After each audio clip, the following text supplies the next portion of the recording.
All right, guys, we are live, day two of the 2024 NFL Draft. So excited to be here. We apologize, we're a little late. We were having technical difficulties, as is kind of expected with these types of things. First, it was Jake's monitors, just like all had like this crazy TV, like static signal, and it was pink, and we couldn't fig he was working on that. And then I logged on, and my Shure mic, as you see here, was like there was popping noises, and we don't know what was causing that. So I did have to switch my mic to my computer mic, which is less professional. So please let me know if I don't sound good, and we will try to work around that because for whatever reason the Shure mic just Jake and I just had some struggles with our equipment going into this stream, but it's all right. We Uh, made it. We're here. How is everybody doing? Um, just like yesterday, for those of you who weren't here, what we're gonna do is Jake is running the screen. He's running the ticker. I am going to be putting your guys' comments as they come in on this our screen, so you'll be able to see them there. My camera's here. I see your comments here, and my TV's there. So I'm looking at three different places.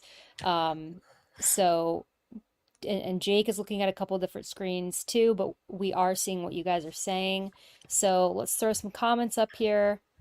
What's up, guys? Glad to hear the sound check's good. I was let's really nervous go. about it. We love to hear Yeah, that. just Jake, Deep what would breaths, it be? Alexis. Deep I breaths. was having I was having a meltdown, guys. I was literally like Oh man. freaking out because this everything was totally perfect. We finally got Jake's monitor working, and then all of a sudden, out of nowhere, my Shure mic just starts malfunctioning, and Never fails. um, it just I was It panicking. I just was never really scared fails. that the quality of my sound was gonna just go way down, but I'm glad I sound fine. What's up, Costa Rica? Ordering the pizza tomorrow. Although, like, I guess I could do it 2 days in a row, but You could. um, we'll see. I'm I am drinking a max protein shake right now, so I have something to eat. Um, So, Ramrod is right. He saw my tweet. I went to the spa today and I got a massage. So oh, how'd that go? that it was amazing. Very much needed. See, the fact that I had to ask you that tells you all you need to know about what we went Because through. Jake was asleep all Yeah. day. I was at the I spa. I slept Um, for a while because I was up until 8 a.m. to be fair, making content, and then I passed out. exactly. I know. I went to bed around 2 a.m. Um, so pineapples tomorrow, Liberty. Unless I decide to order it tonight, but it probably will be tomorrow. Jake, I'm seeing a lot of comments. I'll highlight one about Troy Franklin. Is that somebody you could see the Rams taking? Yeah. I mean, I think he can be an X receiver, potentially. You know, he was Bo Nix's number one target at Oregon. You know, really, really, really fast. Somebody that has really good ball tracking ability. So you can see where I'm going with this. A guy that's taller, but you know, is more of a field stretcher. So I could see that. I want to have you guys turn your attention to guys like, you know, in my opinion, I think Keon Coleman has a shot here for the Rams. I really like what he brings to the table. Just looking at my board here, I think Keon Coleman, you know, Javon Baker, those are the two guys that I really like. Lad McConkey and Adonai Mitchell. I had a first round grade on Adonai Mitchell. I think he goes off the board at 33. Yeah, I did too. Um, so, you know, I like those guys for the Rams here on day two. Jalen Polk as well can catch everything. Troy Franklin mentioned. Jermaine Burton was really impressive, I thought. You know, willing blocker there. Roman Wilson is intriguing because if the Rams are interested in a slot receiver, Roman Wilson makes sense. 4.3 speed, great route runner, willing blocker, played on, you know, a Michigan team that won it all. And we know the Rams value that. So I think those are some guys at wide receiver. I want to slow everyone's roll on tight ends. I see mocks for tight ends.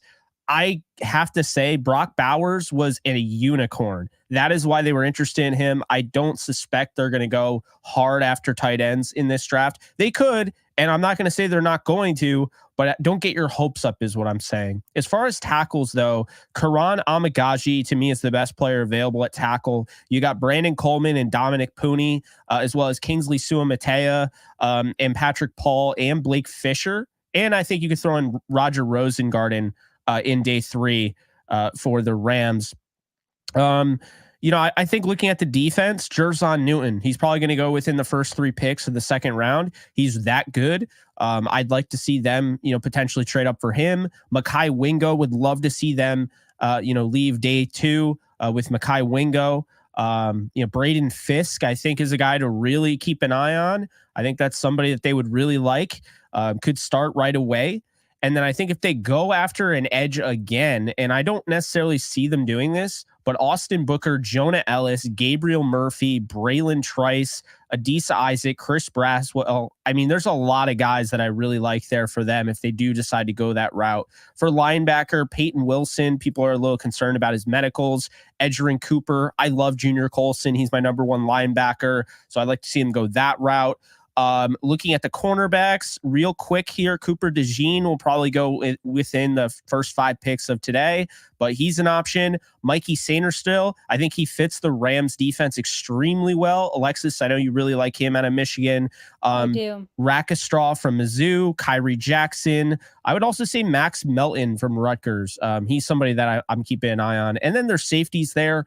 I don't see them picking a safety, but Tyler Newman and Jaden Hicks would probably be your best options there if they went that. So that's my quick summary in 3 minutes.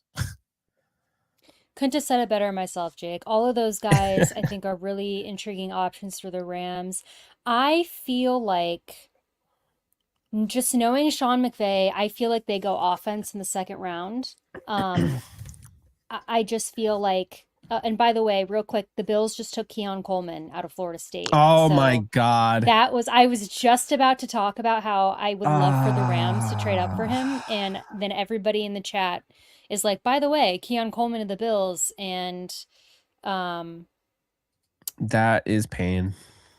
Yeah. So somebody asked me, Alexis, what pick would get you as excited if we picked them in day 2? Well, Jerzon Newton to me is just so tempting here. I mean, he is just, like I said, he is a guy, again, look at the comments. Newton, he is a guy who I'm shocked is in the second round. I really, again, I don't think it has anything to do with him, and it just has to do with the way that the draft fell. And I think, again, the comparison between him and Byron Murphy, the real big difference is just, for some people, Newton is undersized. But you know what? People said the same thing about Aaron Donald, so I'm not concerned about it.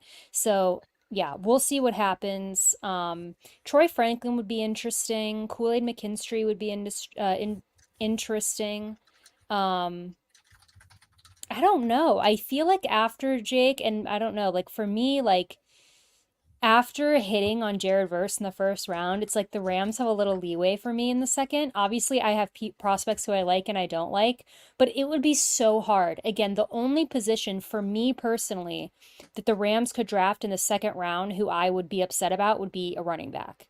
Other than that, or a quarterback. So other than that, there's really no way there's no pick unless it's a prospect who I really don't like that for the Rams to make where I'm like, that makes no sense to me, and that's awful.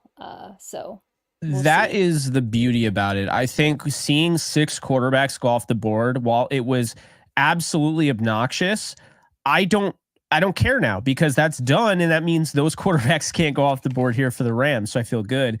What's up, guys? Hey, it's my birthday today, same day as Aaron Judge. Jake, LOL. I know not Rams related, but thought that's cool. I should share the same birthday as him. Happy birthday. That is cool. I didn't know that about Aaron Judge. Thank you for hanging out with us on your birthday. Yeah, that's awesome. Kind of makes me sad about Aaron Judge. That just means he's 1 year older. He's 32 now. I mean, you know what, Jose, you can get that hat that Jake is wearing. Jake, tell him where he can get one of our hats. Yes. So I'm gonna check right now and see if it's on YouTube. It's weird with live streams; it hasn't been showing up. But you can get our hats. Yeah, it doesn't look like there's any Thank merchandise you, tab. Bo.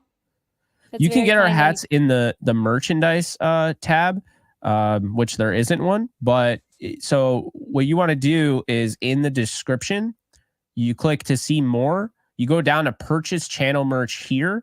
I'm actually going to put a link here in the chat. Just bear with me 1 second. I'll post it and pin it so you guys can go and do that. Thank you, Bo, for the 2. Thank Appreciate you, you. Bo.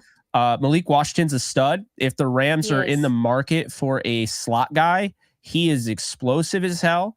He is my current, let's see here. He came out to be, I gave him a third round grade. So, that'd be a really good pick. I think the thing is wide receivers, they're like, I'd say there's 24 like really good wide receivers that could go on day 2. It's a really good wide receiver class. The problem is they're all going to go on like day 2. So if you don't get one of them, day 3, there's a huge drop off in my opinion. I agree. And somebody asked you, Jake, about Trey Benson because, I know you like Trey Benson. Yeah. I like Trey Benson, but I don't want to take him in the second. So the third, uh, I don't think that that's something the Rams will do. What do you think? I don't think they're going to take him. I'm pretty sold they're going to take Audric Estime. I would love Trey Benson. He's my number 1 running back. I like that he has that home run hitting speed. I like that he's very, he's very good in pass protection, which is something that I was surprised with. I didn't expect him to be that good because the last guy that wore number 3 at FSU was not good at pass protection. Sorry, it was layup. It's just a subtle dig in there. Jonathan Brooks, though, he's also intriguing. He tore his ACL, so I don't know where he's going to go. But I really like guys like I like Braylon Allen. I know you like him. I like I like Blake Corum. I like Kamani Vidal. And I love Tyrone Tracy. So I think if they get one of those guys, I'm going to be very happy. Could also see them going with Blake Watson, kind of a late riser out of Memphis, a really good pass catcher. So I think I could see all those guys. I could as well. I mean, as far as running backs goes, we know that they are strongly tied to Estime, but other teams might be as well. So, it doesn't mean that they're going to get him. They've taken a Florida State running back before in Cam Akers. So, I mean, Trey Benson isn't out of the question. Marshawn Lloyd out of USC. I know a lot of people like him. So, yeah, I don't want them to go running back as early as they can. By the way, the Chargers have just traded up with the Patriots. So the Chargers are on the clock, second pick in the second round. Who do you think that is, Jake? I'm going to pull up. The Chargers moved up to get a receiver, clearly. So I'm going to say it's Adonai Mitchell. Yeah, I'm going to say it's Adonai Mitchell. He's the best available in my opinion. I think it's Mitchell. I do too. I'm going to pull up a on my other screen here. Patriots trading down. It's just like Bill Belichick is there. I know. It's so crazy he's not coaching in the NFL. I love some of the clips he had last night. We don't get a chance to watch these live streams because we do our own, but I went back after, and he was awesome on Pat McAfee. He raved about Jared Verse, like raved about him to the point where I haven't seen it yet. Oh, I need to watch it. He did some significant scouting on these guys. I was really impressed. I think any team that doesn't, that thinks Bill is done. It's Lad, Jake. Lad McConkey, huh? Mm-hmm. That's such a bizarre name. Well, wait, now I'm seeing not Lad. No, not you Lad. You guys. Tyler, that's my brother. No, they did get Lad. All right. Wait, where are you seeing this? I just officially saw it from all the reporters on Twitter, but I originally saw it in the chat. You know what I love about it's confirmed Twitter? It takes now 10 years because I have these notifications on. It now takes 10 years for them to actually show up. So I have to actually go in. So it defeats the whole purpose of having notifications. You know what's really crazy? We are 2 people away from 500 viewers right now, guys, and the Oh draft my just Lord. started. That You is guys fire. are ready, and I respect that. We are all ready.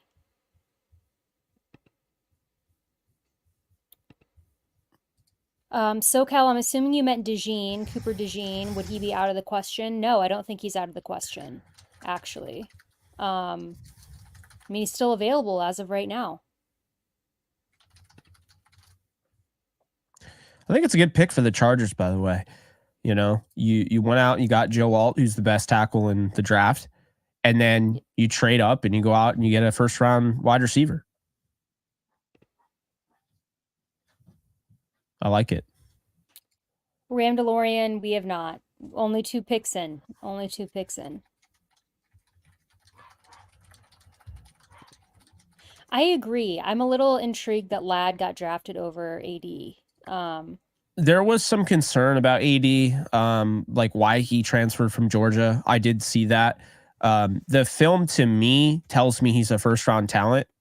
I actually gave him a pretty early first round talent grade. Like it, you know, I think where was he on my board?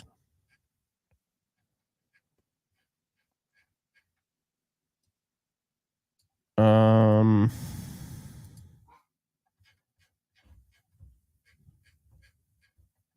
Hi, oh, Charlie and Kelsey. How are you doing? Thank you so much for watching us with your dad. That's really, really cool that you guys are watching us. Your dad is yes, thank very, you. very awesome. And yeah, you guys are lucky to have a cool dad. And thank you for hanging out with us on this Friday night. Absolutely. Adonai Mitchell, by the way, is my number 1 overall player left.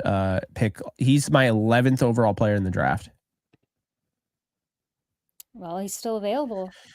Now that Um, you mention it, though, I do kind of remember seeing um, some reports about teams were very sketched out by some of his behaviors and that they were concerned that what that would mean if they draft him. So I totally forgot about that. yeah. Ramrod, I can't talk about the Falcons pick anymore. I am still mind blown, like, that they did that. And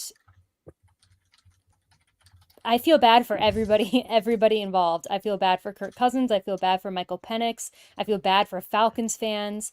I feel bad for everybody. You know, I mean, I like Raheem Morris, but I did not agree with his mindset at all in his comments. So, Oh, um, yeah.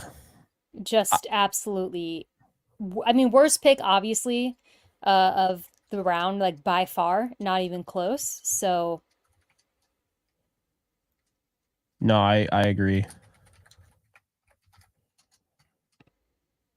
Ladd was my and you're 18th right, overall SoCal. player. Newton is my So 20th.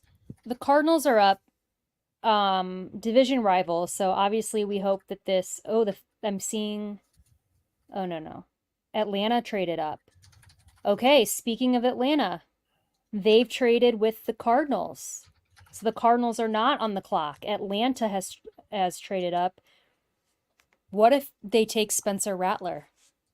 Could Oh, you man. imagine, guys?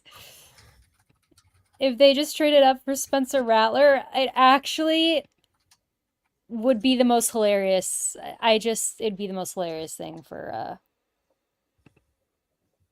to happen in NFL history.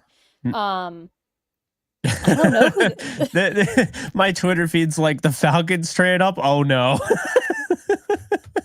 they're gonna See, take, like, a kicker. yeah, or like a punter. They're gonna take that one punter out of Iowa who's, like, I think the best punter in the class. They're gonna do something.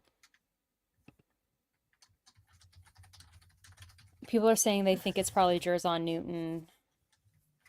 I mean, I'll be sad because, again, that would mean my Jerzon Newton to the Rams stream is dead, but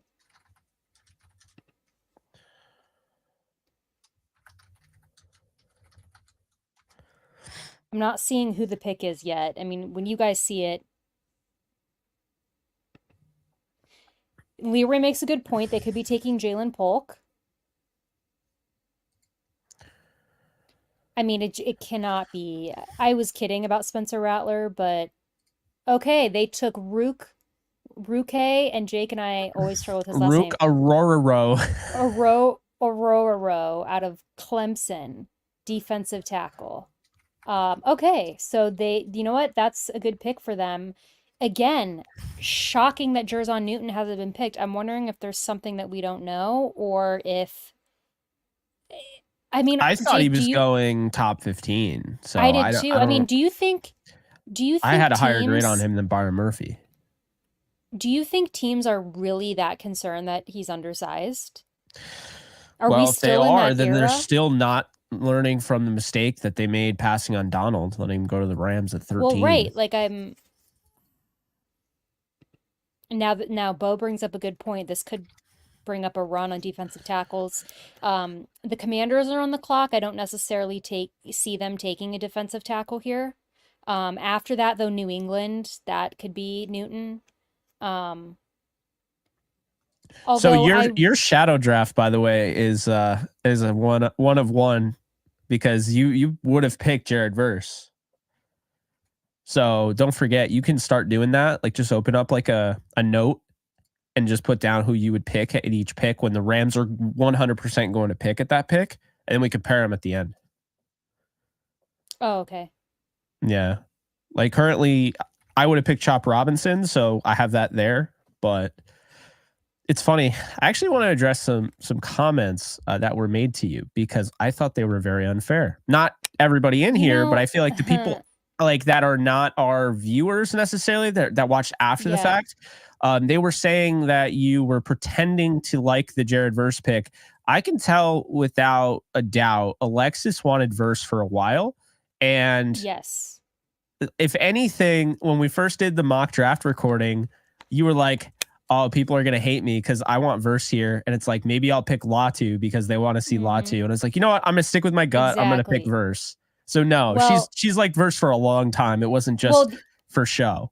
and they were saying that because I was truly stunned. So it wasn't like some secret message. It was literally me being stunned. And there is a massive paper trail on Yes. Downtown Rams on Twitter. If you want to go back and for all those people, you can go back and watch, particularly our first mock draft. I took Jared Verse over Latu. And I was like, people are gonna be mad, but I love Jared Verse that much. Like I prefer him over Latu. So yeah, I mean they just don't wanna, they wanna find something to be mad about. I don't know why Benji, they're I always don't know. talking smack, but I don't I know. They come to don't, the it's defense. only when I get something right. It's Well, only when I get something right and then they try to discredit it.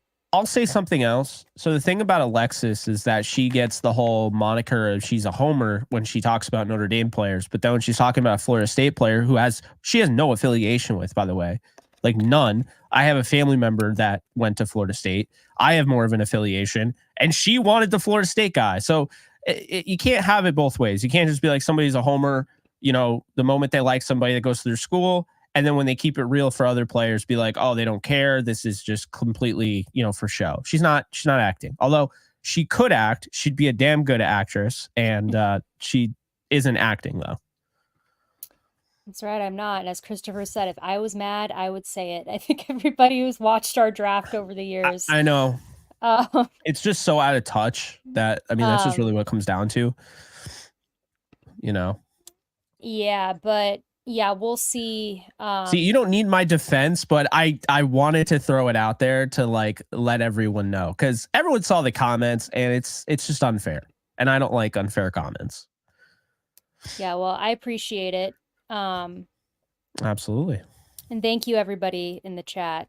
And Jason, you're right. After the alt dream was gone, that was the only time last night that my heart kind of like broke in half. By the because way, when like this is a Roman Gabriel shirt. We lost Roman this week, unfortunately.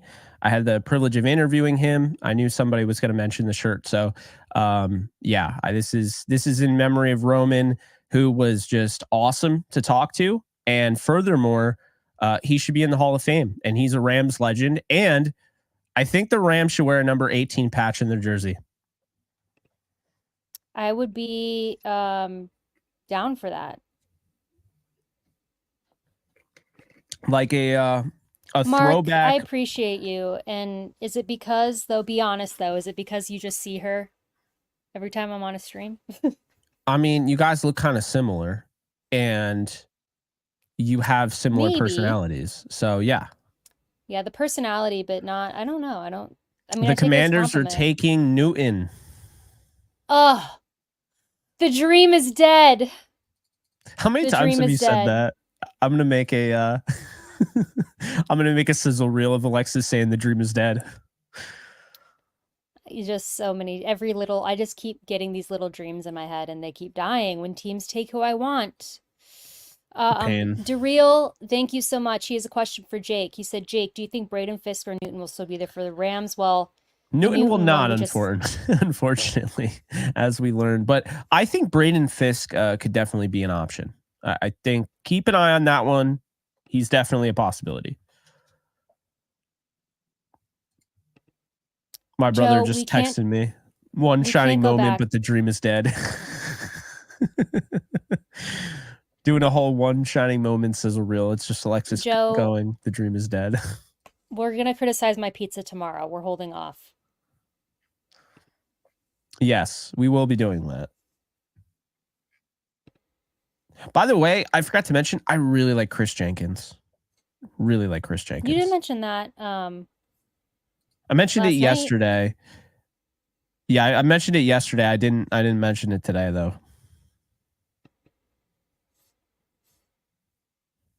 $600 people. What's up, guys?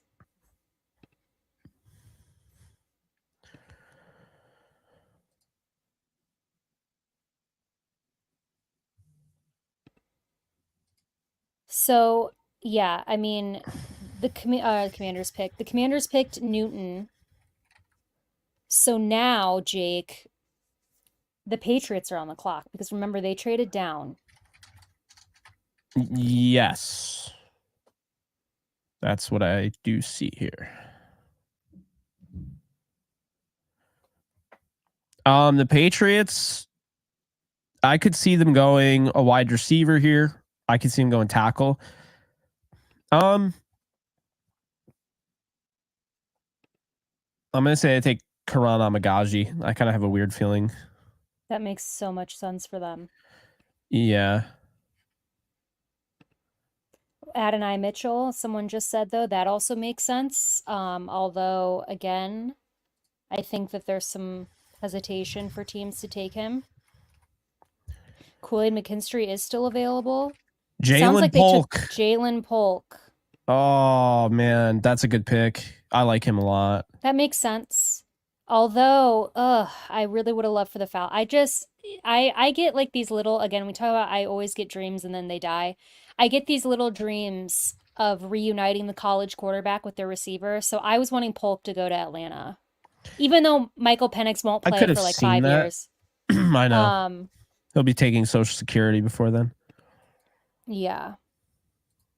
Cooper DeJean is still available, guys. I thought we were sleeping on him. I was told he was going way higher. Well, you and I were kind of on the same page about him, but I still am a little surprised that... I am definitely surprised. I thought he was going to go higher. Well, guys, that means the Titans are on the clock. They went J.C. Latham in the first. What do you guys think Tennessee does here? You think they go a receiver?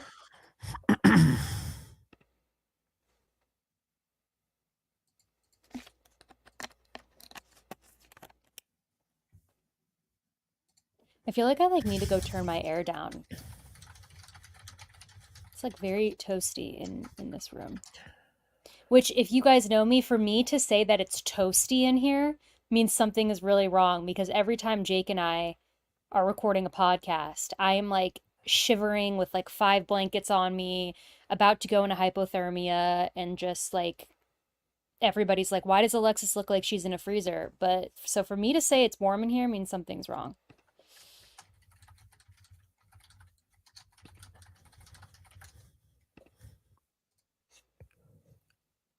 Thoughts on Gabriel Murphy, Jake? Any thoughts on that? I As a love Gabriel prospect? Murphy. Yeah, I think he is a day 2 guy. Mock drafts have him going, 4, 5, but I think he's an absolute stud. I think he has a chance to have a better career than Latu. There you go.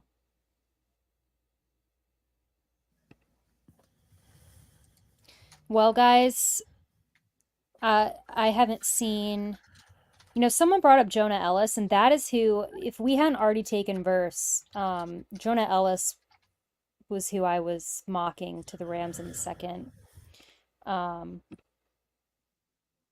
So because we took Verse, I just don't think I'm seeing so much about a Deebo Samuel trade. I can't decide if I think it's legit. So we now know that Newton fell because he was recovering from a Jones fracture. That's the only reason he fell.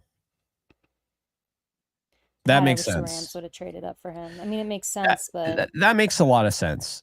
But at the same time, if you watch the film at Illinois, if you watch his game against Kansas, good Lord. So yeah, Chris he's Jenkins would be insane. my best defensive player available. Then Mekhi Wingo. Thank you, Jesse, so much. Thank you, Jesse. We appreciate it. Glad that you're as excited as we are about the Verse pick because we really like it. So I'm like wicked excited. ecstatic. Because I don't think you guys understand, since he went to UAlbany, my like local area worships the guy. So now the Rams are going to have like a local following. Like it's already happening. I had people reaching out to me like, man, I don't even watch the NFL, but I love Jared Verse at UAlbany. I went to all the games. And I'm like, really now? Like, so it's cool. I mean, to have, I mean, we had our own bar at one point before they ruined it, Rams bar in upstate New York, but to see a potential upstate New York shift to the Rams, I would be all for that. Thank you, Slick Rick. It's very kind. Appreciate it. Thank you, Slick Rick. Isn't that what Ricky Pearsall calls himself? Probably. Ricky Pearsall's on the Rams live stream. Hey, we got someone from UAlbany in the chat. Hey, there we go. My dad went there, and they're like in my backyard. I say that, but they're 30 minutes away. So, you know.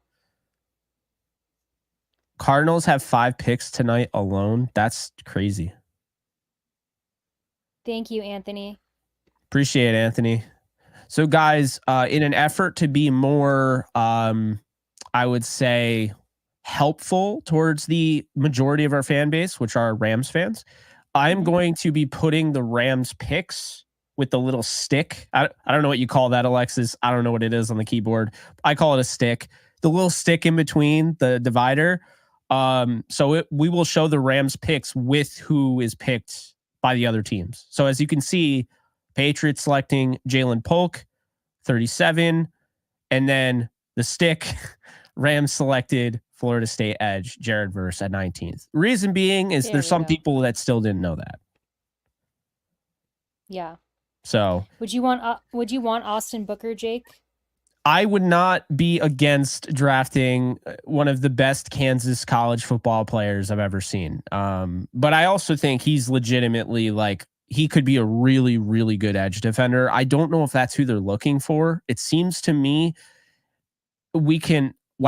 Sweat just went to the Titans. I thought he was going to fall to the 4th round. Wow. Going back to that, I think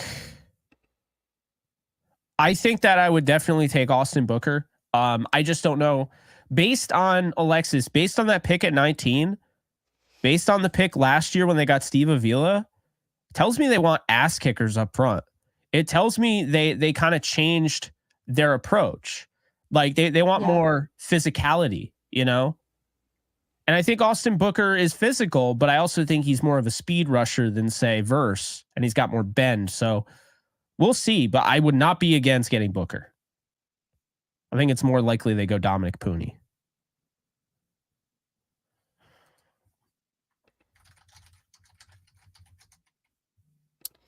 You guys are right. Adonai Mitchell is still there. I really think, again, it's Jake refreshed my memory on those reports about kind of just, and it wasn't anything insane, but from No. what I remember, but it was just like an attitude problem. And it was kind of Yeah, like maturity. like NFL teams felt like if they drafted him, they were going to have somebody with him at all times. That was like a direct quote from like an NFL executive was like, we would have to have somebody who would like keep him in control and, babysit him essentially. So that's probably why AD has fallen. So I'm going to assume that the Rams are probably not interested in that either. Like we're seeing these other teams. He's got Um, diabetes. That's why. well, he could have both problems. Yeah. So no. I'm reading it now. Because Oh, he okay. sounded familiar, so I looked it up. And yeah, when his blood sugar's off, he's rude, he's abrasive, he doesn't pay attention in meetings. That's Mm-hmm. interesting. So there are So red that's what's flags with causing him, it. but Got man, it. he's got some of the best route running. The nuances in his route running and how fluid he is. I mean, the fluidity, when you talk about having to, readjust, I mean, you're going to have to fight through traffic. You're going to have people, clogging the lane, if you will, trying to run your route. I mean, there's 11 guys on a football field. And the way he's able to redirect himself is so natural, like without any waste.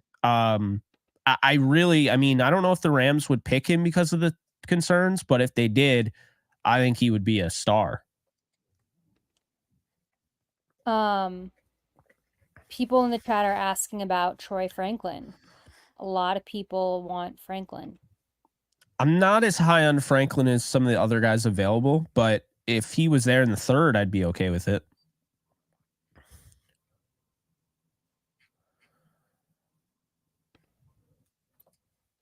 People don't want Peyton Wilson or do.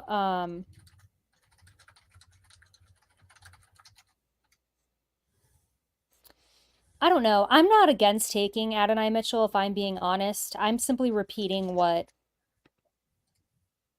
the NFL teams are saying. I mean, it obviously is concerning. I think that, you gotta be able to be professional, but people want us to talk about Braden Fiske. What do you think, Jake? I like I him. I mentioned him wouldn't be earlier. against taking him. Yeah, Um, I could really see it.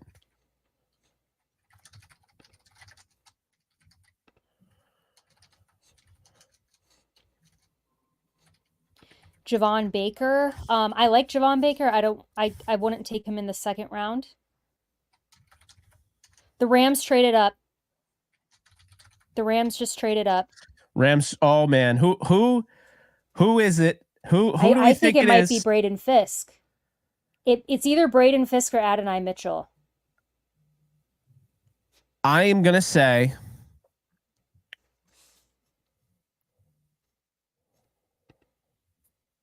based on what they go after.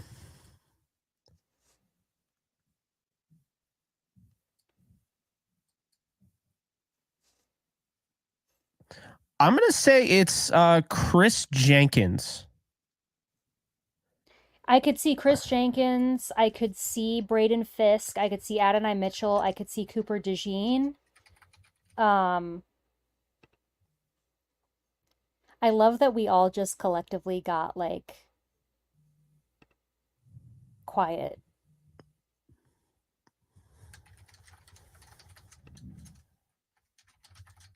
The tension is palpable. Oh, Braden Fiske also I could see. Braden Fiske, Chris Jenkins, or Adonai Mitchell. I'm going to take Adonai Mitchell in my. I took Braden Fiske, like I said earlier, so that's my guess. Um,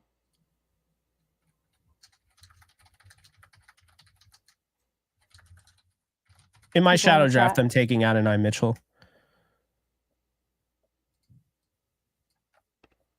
So I was right about Thank them you so trading much. up. Thank you so much, Christopher. Thank We you, really Christopher. appreciate it. We can't wait to hang with you at SoFi when we make it down there. Alex, I don't don't know. I forget to kind of screen think it's record. Mitch. Yeah. Um, I don't know. Like I said, I think it's Braden Fiske or Adonai Mitchell, but I wouldn't be shocked if it's Cooper DeJean. It's just I feel like the Rams-esque pick would be those two. The So, Rams are trading away a 155 pick and a second rounder in 2025. So they must have absolutely loved this player. oh man. Thank you, Matthew. That is so kind of you. Thank you so much. Appreciate you.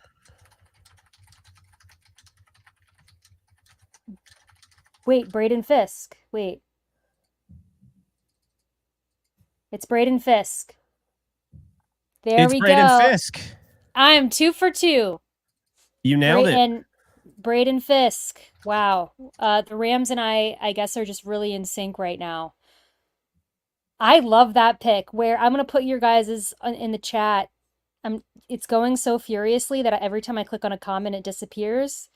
But everyone in the chat who wanted Braden Fiske, we are live. Is that what the kids say when you're hyped? We're hyped. We're live. We're ecstatic. I don't know what we say, but man, okay. Um, I mean, another great athlete. I mean, you talk about it, we did discuss this about, Jared Verse. I mean, another great athlete, also sticking with the Seminole here. So I was right in a sense that I had them trading up for a Seminole. I just didn't have them trading up for the correct Seminole because he was gone at pick 33. 1 year starter, so this is somebody that lined up, on that front. And, I think really what you're getting with Fiske, is you're getting somebody who has an elite get off. I mean, he ran a 1.68 10-yard split. He's explosive. He's 6'3", 293. This is somebody who had 26 on the bench press. So that's something that Jared Verse is probably going to clown him at because he had 31.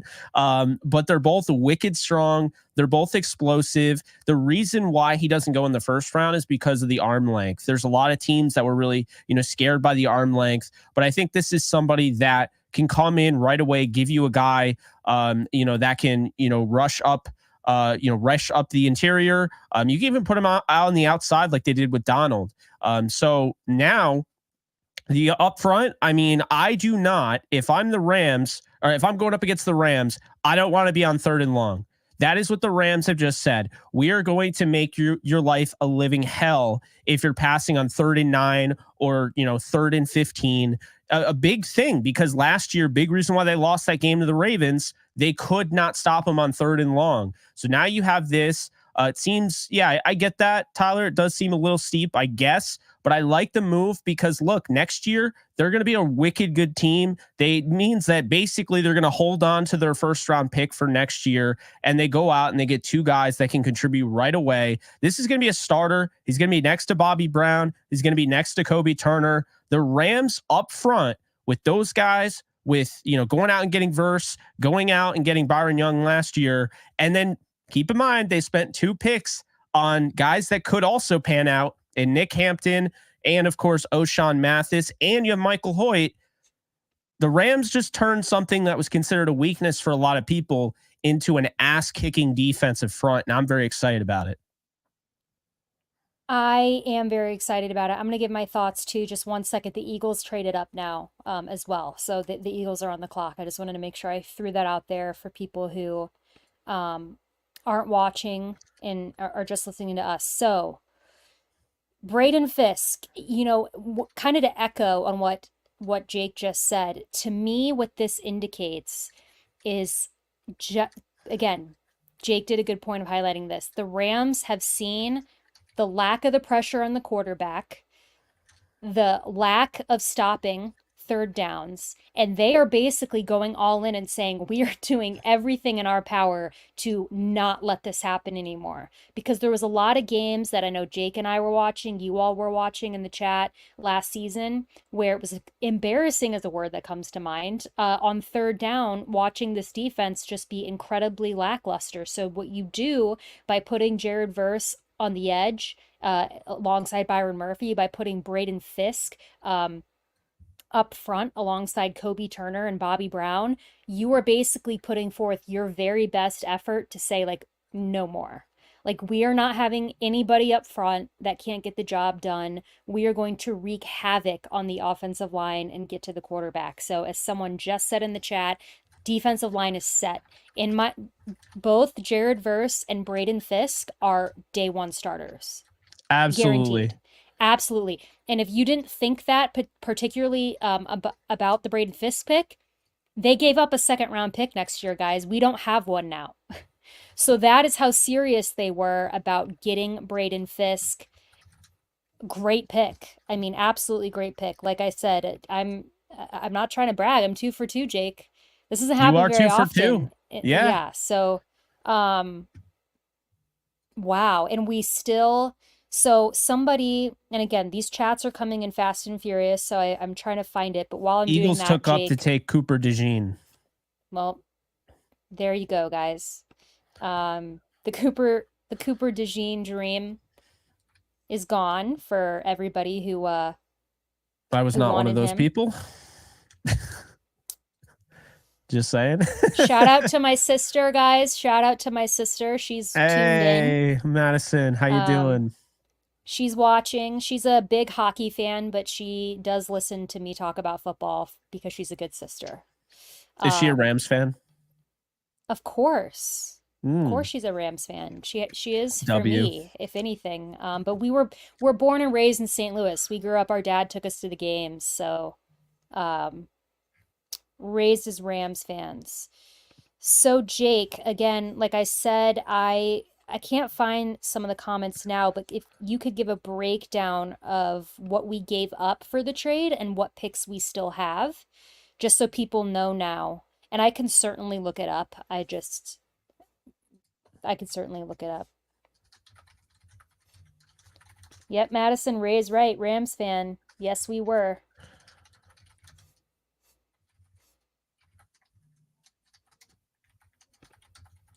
Um, so we gave up a second round pick in 2025. So we know that. Jake, did we I kind also of give like up any? that. Well, did we give up anything this year as well? Just a fifth. So I like that move. So basically, Baker Mayfield just led to that, essentially.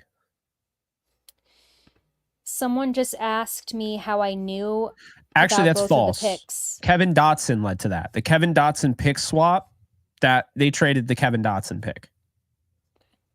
I didn't know for sure about the picks. So I want to make that clear. I didn't, have any inside knowledge about the picks. It was just my gut and what I thought the Rams were going to do, and I got lucky. Thank you so much, Bo. Yeah, he makes a point. We could draft Renardo Green out of FSU and just really go for it. Yeah, I mean, you could get Trey Benson. There's a lot of Florida State Seminoles. I mean, they were undefeated last year when it mattered, and I think they got screwed out of the college football playoff. Apparently, the Rams do too. But a big thing I want to mention, I don't know if you saw the presser. Sean McVay actually had a really good point here. When they were watching Jared Verse, like maybe it was Les Snead, it was one of them. When they were watching Jared Verse on tape, the thing that stood out to him, they mentioned Braden Fiske in the presser, but the thing that stood out to Verse about Verse is that he never really gave up on a play, and that was even when the offense was dead to rights. They lose Jordan Travis. They're down and I agree. The defense made it up, took it upon themselves to carry the team and put it on their back. It's why they won all those games. And Fiske is, he's a transfer from Western Michigan, by the way, was there for 5 years. So, he is a little bit older. He is 24, but what it tells me, if we're paying attention here, is that, I mean, let's be honest here, 24 years old. He's going to be 24. Jared Verse is going to be 24. I think it tells me that they want guys to play right away. And it fits the mold of what essentially the mission is. And the mission, regardless if Aaron Donald is here or not, and I know he retired, they still want to win a damn Super Bowl. They want to win another Super Bowl. So I love it. I agree. And the Saints traded up, by the way. So do we know the Saints pick yet? So the Eagles just took Cooper DeJean. For everyone asking who I think they pick next, I won't make my prediction until we get a couple picks out because I have no idea, obviously, what's going to fall. But I will say I think they're going to go offense. I don't foresee them going defense with the next pick. But we're not up again now till the third round, so we got time. Also, This Alexis. the Saints took Kool-Aid. Yeah, Yeah. they took Kool-Aid. So we got nickname for Braden Fiske. I always said this if they drafted him. We're gonna call him the Kingpin. If anyone knows Wilson Fisk from Spider-Man, Kingpin, Yeah. there we go. So Calling him the we've got Kingpin. the Kingpin. We got to make a nickname for Jared Verse. And do not say versatile. I'll hate you forever. Versatile. Who is this? The next Mandalorian guy? I'm pretty sure that's the guy who That was the left one I that think comment. that left the comment. Oh, he's I mean, so it is bitter. what it is. People can be bitter. Um, so Cooper DeJean and then Kool-Aid McKinstry. So that means that the Texans are up. Multiverse. I like that. I liked like Ooh, okay. Jared verse, multiverse, Rams verse. Could just say welcome to the Jared verse or something. I don't know. We'll think of something. Yeah, the multiverse is what I'm seeing. Mark, I don't think that Florida State's kicker are declared for the draft because I have not seen a Florida State kicker on any.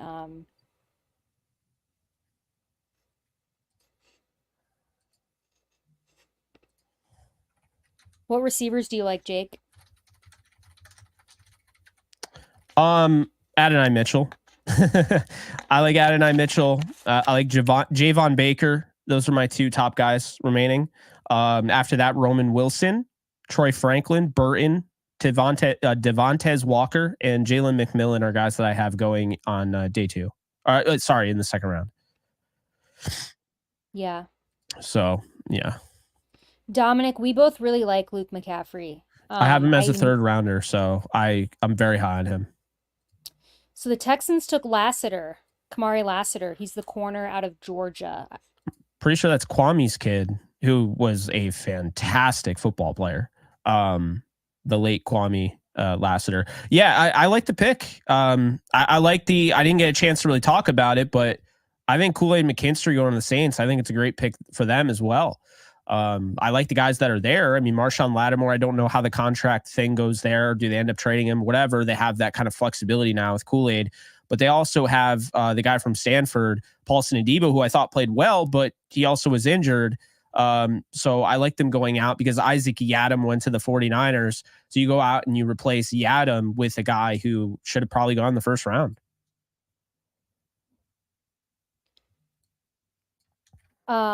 Arizona's up, by the way. Sorry, I was trying to see if anybody traded. I'm in the process of getting up that reaction for what it's worth.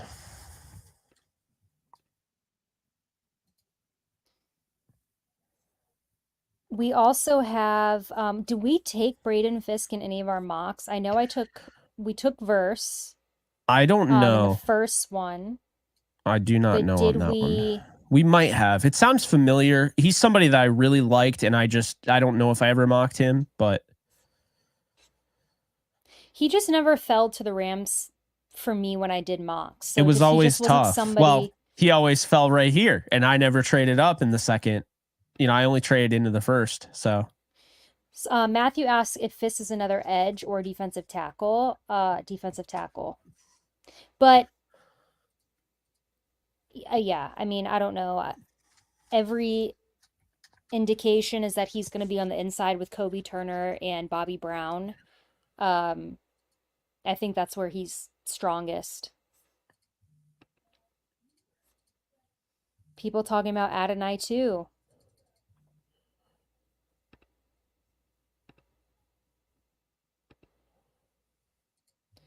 Edgerrin Cooper. Did he get drafted? We did give up a lot for Fisk, but like I said, I think it was worth it.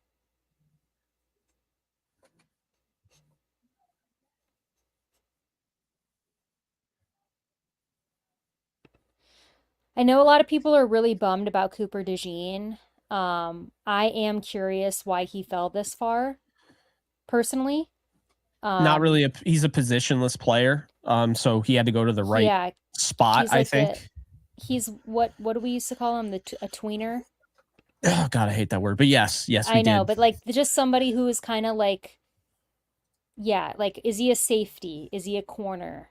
Because I remember for the longest time when he was coming out like to be drafted, everybody was like, he's a safety.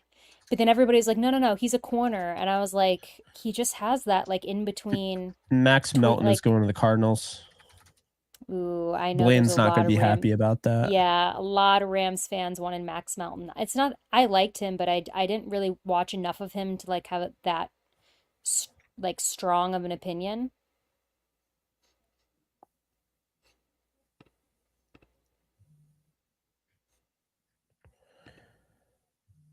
Thank you, Cody. Me too. For everybody asking, we do not have pick 52 anymore. Yeah, no, they trade up.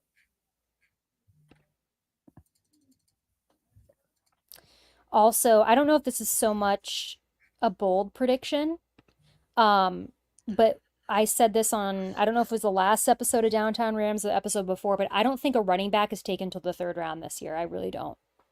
I think if any running back is taken in the second, it's Jonathan Brooks.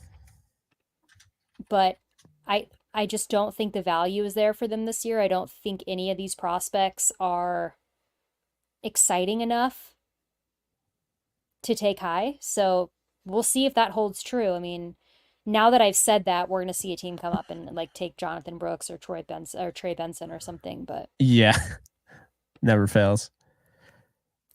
Mark, I do not think we trade back in the second round. That is my prediction. What do you think, Jake? Um, I could see it, honestly. I could see it. You think? If the right guy is there, I think they'd do it.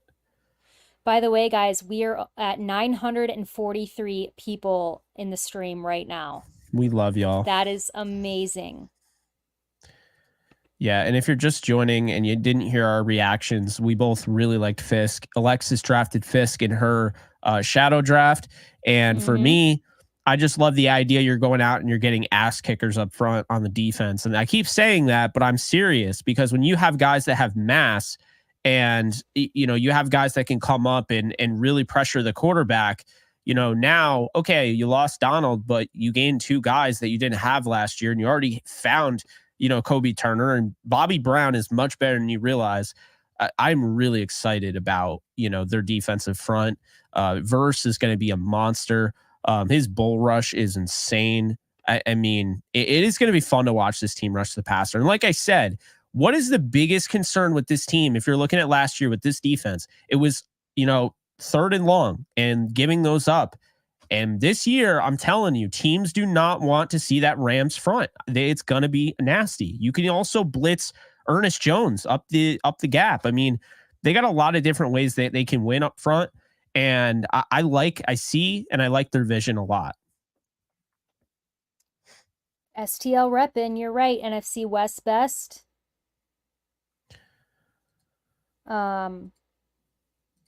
Now we just need to get Braden Fiske in a photoshopped Rams uniform. I need to see it.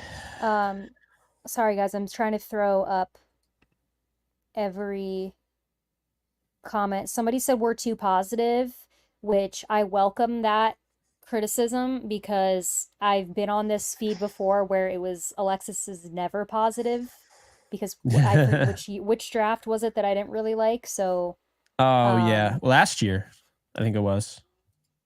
Yeah, might have been. I welcome this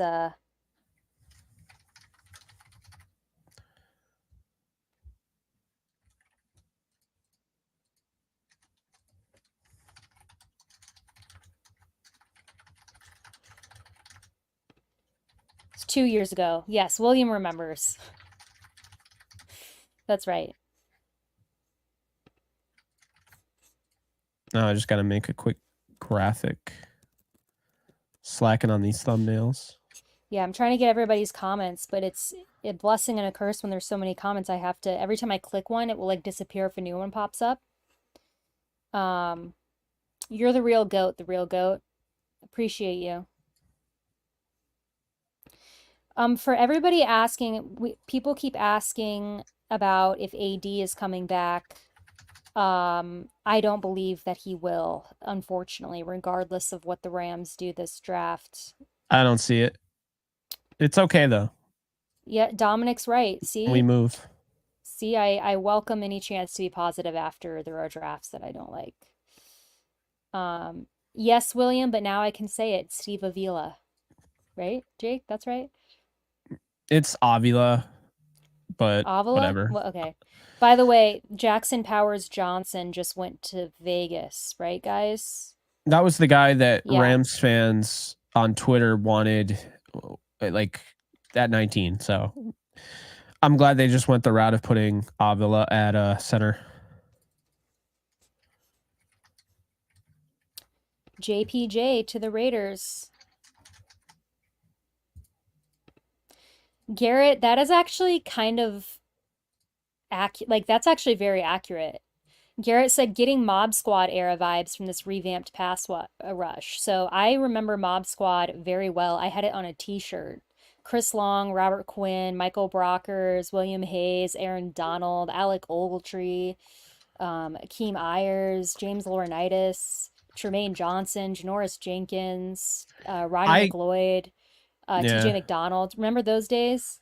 Yeah, I really like that comment. I'm getting Mob I Squad do vibes too. too. It's like I said, it's a bunch of ass kickers up front, man. I'm gonna keep saying it. It is. Like you're not gonna want to Tom, play I against the Rams. see, Tom is right. I got my teammate duo. I love a good story. I Uh, love it when teammates reunite. We've got FSU guys going to the same team. Yep, Lamarcus Joyner was also on that team.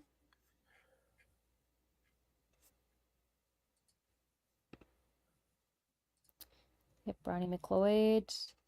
You know, the last Rams game that I was at in St. Louis, and real quick, the Packers just took Edgerrin Cooper. Um, I'm gonna try to keep up, but I'm doing a lot right now. So no, yeah, that's why I'm just shouting it out as I see it. But the last Rams game that I was at in St. Louis was that game we played against the Broncos where McLeod delivered that hit on Emmanuel Sanders. Or was it oh, McDonald? you mean McLeod? McLeod. That's what, I was sorry. like, wait a minute, who McLeod. is Lloyd? I was like, oh, No, okay, I know what you're saying. McLeod delivered that hit and like the stadium got quiet because it was just so violent. Oh And yeah. everybody was like, "Oh, wait." And then we were like cheering. That was the last game I was at the Dome. It was a really fun game. I went because it was Peyton Manning. It was my first time and only time seeing Peyton Manning play live. Um, it was a clean hit. You're right. Ooh, that was a long time ago, 30.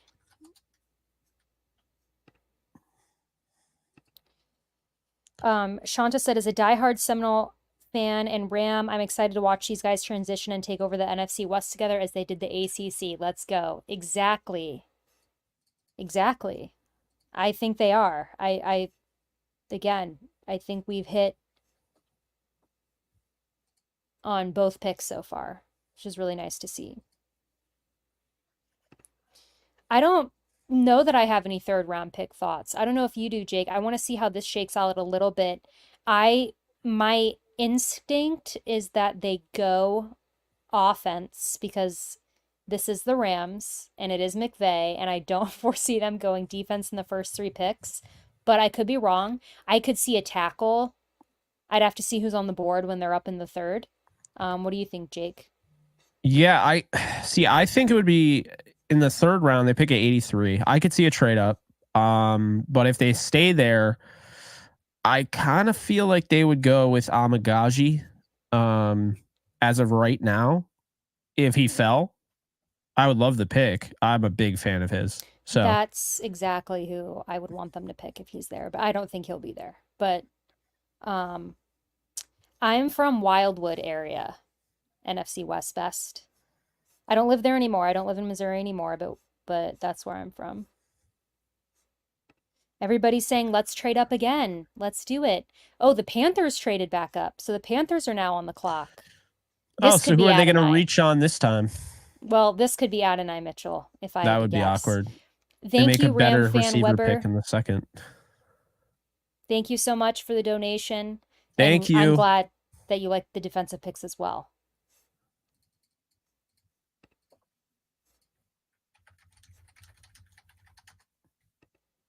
Thank you, Matthew. We appreciate it. Thank you so much. He said the Rams fan me is stoked to get two FSU guys, but the Clemson fan of me is kind of mumbling under my breath. That is understandable. But I think that Jared and Braden will do their best to make you forget that they went to FSU.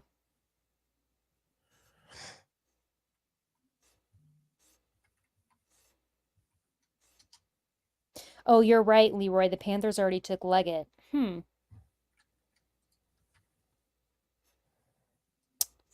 Interesting. You're right. They did, but I wouldn't rule it out. They're kind of trying to retool. It was Jonathan Brooks. Okay. Thought for sure he was going to be a Dallas Cowboy. So we do get a running back in the second round. Okay, so I was wrong. I did say if it was a running back. I mean, Brooks to me was the number one, but I really thought he might fall to the third, and I don't know. I'm just not that high on the running backs this year early. I feel like every running back I like is a guy that's not going to go before the third round. Wildwood in the house, J Buck. Yeah, I agree with Angel. I think this is a little bit of a reach. We are still very high on Jalen Coker. Yes. Dominic, I want Estime as well. Is the running back that I want. What's up, Joe? It's going great. What's up, Joe? This is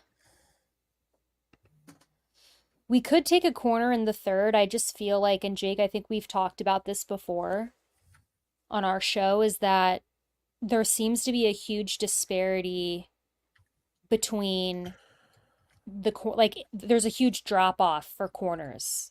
It's like there's this kind of like main group of corners in this draft, and then it just completely drops, and then you're kind of left with like not much going on later in the draft. So I think the Rams are probably still going to take a corner later, but there's no one I'm like dying for them to grab after round 3. Larry wants Braylon Allen. I think Braylon Allen would be a good pick. Somebody said the Colts got AD. Is that confirmed? They're not even up.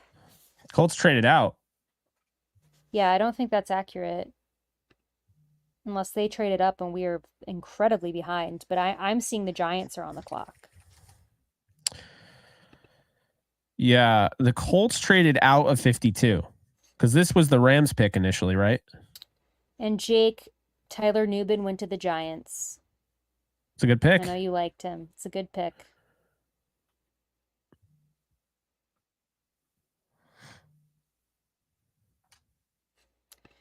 Duncan, maybe I'll have to put one in the merch shop because you're like the 4th person who said that. And I don't even know I don't have any cool pictures to put of me on one, but I will, I guess look into it if there's a demand. Chris Jenkins is still on the board. That's right. He is, but now that we took Fisk, I don't think that the Rams will take another interior defensive lineman. So the Colts had 50. Okay, the Colts had 46 and they traded down. The Panthers take 46. So now the Colts have 52. What was the Rams' initial pick? Okay. Okay. It all makes sense now. A lot of people saying inside linebacker. I don't think he'll be there when we pick next, but I really like Junior Colson. Like that would be a pick where if like that's my number one. again, Yeah, if he was available for whatever reason, I think the Rams should take him. I just don't think he will be there by the time the Rams pick, and I don't know that I see the Rams trading up again. I don't think that, by the way, like, as I saw on Twitter, like, why didn't the Rams just trade up and get Newton? I don't think they would have picked Newton. I think they had a higher grade on Fiske. To trade up like that, I don't think that they panic traded up. There's a lot of defensive linemen. I really like the pick for Fiske. Yeah, I mean, like I said, if I had to pick, I obviously really wanted Newton, but I did like Fiske. And so once Newton was gone and we saw the Rams were trading up, I was like, gotta be him.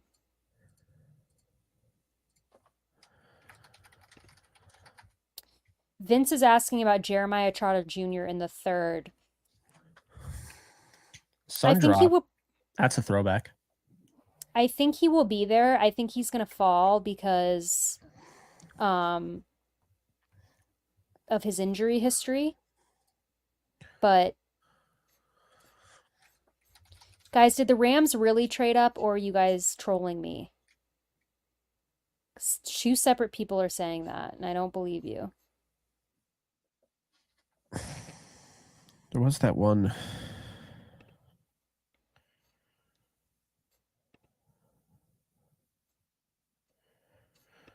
They are trolling. Guys, please don't troll. I'm too trusting.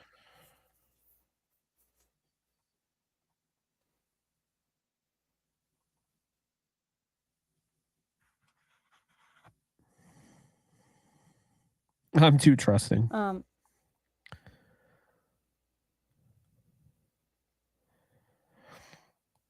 Okay, so the Giants took Newbin. The Jaguars are Jaguars took taking Mason Mason Smith. Smith. Okay, so that means that the Bengals are on the clock.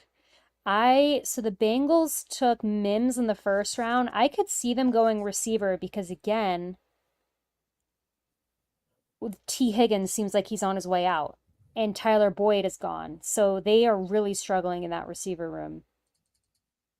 Do they want to take the risk on Adonai Mitchell here?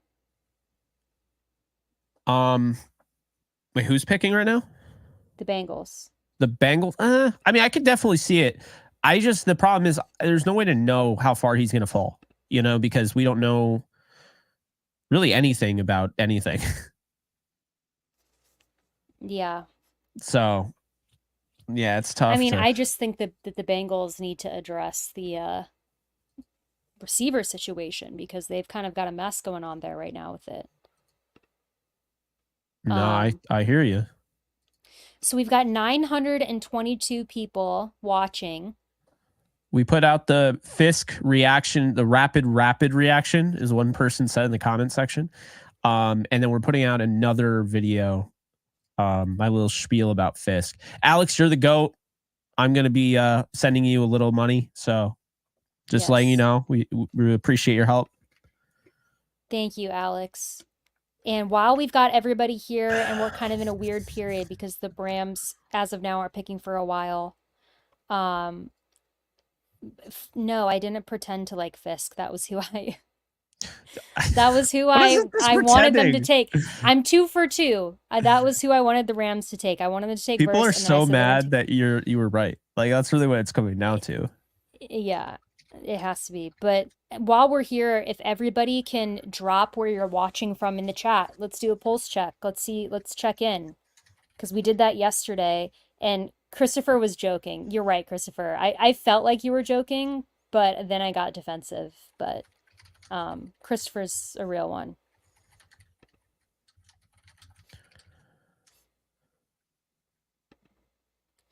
So let's see. Let's real quick.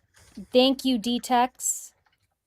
He said, Jake, thoughts on the Rams Super Bowl hopes for the year after our second round choice? I'm feeling really good right now. I'm not going to lie. I think they're one of the best teams in the NFC. I've said it. I never really wavered when it came to losing Donald. I think it's a significant loss. Again, I totally get that, but there are different ways to play the football game, and that's what the Rams are going to have to do. And the Bengals took Chris Jenkins. So I'm going to rapid fire right now because there are so many comments. It's Oh, and thank you for the freezing. 5. Yes, thank you. Where people are watching from. So let's hit it, guys. California, Redding, California, Pensacola, Florida, Southern Oregon, Ohio, sunny Los Angeles, Las Vegas, Los Angeles, Illinois, Atlanta, Valdosta, Georgia, Bakersfield, Pico Rivera, California, Portland, Maine. I've always wanted to visit there. Union, Missouri, St. Louis, Austin, Minnesota, Texas. From St. Louis, but he's now in Phoenix, Michigan, Tucson, Arizona, South Carolina, Hawaii, Seattle, New York, LA, Oregon, Lodi, California, DC, SEMO, that's southeastern Missouri, Pasadena, California, Irving, Texas, Los Angeles, California, Compton, Cali, Huntington Beach, Redding, St. Louis, Valley Center, Springfield, Missouri, La Mesa, California, LA, East Tennessee, East LA, Syracuse, Jersey City, New Jersey, Las Vegas, Northern Cali, Redding, California, LA, Long Beach. But yeah, Austin, Minnesota, Germany, Kentucky, Richlands, North Carolina, Manhattan Beach, Denmark, Alaska, Vermont, Mesa, Arizona, Tucson, Arizona, Redlands, California, Detroit, Michigan. I see Tennessee. I see London, United Kingdom, Los Angeles, Albany, New York, Orange County, Pearl City, Hawaii, another person from the UK, Kenosha, Wisconsin, Salt Lake City, Utah, Mars. I don't know if I believe that. Virginia Beach, Malaysia, Los Angeles. Guys, there are so many of you in here. I cannot keep going or I'll just be here all night, but that is amazing. We'll do another pulse check later so I can hopefully get everybody in there. But people watching from all over the world, Jake. People are so mad about this pick, and then there's people that are so happy about this pick. It's funny. I'm seeing all of these comments. I think a lot of it is you had your sights set on one guy, and it didn't end up happening. I get it. Which happens. pick? Fiske? Yeah. People are really upset on Twitter about Fiske. They say we give him too much. I disagree. I'm not psyched that we gave up the second next year. I mean, I can be open about that. I'm not psyched about it, but I understand it.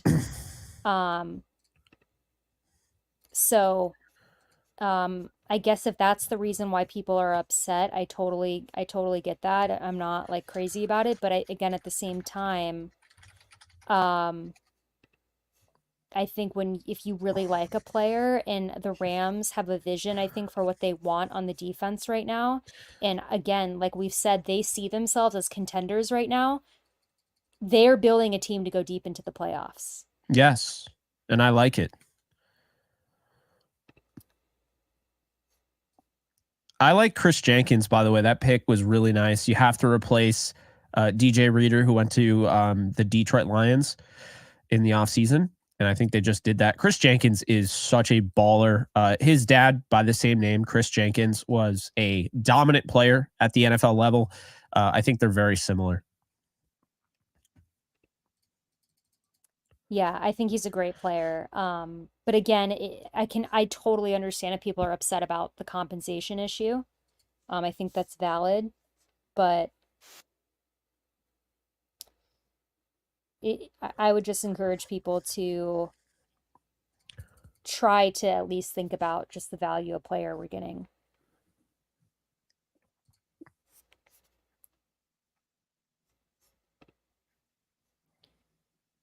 Man, I'm still scrolling through seeing where you guys are watching from. I am so jealous when people are like watching, like Maui, Hawaii. Are you kidding me? You are so lucky. Like you get to live in Hawaii every day. What is that like? Oh, man.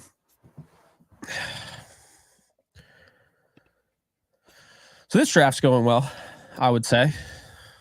I think people that are upset about the second round pick, I mean, haven't we been talking about the all in? They're all in. They're trying to build for the future, but they're also trying to work within Matthew Stafford's, limited window.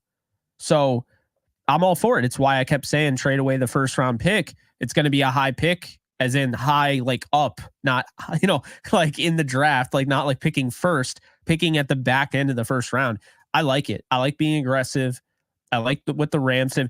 Rams pretty much have only tried to trade up. They tried to trade up multiple times yesterday. They wanted Brock Bowers. They tried to get him at 8, as we talked about. They tried to get him at 12. And of course, the Raiders took him at 13. Then they wanted Byron Murphy.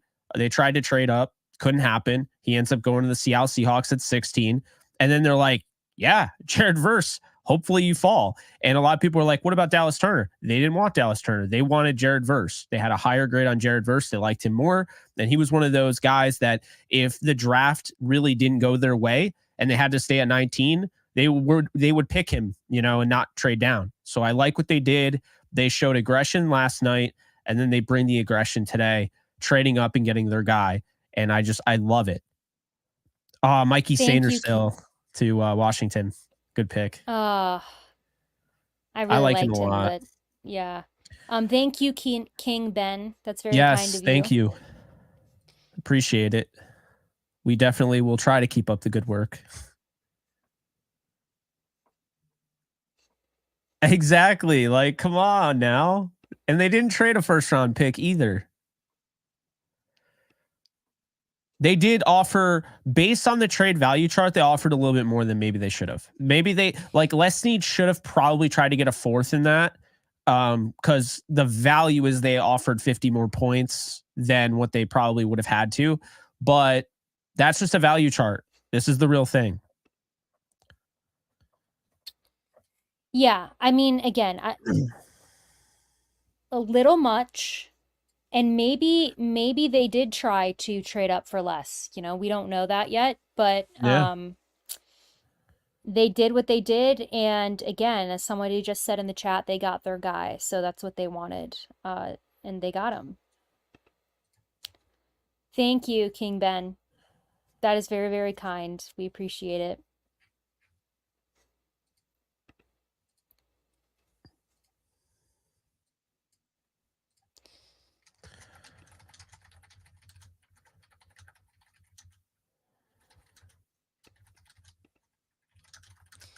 Baker or Rice in the third. I could really see them taking Brendan Rice in the third. I've said that before, and I think he makes sense, but we'll have to see what happens. I don't think Brendan Rice is going before the third, so it's not like I think that he is going to go earlier, so we'll have to see what the Rams want to do.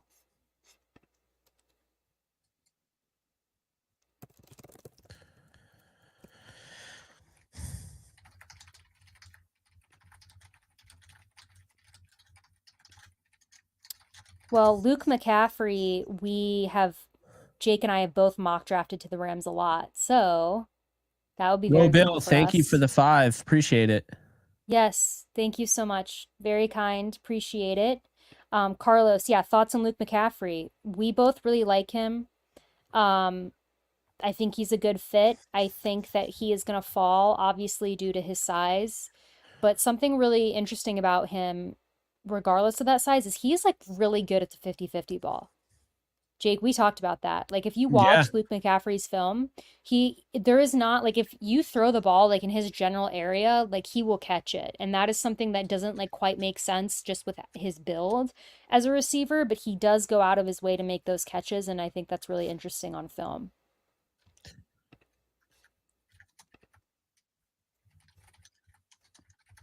Adonai Mitchell has not gone, Angel. He is still on the board. Thank you, King Ben. He said, I want the season to start already. Quite a ways away.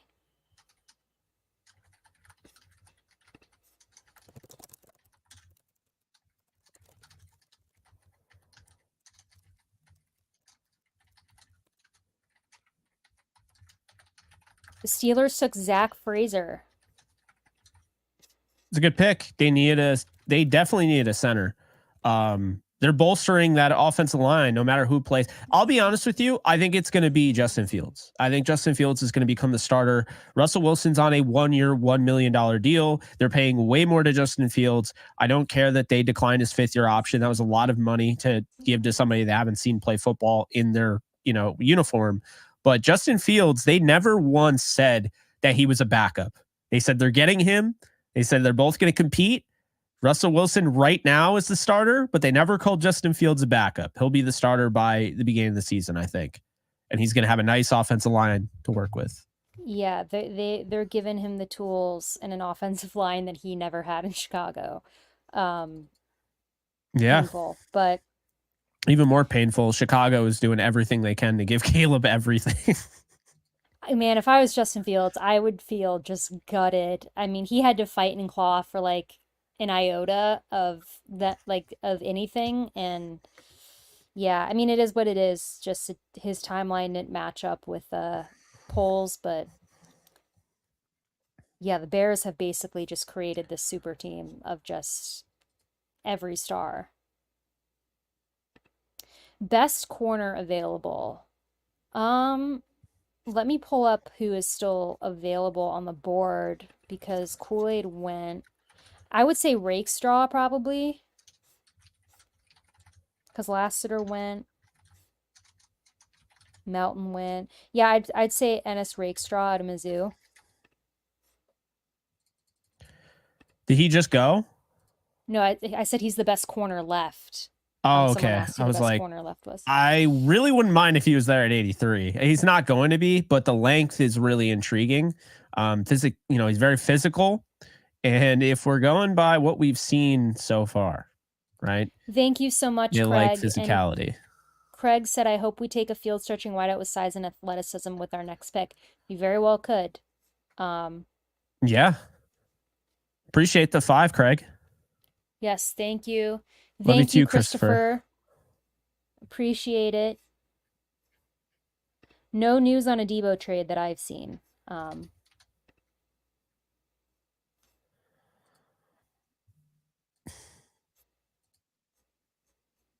Someone said Chris Abrams' drain will be a Ram. I don't know that I don't know that I see the fit there.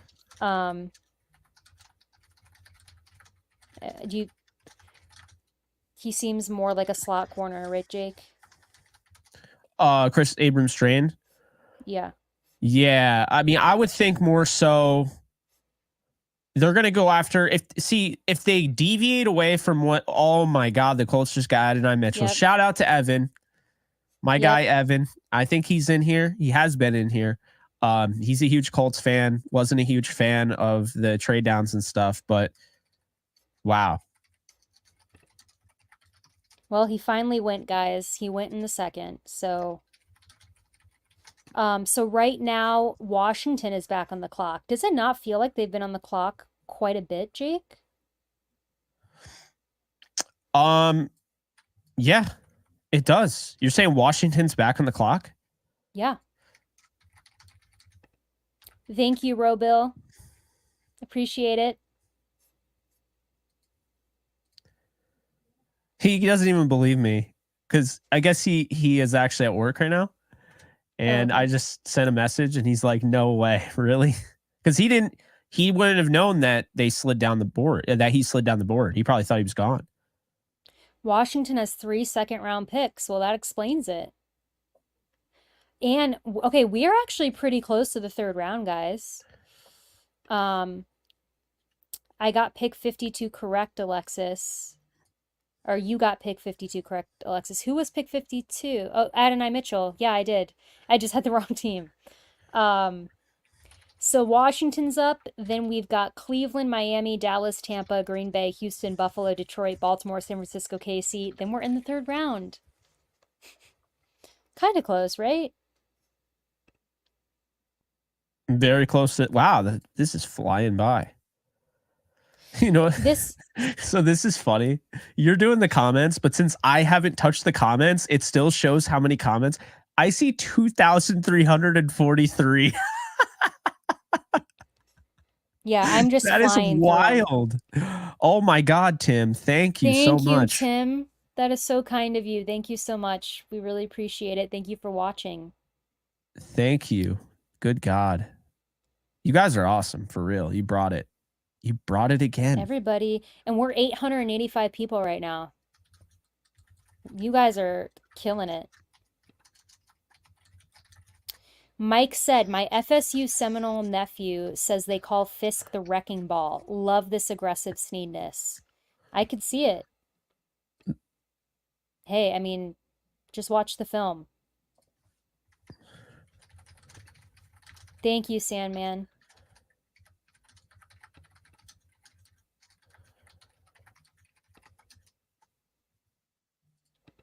Someone said, who's the best inside linebacker? I think probably Junior Colson or Cedric Gray right now. Because Cedric Gray hasn't been drafted, right, guys?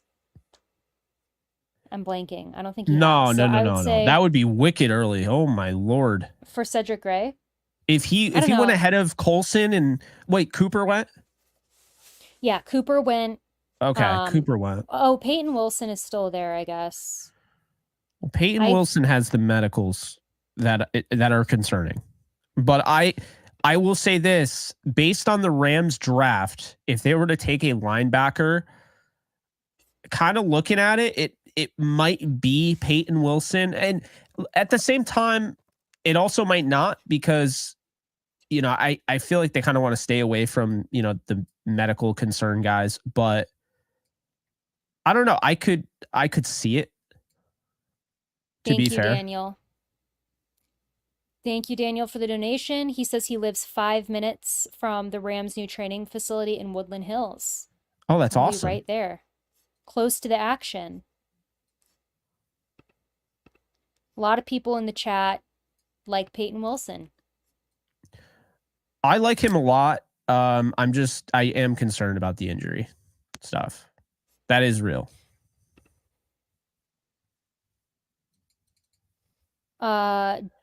Somebody asked if we think they try to re-sign Akello Witherspoon. I would never say never. That's pretty much all I could say on that. I don't like his market. I don't know why he hasn't gotten signed yet, but I will say after the draft, when the dust settles, guys like him, John Johnson, they're going to sign. And I wouldn't be surprised if the Rams brought John Johnson back. I wouldn't be surprised if the Rams brought Akello back. It just really depends on the supply and demand, of course. If there are a lot of teams in the market for a cornerback after this draft, he'll probably not be a Ram. But if he doesn't have much of a market, which is unfortunate because I thought he played really well last year, you never know. Liberty Wolf says, did we just lose volume? Can you guys hear me? Did we? Can you guys not hear us? I hear you. I hear you. Sounds like a you problem. I'm just Josh, I am a little concerned. I really do want them to upgrade at left tackle. I'm not like red zone threat alert concerned, but I am concerned, yes. Mark, thank you so much. He said, I want them to get the Notre Dame running back and Wilson. Well, Jake and I both want them to get Audric Estime as well. We know that the Rams have met with him quite a bit, so we'll not be shocked if they decide that they want to draft him. Absolutely not. Will not be shocked at all. That's kind of who I think they go with, but...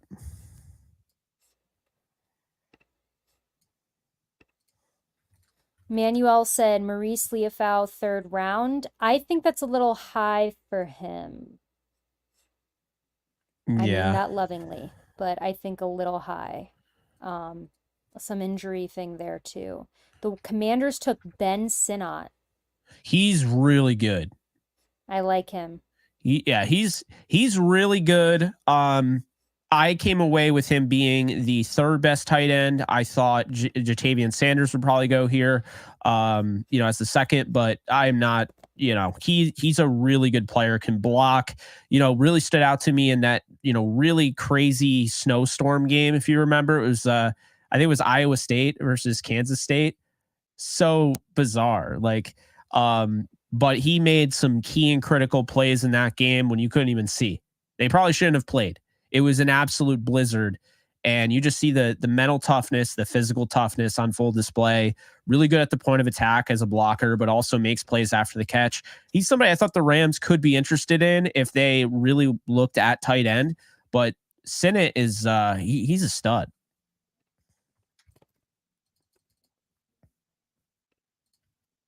Somebody wants to know why Rice fell so far. I thought that he was projected like in the third round. I mean, we're only in the second round.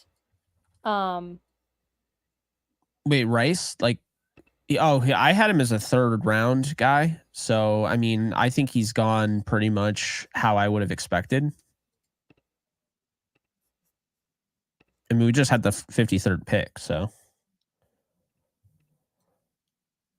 If I'm looking, though, at anybody on my board that would make sense for the Rams to go out and get at linebacker, Peyton Wilson has the experience. It's just those injuries in the past. Like he's had a shoulder surgery, a shoulder stinger, concussion. He needed surgery on his right knee when he first, redshirted in 2018. So, I mean, those are considerable things. Then you have Tommy Eichenberg, who doesn't have that sideline to sideline, athleticism that you would like. I would probably say Jordan McGee, Edifwan Olafosio, and I really like Jalen Ford, who I think that's probably who they go with later on in like the 6th round or 5th round. So this is a side note. So that because the Commanders just took Ben Sinnott, they've had A++ draft so far, in my opinion. This is what the Commanders have done so far, guys. They took Jaden Daniels, obviously, in the first round. The second round, they took Jerzon Newton and Mike Sanderstill and Ben Sinnott. Yeah, that is they a cooked. Really good draft. They've cooked. All right, so I'll say this right now. If Jaden Daniels is average, I think Washington can make the playoffs. I like what they built, and I think Dan Quinn is a little bit underrated here. I understand he might not be the sexiest option for head coach because you have all these young, bright offensive minds. But when you look, Dan Quinn led the Falcons to a Super Bowl. Okay, it wasn't that long ago either. So I think Dan Quinn and the Washington Commanders are going to be a force this year. I really believe that. I like what they've done.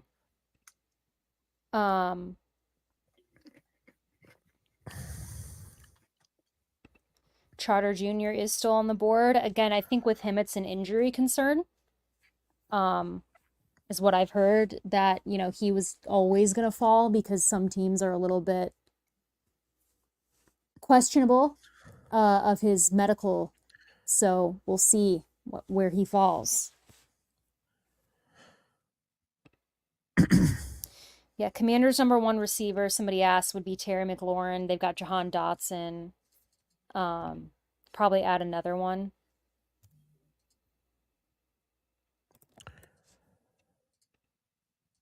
Yeah, I like what they're doing a lot. Washington's been fun. Who do we want at 83?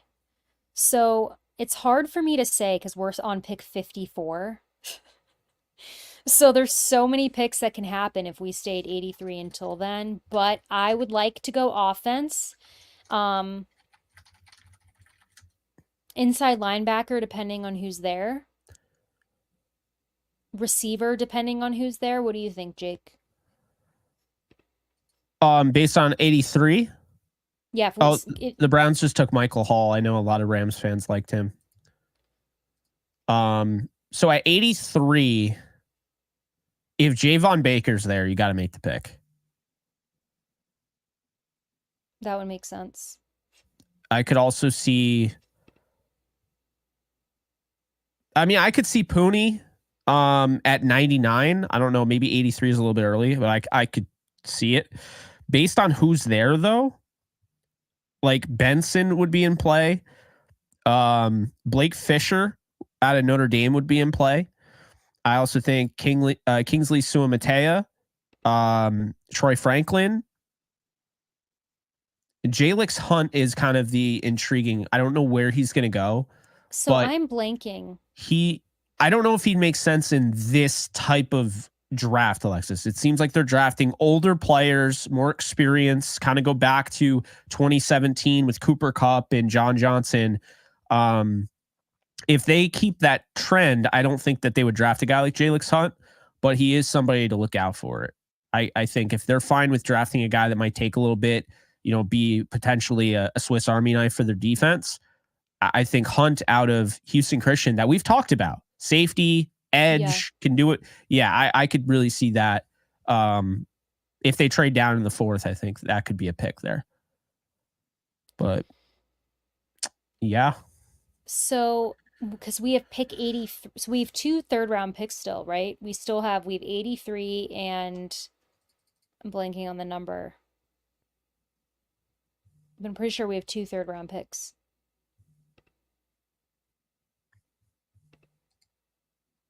Yeah, somebody said this is taking long. Yeah, 83 and 99. That's right.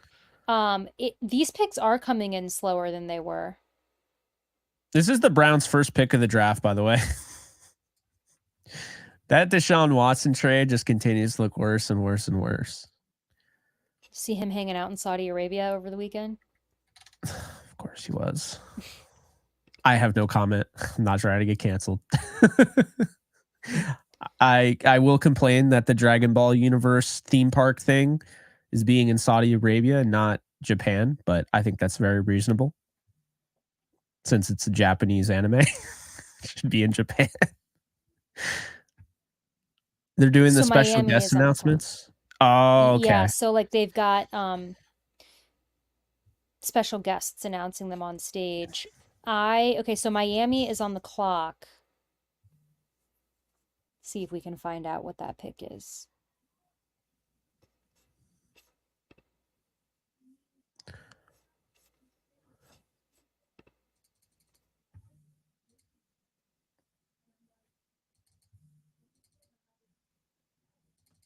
I don't see Miami's pick yet.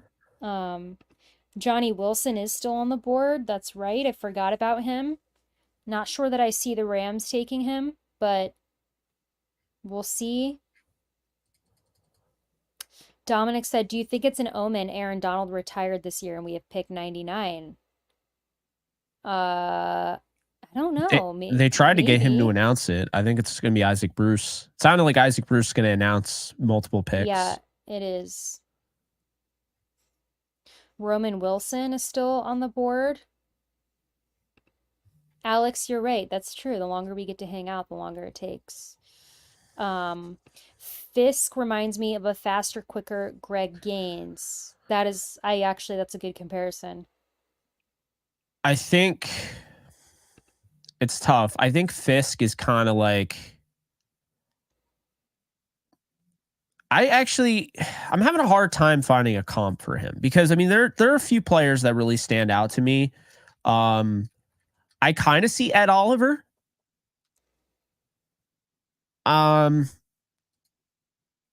Yeah, I mean, I kind of see Ed Oliver. I see maybe he's a shorter version of Jonathan Allen of the Washington Commanders. Very explosive, strong.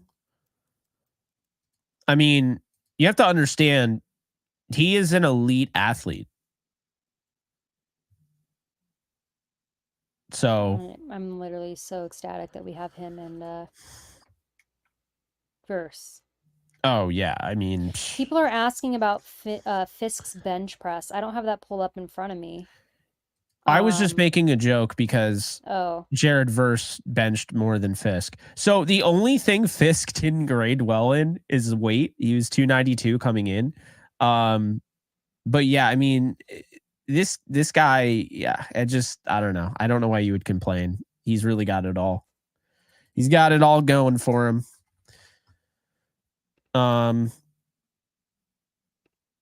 He actually measured in it. I was wrong. He's tall. He's a little bit taller than I thought. He's 6'4". That is taller than I would think off the top of my head. So he's 6'4". He ran a unreal shuttle time of 4.37, which is in the 96th percentile. He ran a 4.7840, which is 98th percentile. He had a 20-yard split that was a 95 percentile. His 10-yard split is in the 94th percentile. He had a vertical of 33.5, which is a 95 percentile. He had a broad jump of a 9, which is a 9.78 percentile. And his height is at the 83rd percentile, giving him a final RAS score of 9.97 out of 10. So they drafted another athletic freak. Exactly. I They got just to type. They've got to type. And real quick, Patrick Paul went to Miami. Yeah. So And then the Cowboys are on the clock. And then one more thing, Alexis, listen to this. So based on the this is just the combine measurements. I didn't see his pro day, so they could be even better. His combine measurements, he's ranked the 6th out of 1,620 defensive tackles from 1987 to 2024 in athleticism. He is the 6th most athletic defensive tackle since 1987 to be in the draft. Like, there's no reason to complain. None. Zero. Again, from what I'm seeing is everybody just didn't like what we gave up for him, but I think it was worth it, in my opinion. I But I loved could it see why because people would be. now you stay at 83 and 99. And look at how much they gave up to move up 12 spots. If a team wants to move up to 83, you can move down again and get that 4th round, selection.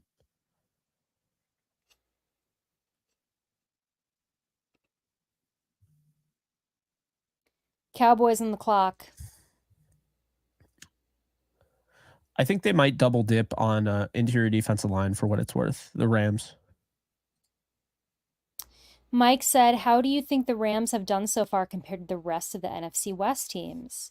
So I'd have to pull up off the top of my head. I mean, Cardinals are drafting well. Yeah. And you know what is interesting? When I have been doing my full 32 team mocks, every pick I hit for the Cardinals it was like there was no way they could make a bad pick with where they pick in the draft this year.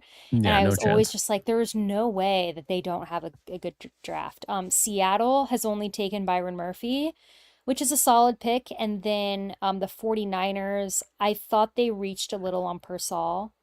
I personally, but yeah, I had a mid-second on Pearsall. I think when you get into the late portion of the first round, sometimes you're going to just be like, hey, I like this guy. This is my flavor. Instead of trading down, I'm going to make sure I have the 5th-year option with him. He plays a position that's going to be really, really expensive. So,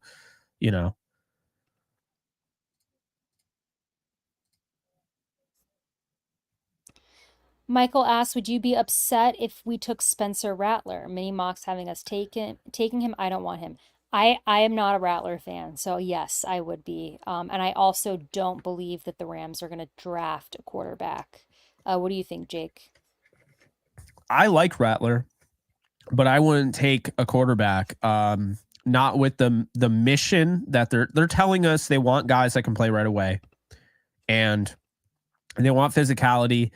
And I just don't see how drafting a 3rd-string quarterback or 4th-string quarterback makes any sense. And I like Rattler a lot. If he's there in the 5th, I'll take him. If he's there in the 6th, I'll take him. I'm not taking him in the 3rd. Not happening. No one say a word about my cup. You said that, and now they're going to say something just because you said that. Oh, man. I don't want to hear it, okay? I'm embarrassed by it, and I know. I don't need people on me about it. Why are you embarrassed? Because people just give everybody a hard time for drinking out of a Stanley Cup, okay? I need it. It's helpful at work. It's a basic girl thing to do.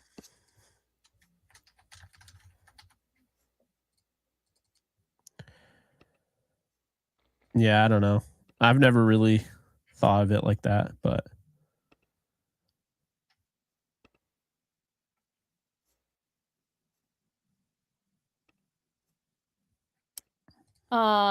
Tampa is on the clock, by the way, and I don't see that the pick is in. Jacob, there's no lead in the part that you drink out of, okay? It's just a common misconception. See, Deb loves her Stanley Cup. They're useful. I love the Stanley Cup. I think it's the best trophy in sports. I do have a Yeti cup as well, Smooth Operator, by the way. Smooth Operator. Yep. It's a good song. Cowboys are taking Marshawn Nealand. I feel like that's really That adds up. that's like their type of thing. I could totally see that because they lost a few guys, right? I know they lost Lawrence Armstrong Jr. They also lost Dante Fowler Jr. Both to Washington. Yeah, also that's another thing. Not only is Washington cooking the draft, they absolutely cooked free agency. Mm-hmm. Eli, because I know Deb, we talk on Twitter.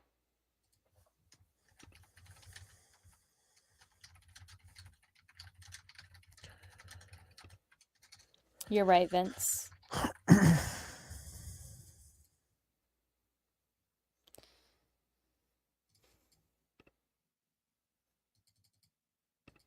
All good, Eli. Someone asked our opinion on Jalen McMillan. I like him. Not entirely sure he's a fit for the Rams. Jake, you might disagree with me. I would have preferred Polk if No, I was looking at. I don't disagree with you because I don't think they're looking for a slot. If they go wide receiver, I think they're looking for an X receiver, a guy that can be kind of an alpha dog, take the top off the defense, be a contested catch guy. That took a while to get out of my mouth, but yeah, I don't really see like a smaller slot receiver. And Jalen McMillan's really good route runner. You also have to block to be able to play on Sean McVay's offense, and he can block, but I see him more as a slot guy. So that's why a really good slot guy, keep in mind, that's good enough to get drafted on day 2. I just don't know if there's the fit there.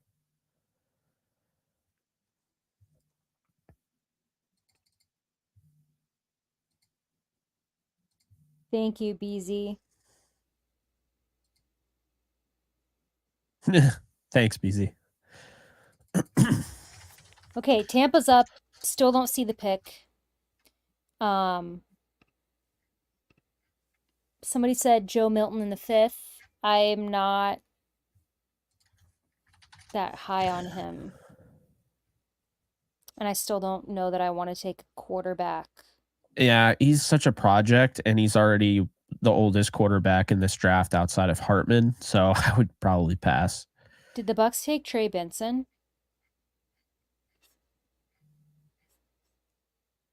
Or is that I was confused what that comment's in response to. Because actually Trey Benson makes a lot of sense for the Bucks.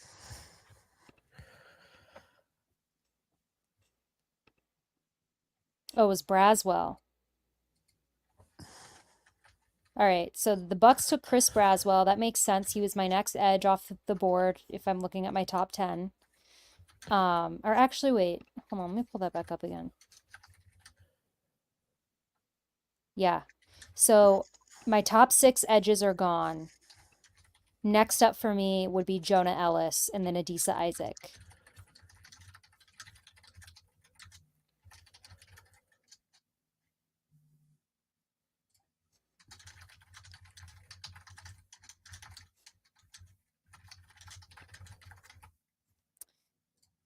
I don't know if I would even take Jordan Travis in the 5th, though, if I'm being honest. I mean, if I'm looking at my personal quarterback rankings, I have him as 10. So somehow the top 6 quarterbacks on my top 10 are all went in the first 10 picks of the draft, or first 12. Next up, I have Michael Pratt.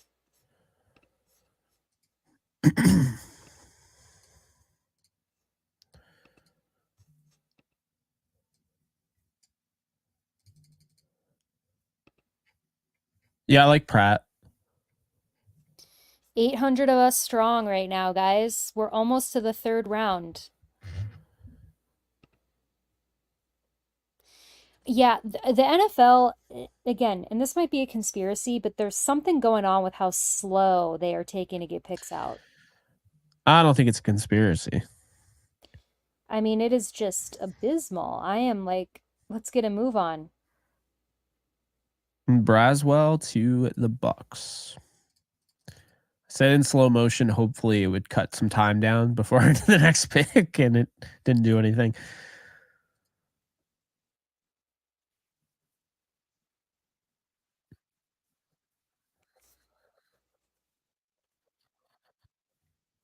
So Tampa didn't draft TJ Tampa, but I really want them to.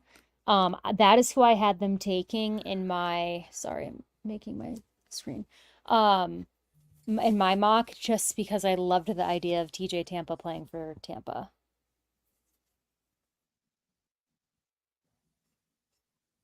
Packers are taking Yep. Javon Bullard. I almost said Jonathan Bullard. Who the hell's Jonathan Bullard? That sounds familiar. He was the edge out of Florida. Okay, that's right. I was like, wait a minute, he sounds like an actual right? dude. No, you're right. Yeah. I think he was a defensive lineman, but yeah. No, I remember that. Javon Bullard. I don't know if they have any relation, and I frankly do not care. Well, that means that Houston is on the clock. So, guys, we are at the end of the second round. A few more picks. So we got Houston, Buffalo, Detroit, Baltimore, San Francisco, Kansas City. So then we start the third. So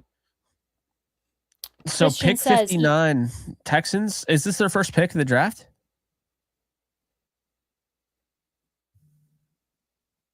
I think it might be. And by the way, if Christian's that comp, if that ends up being the case, Zach Seiler's a stud. I'm not complaining. Brian, no, he's not. He was drafted. Quinyon Mitchell. They want Troy Franklin really bad, I see. Everybody in the chat really, really wants Troy Franklin. So, we'll see. When we get to the third, when we get to pick, so as of right now, we're picking again at pick 83. So when we get to like pick 75, should we do our shadow draft then? Or you want me to just do it right before we pick? I guess that makes more sense. Well, we're going to do our shadow draft. Yeah. The only problem, the thing about the shadow draft, and this is the problem, is that you've nailed the draft so far. So it's not an issue for you. For me, I got Chop Robinson. So it's the same thing as taking Jared Verse. You got an edge off the board, right? Well, I took Adonai Mitchell at 39. I did not take Braden Fiske. So because I didn't take an interior defensive lineman, now I still have to draft the interior defensive lineman. I can't take the receiver I would want necessarily. You see what I'm getting at? So that's the whole thing about a shadow draft. That I can never catch up, essentially. Well, all the pressure's on me then, because I get it. I get the next pick wrong, and I'm toast. No, you have 2 on me. You're killing it. Well, we'll see. Any solid offensive tackles left? Yes. Let me pull up. What website are you looking at, Jake, to see who's the best available? Because I'm on ESPN and it's not. Oh, I'm looking at my board. Oh, okay. Yeah. So you're doing but I thought that there was a site that we typically use that also just automatically refresh. It's so much easier. I mean, I have the iPad that has the best available here on the DraftCast for ESPN, but I'm not really it's not updating. So I'm just using my board. So right now, Ennis Rakestraw is still there. I know, I'm surprised. Yeah, Junior Colson is still there. Oh wait, but the question was about offensive tackles. I mean, Blake Fisher out of Notre Dame is still available. Roger Rosengarten out of Washington. Kingsley Suamatea out of BYU, still available. Don't know why I blanked on that. Matt Goncaves out of Pittsburgh. Kyron out of Yale is still available too, right? Yeah. Javon Foster, but now we're getting really low. But I could see Rakestraw if he falls. I don't know why he would fall to 83. Rakestraw is a player that they've been interested in. They met with. Ooh. The Texans drafted Blake Fisher. Oh, that's a good pick. Dream is dead. Well, it's a good pick in that he's a good player. I don't know if I would pick him here in the second round, but It Yeah, seems I think like it's a little teams are more high. likely to reach when they don't have a first round pick and they're picking for the first time in the second. You know what I mean? Yeah, that must be their guy. Yeah.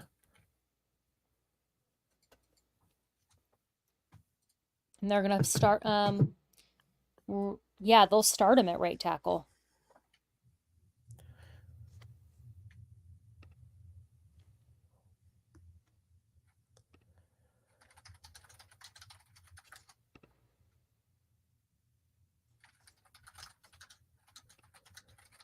Verse wearing number 45, is that confirmed? Or I is don't, that well, they're like mock ups of him in 45, and there's mock ups of him in 5. It's like, I think no one 5 would be knows. tough. Well, 56 is there. I mean, I could see it. okay, Buffalo's on the clock. So Buffalo took Keon Coleman with the first pick in the second. So they've gone receiver. Let's see. I could see them going like defensive line here because they've only taken Keon Coleman. So let's see. I could see them going. There's no one here actually in the second. I like defensive line. Is it just me too, or does it feel like the Bills always draft a running back way too high every year? I mean, I love James Cook, so I can't really say much, but Thank you, Steve. It's very kind. Appreciate it. Sure thing. Did you hear that? yeah. That was my SIRI on my phone. I guess Thank it you, thought I said Steve. that. Yeah, I said Steve. Thank you, Not Steve. Siri. Mine is set to the guy with the Australian accent. That's Oh, why it okay. sounded like that. I just have regular Siri. Um, I actually forgot what I was just going to do. I was supposed to do something. Sorry, my phone interrupted us. Jake and Oh, Alexis. Oh, we go ahead. interviewed Brandon Coleman, and Blaine was asking me if we interviewed. I was going to send him the interview. Brandon Yes, we Coleman did. is an option at 83. Yeah, versatile. Has been rising up boards supposedly.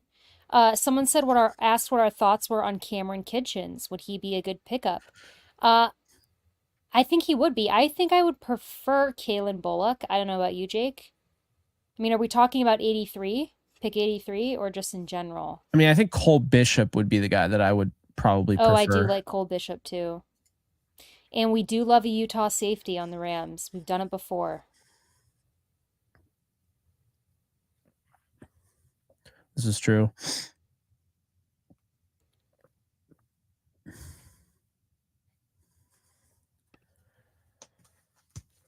Brett, I don't even think Siri would be able to answer that because there's no explanation. Oh, boy. Oh, the Bills took Cole Bishop. So that dream, Well, Jake. screw them. We got Timu Lesnead over there. Yeah. Steve, thank you so much. He said, how about Thank you, Steve. Devontae Walker at 83? I'm not as high on him as maybe a lot of people were, but I wouldn't hate it, but I don't know that would be my pick. What do you think, Jake? Hard to say. I'm not against him. I just don't know if I would pick him at 83. I think I'd go with Baker. I think the guys that I'm really looking at, if I was doing a short list, Alexis, I'm looking at Javon Baker. I'm looking at Amagaji. And if Rakestraw falls, I'm looking at Rakestraw. That's pretty much it. Thank you, Shannon. And hi, Raquel. I love you too. Thank you for watching. What a sweet Thank you, person. Shannon. That is so nice. See, you got a lot of fans. I hope you're having a great Friday night. Thank you for hanging out with me. Can everyone do me a favor real quick and go and subscribe to Alexis Kraft's YouTube channel, since she's so bad at promoting her own self? I know. So the link is in the description, I believe. It is. So the link is in the description, right? And it's also on my channel. It's in a featured section on my channel. So just hit the icon. You can actually subscribe without even going to the page if you're that lazy. You can just hit it right then and there. But go and give her, some subscription. She is going to be streaming there. We decided to do it on this as more of a centralized location instead of breaking you guys up. We're now all a big community all in one spot, which is really cool. But yeah, definitely be sure to go and do that. Thank you. And the Discord. Yes. If you guys have not already joined the Discord, that is also in the description. It's a free Discord community, pretty much taken over by Rams fans, but anybody is welcome. We have 987 people in the Discord, and it's wildly active. So you'll never miss a video. It automatically gets put in Discord when I drop a video as well. Oh my God. Lions took Ennis Rakestraw. Oh man. And they took Terrion Arnold. They saw what happened to them in the Super Bowl, and were like, or not the Super Bowl, the NFC Championship, and we're like, never again. Joe, I'm drinking water. Nothing exciting. Just water.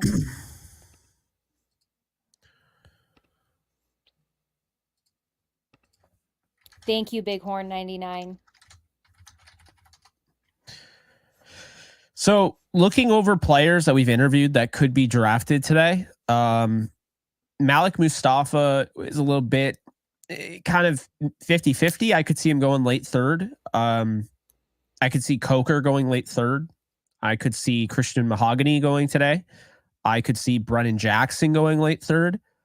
And I could see Tanner Bortolini and Brandon Coleman going on day 2 as well. I think those guys, it seems like there's a lot of momentum with a lot of those names I mentioned. So I just think it's hilarious that they've doubled down on secondary, because they're in the NFC Championship. They were so awful in the secondary that they were bad in the Rams again. game. They shouldn't have been there. They were. They really were. Yeah, I would love Dwight McLaughlin, Tyler. Yes, we have.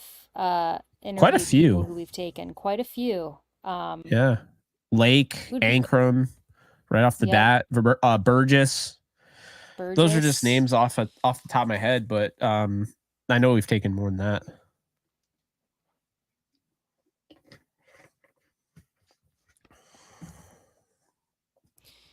So Joe Noteboom, I interviewed at the Senior Bowl.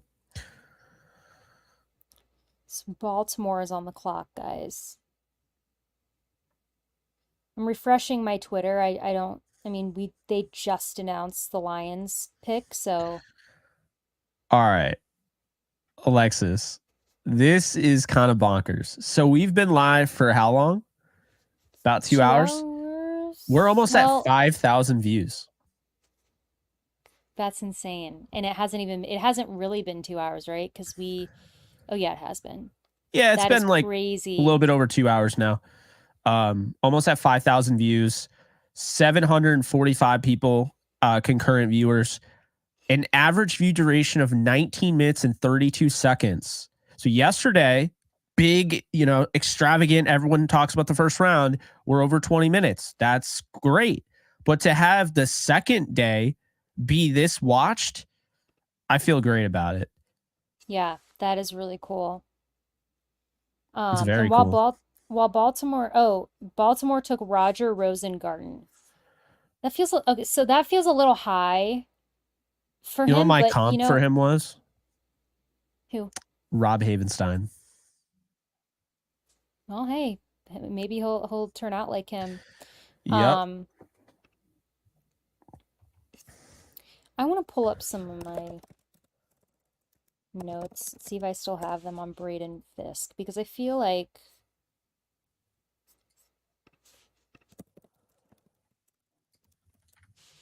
And I'm not going to pull up mine. Let's pull up like an official scouting report on Braden Fiske. Um,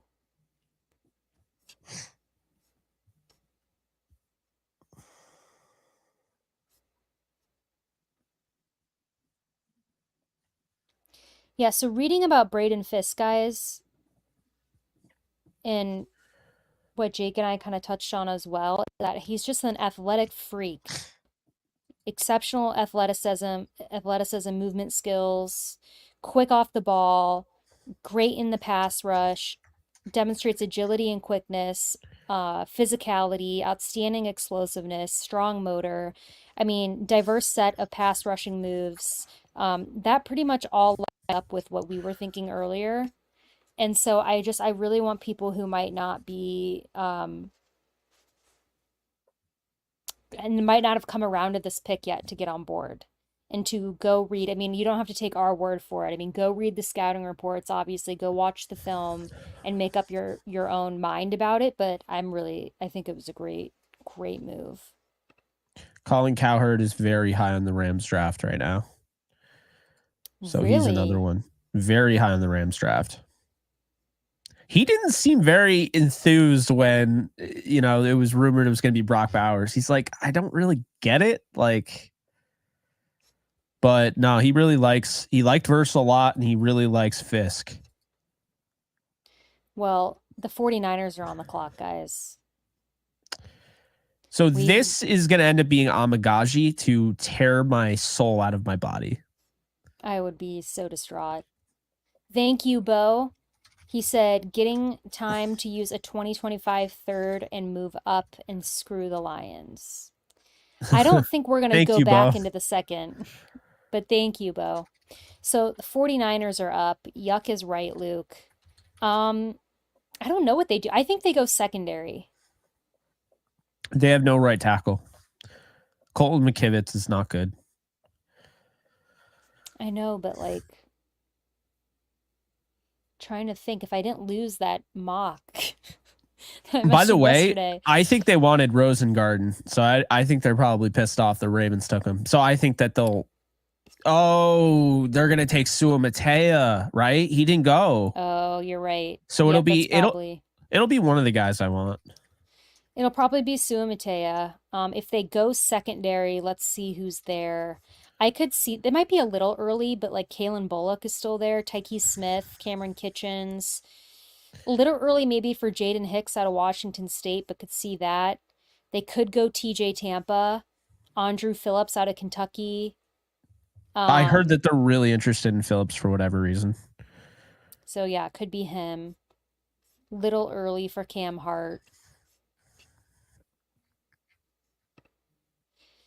Thank you so much, Christopher. Thank you, That is Christopher. very kind. He said Jake and Alexis's Fisk remind you of Greg Gaines, and by the way, I made your Halloween Michael Myers mask. You made my specific mask. Elaborate on that in the chat. I need some elaboration, my friend. That's Like, really did you cool. work on the Halloween movie and make the mask? Or did you make that specific one? That would be kind of I got it from interesting. Trick or Treat. I forget the name of it. Trick or Treat Studios, I think it is. But to answer your question, Fisk does kind of remind me of Greg Gaines. Yeah, I think he's a much better athlete, but I mean, I can kind of see that. By the Oh, way, the Chiefs traded up one spot with San Francisco. why? Well, who could this be? Who did they think that? I mean, I don't know. So this is probably an offensive tackle. This is probably going to be Sua Matea or Yeah. so that's probably it. The 49ers probably said we'll take whatever one. The Chiefs wanted a certain guy. Yeah, it's got to be. Man, the Chiefs traded up. This is their second trade up. It's just it's a pick swap, 63rd for 64th. 49ers get a 5th, Chiefs give up a 6th. I mean, that's, they swap.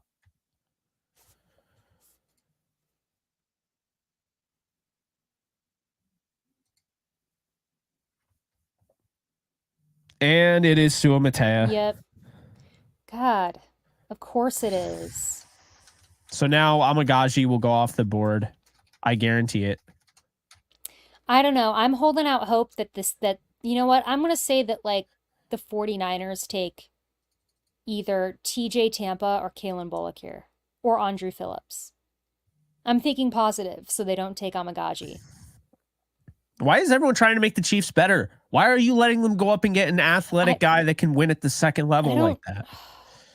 I don't understand these people. I don't get it.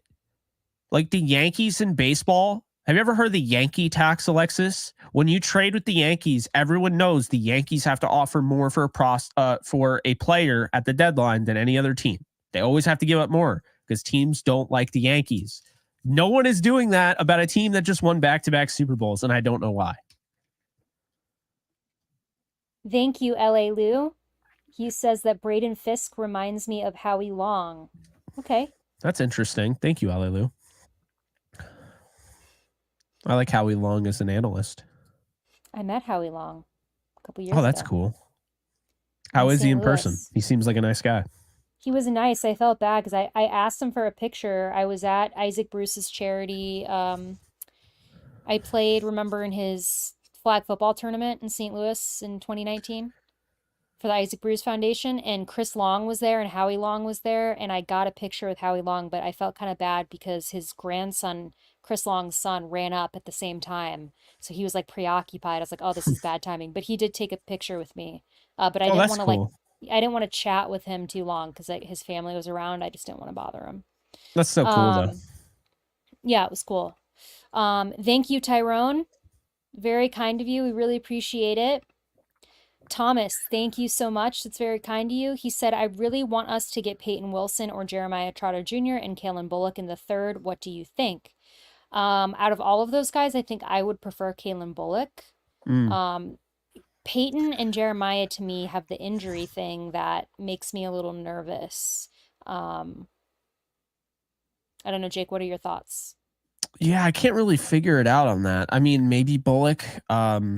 Appreciate you, Thomas. And also appreciate you, Tyrone. Thank you guys so much for donating. Really appreciate it. All right, guys, last pick of the second round. The 49ers are making it. Yeah, this is a tackle, no doubt. I'm thinking positive until it happens. Patrick Mahomes tweeted, I love Veach, man.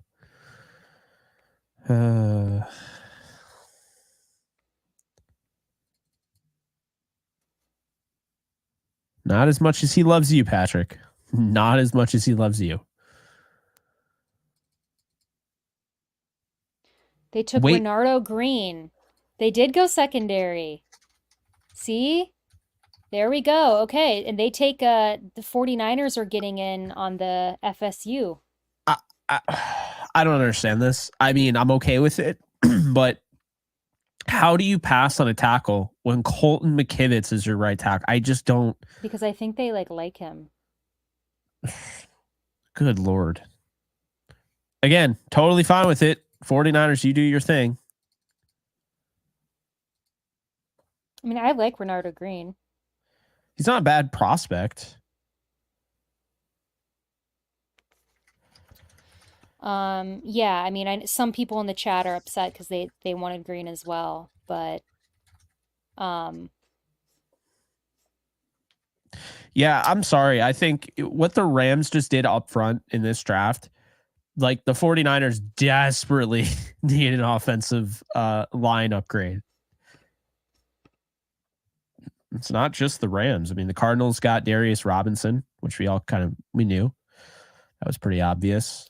Well, guys, we are starting. They got Byron Murphy. We are starting the third round. Carolina's back on the clock. We're back in action. Mormon BYU connection. Andy Reid and Kingsley Suamataia. New best friend for Patrick Mahomes. That's funny. Benson is still available. Yes, he is. I figured Brooks would probably go before Benson, but yeah, that's what I Again, if any running back was going to go in the second, I thought it was going to be Brooks. So I have Benson as my next best running back available. Then we got Corum, Allen, and Estime, all of which I think could go in the third. I could see maybe Estime and Allen falling into the fourth. Just because, again, I don't think running back is really valued this year.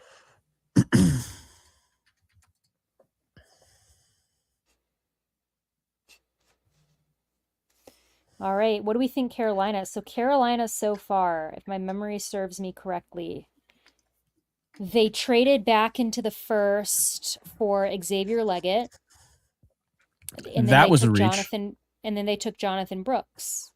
So they've gone two offensive weapons, could go defense. What about let's look at best available. What about defensive line? What about Dwayne Carter or Tyler Davis or Brandon Dorless? I could kind of see that.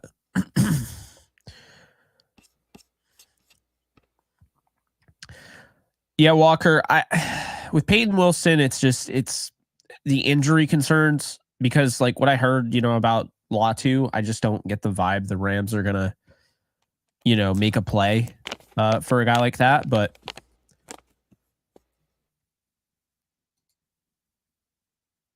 I'm gonna have a little bite of toffee.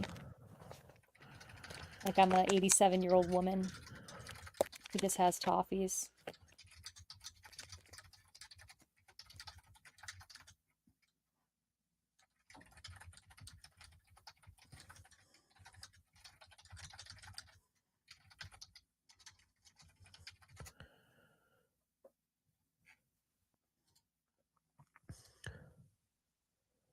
Alexis muted her mic, so I'm on the spot right now because there's a lot of dead air. Jets have just traded up.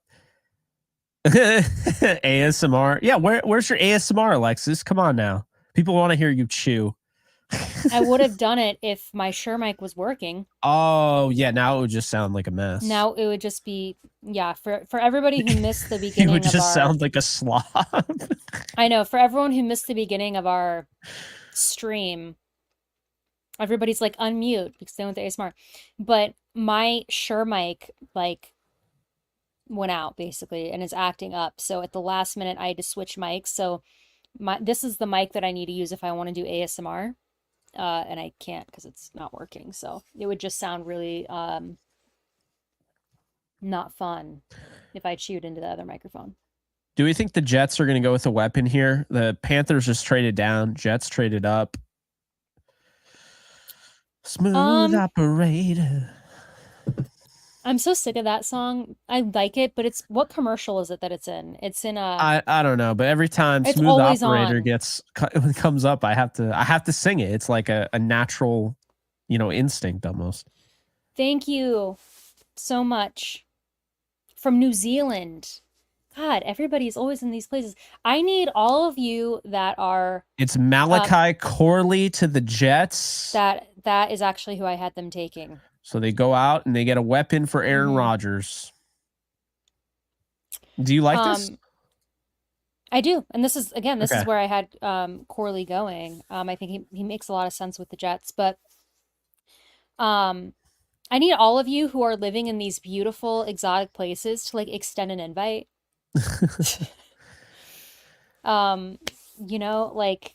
Just let me know because there's so many places, all of you, I'm watching everybody drop in the chat and we'll do it again later, living in these beautiful foreign places. And I'm just like, oh my God, you guys are so lucky.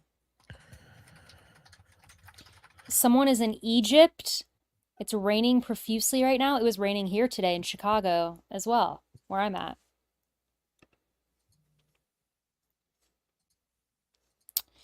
Some Rams fans a little upset because they wanted Corley. He's a good pick. Yeah. I do think the Rams go offense with their next pick.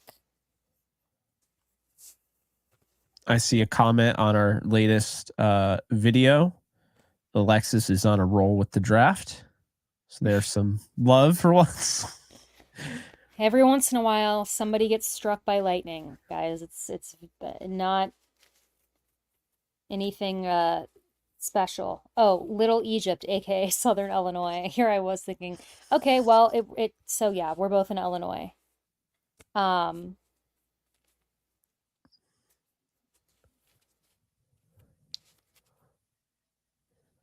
so who's up? So that means the Cardinals are back up.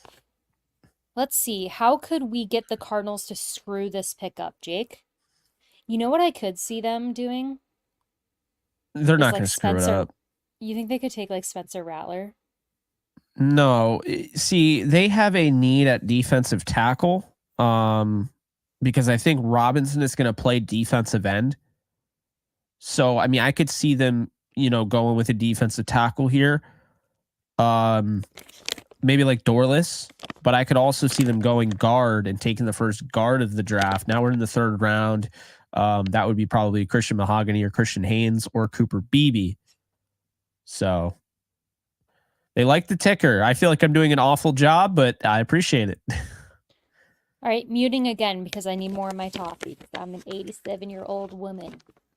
You said it. Likes to carry around toffee. You said it. Let's see.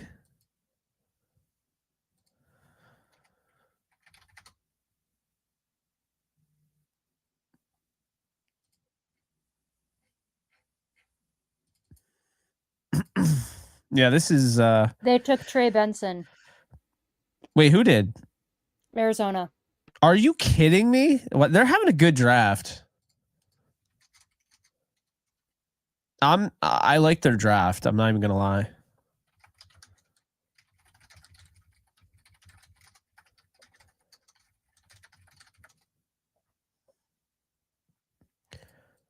Damn it, man. Damn it all. Massive shout out to Jake's brother who is giving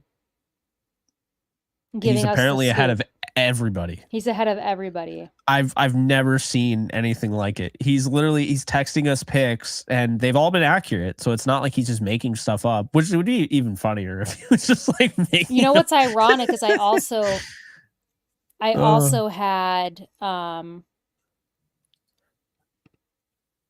I also had Arizona taking Benson. Did you know? Mm-hmm. And you're just gonna have to take my word for it because Arizona's gonna be a pain in the ass. I'm telling you. Well, they're due. They've done that. They dipped and now they've got the picks and they're gonna rise. And yeah, Liberty, I would not be opposed to trying pineapple with toffee. Although those sensations, like, it doesn't really make sense because it's sweet and sweet. Like, so I need pineapple with something salty. I tagged products. I guess I have to manually go in and tag products from our merch for it to show up. So I don't know if you guys see anything. Let me know. I don't know how you would find that. But yeah, I don't know what the hell is going on. They also update the new look of YouTube so much that like I can't figure out what I'm doing. I look like my co-host for Yankees Unloaded, Gary. He has no idea about technology. It's hilarious. Well, I'm not.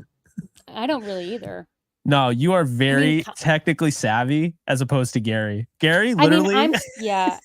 he recorded last night's episode while we were doing this by himself, and the ending is just him like trying to figure out how to turn off the recording.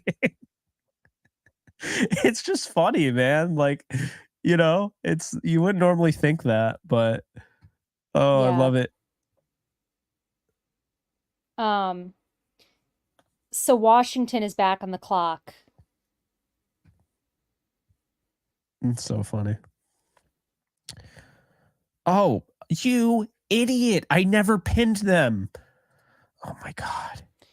To answer the question, Tyke Smith or Bullock better, I have Kalen Bullock ranked higher, personally. I don't know if you agree or disagree, Jake. Yeah, I like Bullock more. The DTR hat's pinned, I guess. I don't know how to find it, but I did just pin it in the live stream. So I know people were like, hey, where can I get the DTR hat? And then I just stuttered for a while and then just gave up. Oh, I see it now. Okay, it shows up on the screen. That's kind of cool.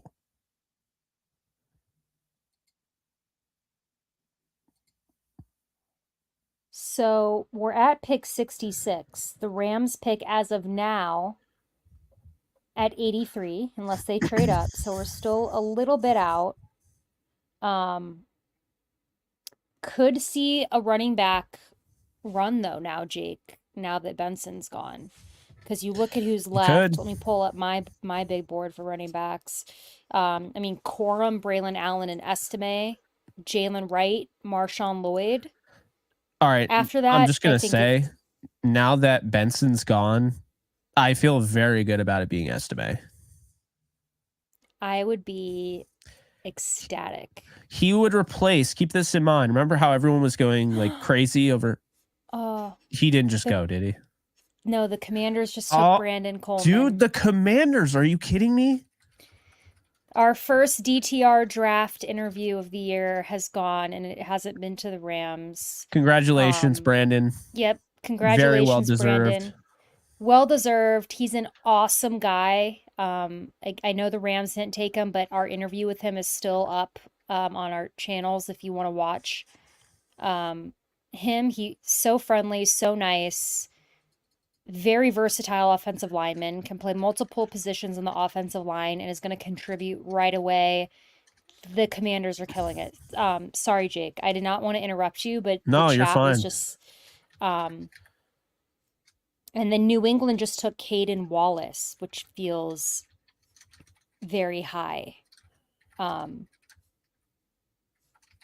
For me, for him to go this high, personally. So Caden Wallace is an offensive tackle out of Penn State. So we just saw Brandon Coleman, offensive lineman, TCU, go to the Commanders, and then we saw Caden Wallace, offensive tackle out of Penn State, go to the Patriots. So now the Chargers are on the clock. Jake, again, apologies, didn't mean to interrupt you. You were talking about Estime to the Rams. You now scared, that Benson's gone. You scared the hell out of me, honestly. I thought Estime was going. And I actually, now that Benson's off the board, Estime is my number 3 running back, which means he's my number 1 running back available. He is the best running back left in the draft. And I think if the Rams want to go running back, he's got to be the pick. Like, that is the guy they met with. This is what I would say. For those of you out there that really, really, really liked Royce Freeman, even though he wasn't that good, Estime would fill that role times 10. So I really think that would be well. And now that we've seen Benson go, if we are to see like a Braylon Allen or Blake Corum go, the Rams might want to take Estime at 83. I was thinking they should take him at 99. But with the way, again, if you start to see these running backs go, and we know that, the Rams really like Estime, they could very well pull the trigger at 83. That was quick. The Patriots already picked Caden Wallace. Yeah, I just had a whole conversation about that. So they went Caden Wallace and then Brandon Coleman and no, there's well, I can hope Amagaji falls. Well, now the Chargers are on the clock. I don't think they're going to take Amagaji because they've already got Joe they better Alt not. and, it should be illegal. Well, they got if you get Joe Alt, Well, I think they're going to move Joe Alt to the left and move Rashawn Slater to right. We'll see. I think it makes sense, but who knows? Someone asked, who's our Estime comp? I think he is a... Well, actually, you go ahead. No, you go ahead. Because I don't have an answer because I've been asked that before. And it's almost like if you could take Royce Freeman, but make him No, better. You know who he is? Who? He's James Conner. Strong, leg drive, short yardage guy, pass catcher, stays on the field and passing downs because he's a pass protector, a leader, and he's mature beyond his years too, is everything that I was reading. So yeah, I would say it's James Conner. I mean, he's faster than Conner and runs with better pad level, but I think I would say James Conner is that. And by the way, I freaking loved James Conner coming out. I thought for sure the Rams were going to draft him. I was super, super high on James Conner. So somebody asked what we think about Cody Schrader. Smooth operate every time. I'm not really a huge fan. I think he's a college running back. Alexis, that was one of your sleepers. So Yeah, I like him. I just think the problem with him is that it's could be so hit or miss. By the way, the Chargers took Junior Colson. that is a very That Charger pick. and it's a Michigan boy, Yep. and you got Harbaugh. A little surprised. So I really felt strongly the Chargers would go after Blake Corum, for that reason. But then they signed, I'm blanking, the big J.K. Dobbins, and I was like, well, maybe they aren't going to take Well, Corum. no, they also they signed Gus Edwards too, so those dudes are Right. reunited again. Yeah. So, okay. Well, that's a bummer. I really like Junior Colson. Cody Schrader. Yeah, I think the problem with Cody Schrader is that it's just super hit or miss. Like, there's a chance he could be a really fun gadget running back in the NFL. I mean, he's not going to be like a starting running back. I think if a team wants to take him in the sixth or seventh and see if they could play, around with him and see what he could do, that'd be fine. But there's a really big chance he just doesn't pan out. I think he's worth the risk. I think it would be fun if you wanted to take him in the seventh He round. led college football in rushing yards, Yeah, I mean, he's but he tested again, horribly, like really like he's 10th small. percentile. Yeah, he's just not a stereotypical NFL running back, so you got to take the gamble there. El Cat, thank you so much. He said next year do a WWE mock draft. I know nothing about the WWE, so I could still Is do Rey it. Mysterio still in it? I used to watch it. I don't watch it as much anymore. Estime. I saw a comment that said he ran a 4.7. That's not true. At his pro day, he ran a 4.61. That'll But do. he's also, again, Kyron Williams didn't run the fastest 40. No, the Rams don't care about long speed. That's the thing. Whether I agree with that philosophy or not, they don't care about long speed. So do not look at long speed and say, yeah, there's no chance. And then also, like, again, Kyron didn't run the fastest 40. Audric didn't run the fastest 40, but they're two completely different running backs. So it's like, big picture, I don't know that it matters.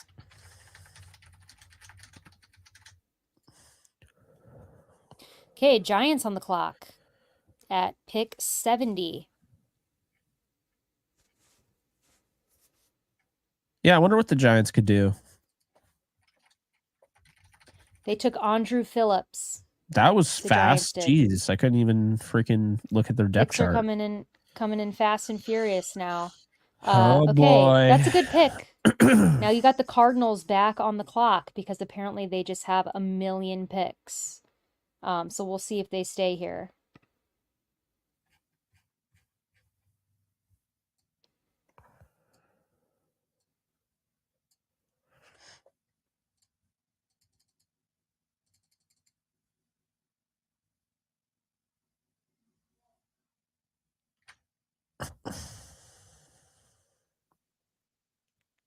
So 70th overall. So now we're at 71st. Yep, with the Cardinals. Oh, good God. This team. They're going to take somebody that tears my soul out. I already know it.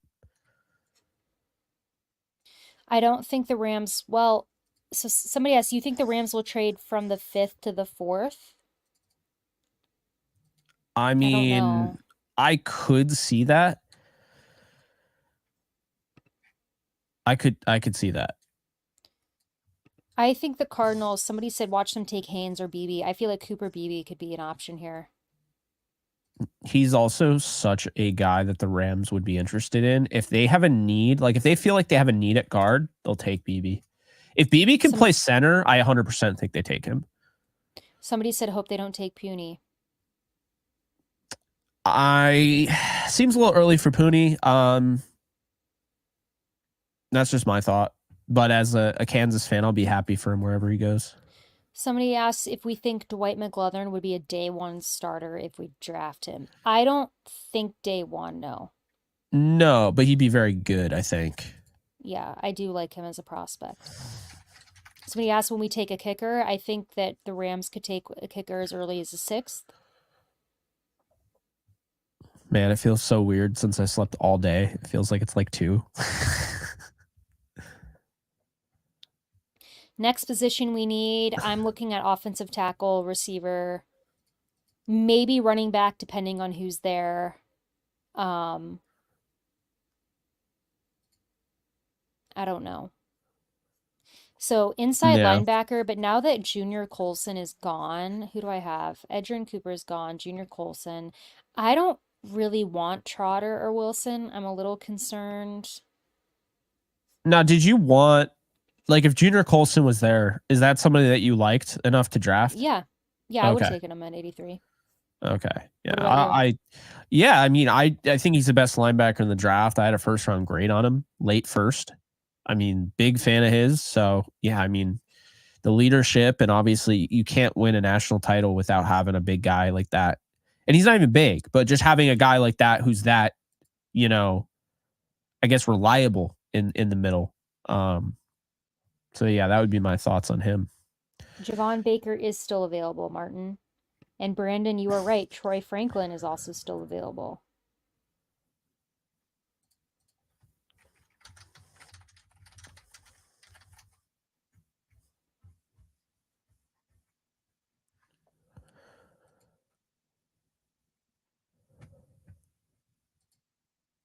I still do not see the Cardinals pick.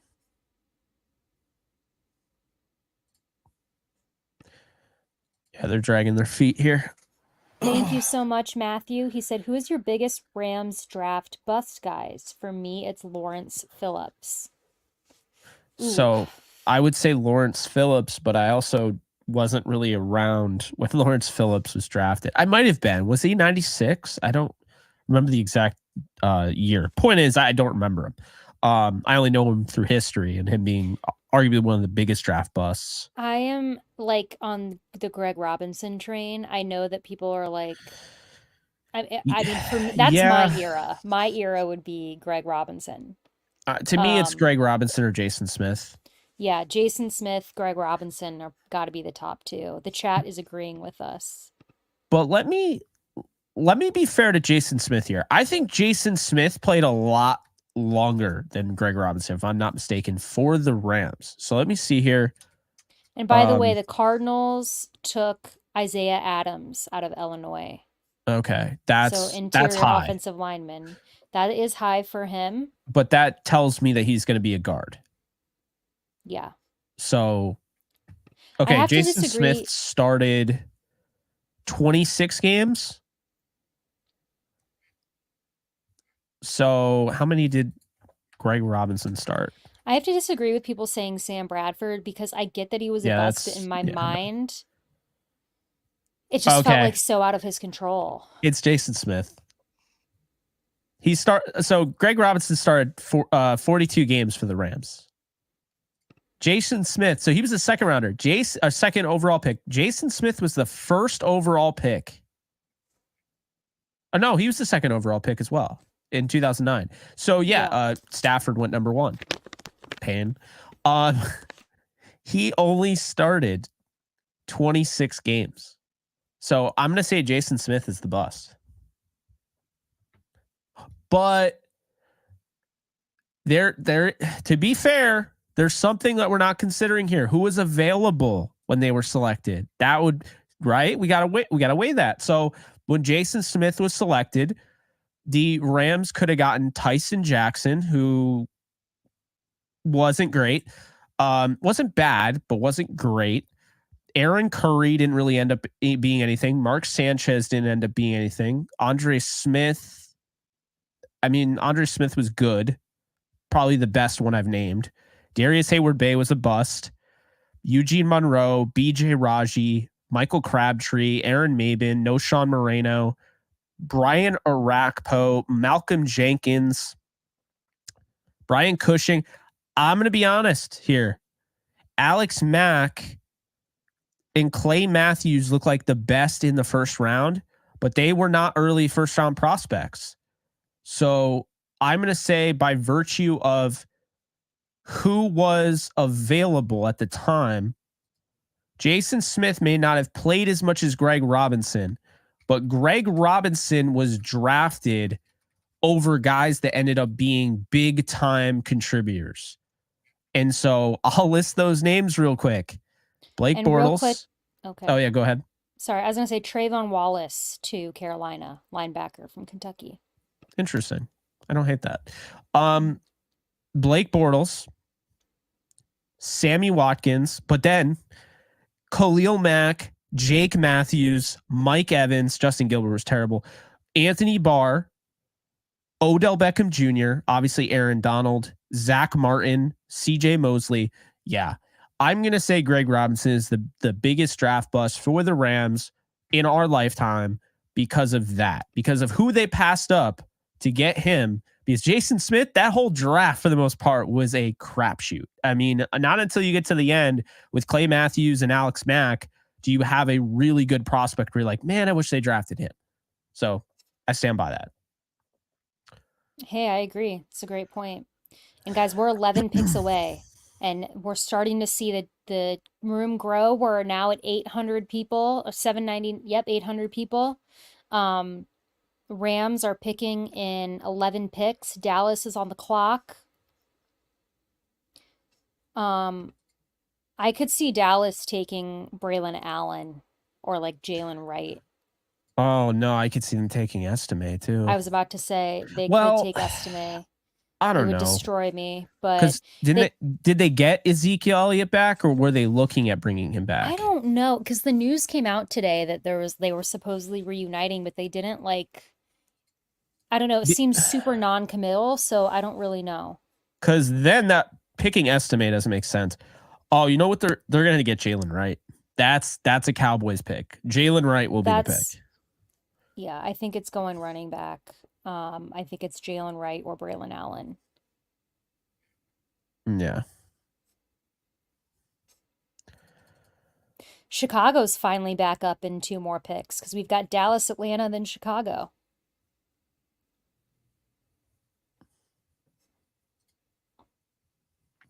I'll be right back, heading to the restroom because it's not a DTR live without me doing that. So I will be right back, and you can hold the fort. I'll hold it down. Hold it down. Jake's brother actually in the chat just said it could be Blake Corum. That actually makes a lot of sense too. I do think it's going to be a running back, but like somebody also in the chat said Peyton Wilson, so it could be him. Adisa Isaac has not been picked.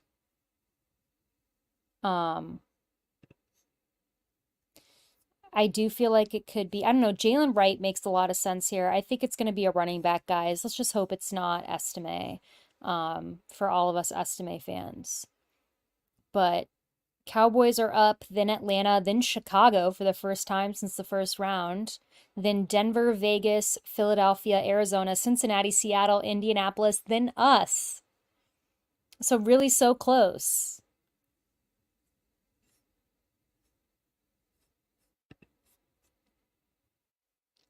I don't know. You drop it in the chat when you guys see it. I have not seen that they've made the pick yet, but Blake, it kind of almost, I don't know, Blake Corum makes a lot of sense for them.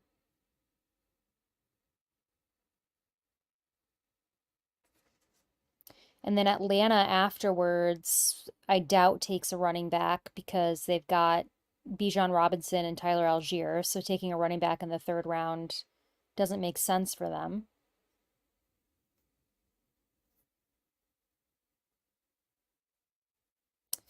So Charles Ben Sinnott has already been drafted. He was drafted by the Commanders in the second end of the 2nd round.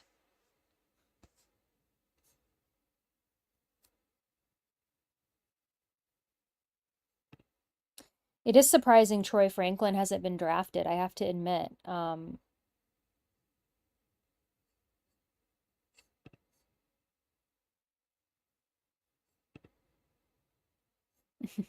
ID 89, you're right. We'll see. We'll see. Has the Texas tight end has not been taken yet, Jatavion Sanders. Manuel brings up a good point. Jonah Ellis could be taken by Atlanta because his brother plays there. Has anybody seen the Cowboys pick? The Panthers got, if you're talking about a running back or just in general, they got Jonathan Brooks, Xavier Leggett, and I'm blanking on who their third pick was.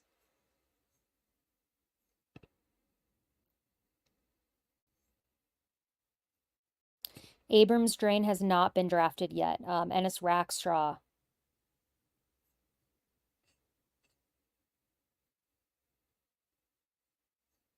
Cooper Beebe is still available. We could, hey, I mean, we've already taken 2 Florida State players.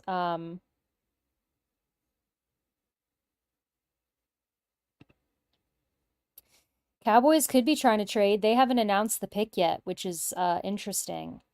We are ahead of the TV for people saying that the TV is behind. Oh, Cooper Beebe went to the Cowboys. Okay.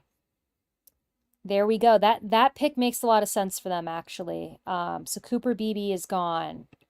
Hey, they didn't take anybody that we really wanted. Good pick for them.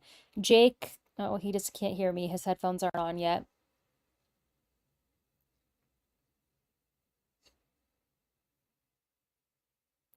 All that you missed, Jake, is that the Cowboys took Cooper Beebe. Oh, come on. That's a good pick. So now the Falcons are on the clock, and somebody brought up a good point. The Falcons could take Jonah Ellis. I could see that.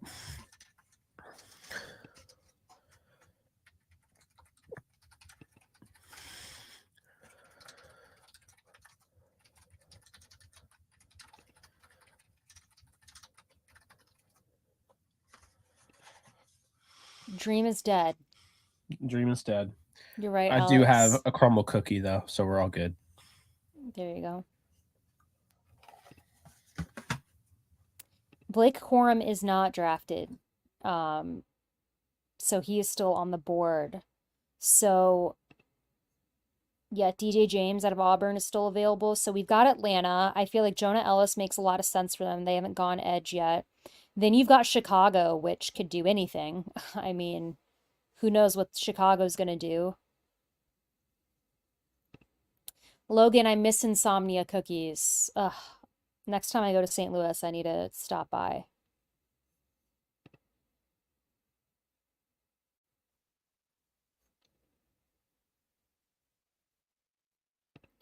KT13, I do. I do think they are going to double dip on edge. I think it's going to be later.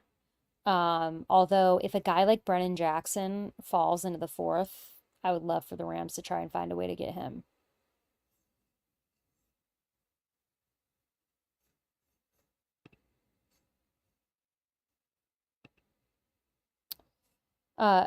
Freddie is saying that we are going to take TJ Tampa. So he's claiming that. The Falcons took Braylon Trice, it sounds like.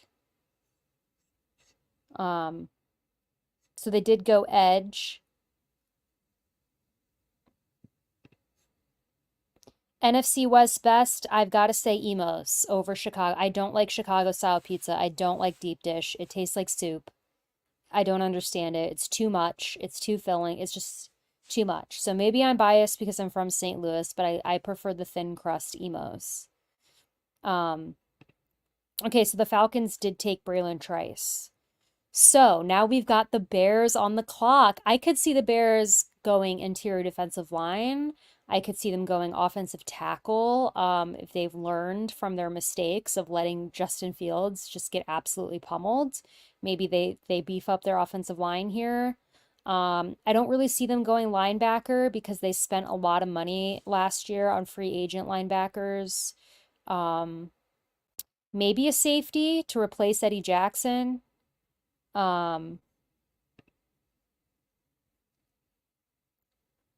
Emos is the best. Chicago pizza is lasagna.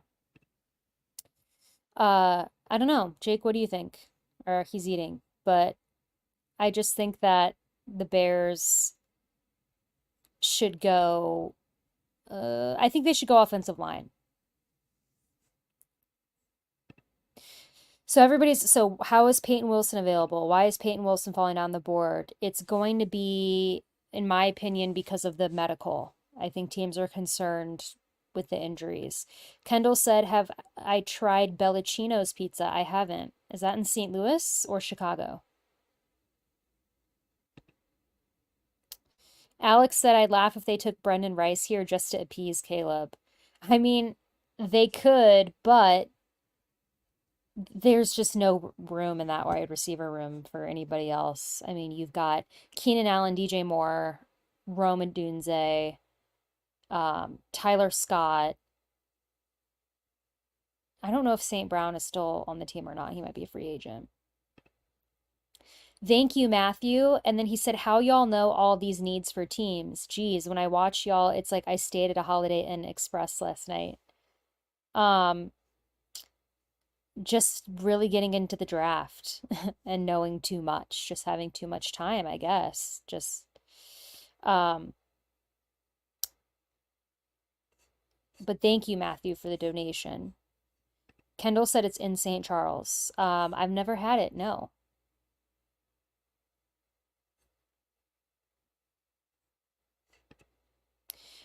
Atoko, you're right. I agree. I don't think the Rams are gonna bite on Peyton Wilson for that reason. So Chicago needs offensive line. Agree. So I don't see that Chicago's made the pick. I could also see Chicago trading back because they literally have 2 picks left. They have this and 1 more, so they could try to get more picks in the draft.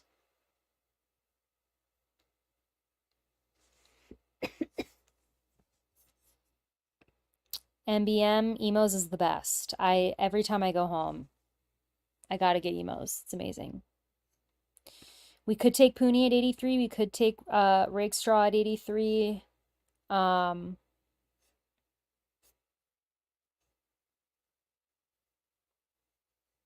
Troy Franklin is still available.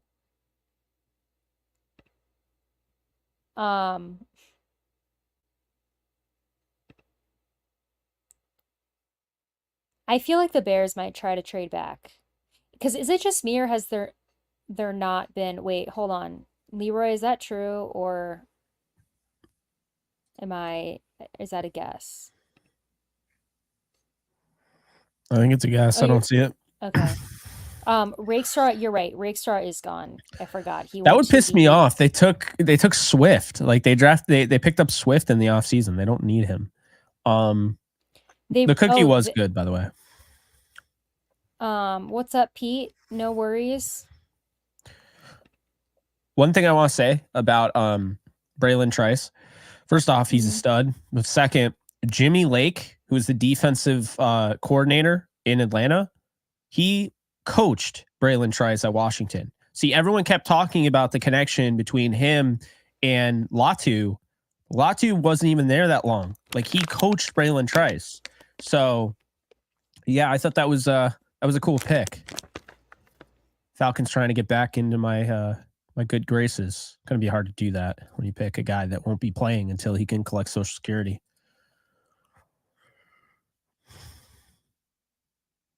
Michael Penix is going to be 50 by the time he's the quarterback of the Falcons.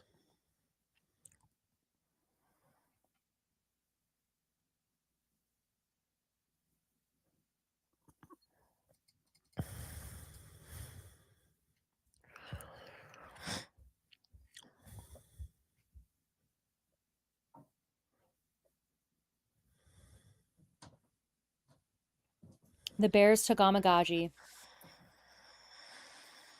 You know what I'm going to say? The dream is dead.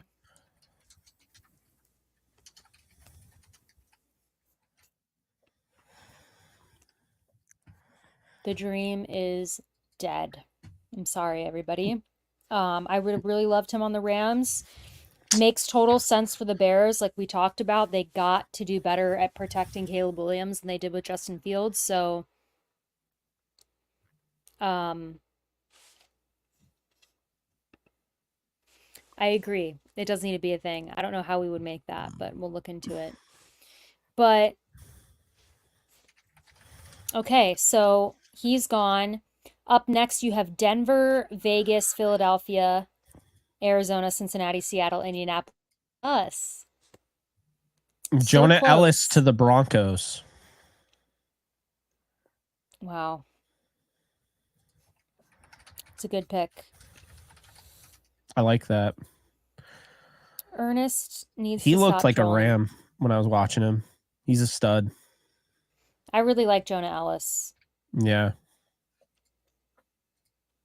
If you don't have a high motor and you play the edge spot, why are you playing the edge spot? There's so Well, many guys. right. Like you watch Jared Verse and you watch guys like Jonah Ellis and you're like, why are these guys even trying to be in their class if they're not going at, they're all, oh, his motor runs hot and cold. Well, that's not acceptable. I can get all these guys that are going to be high effort players.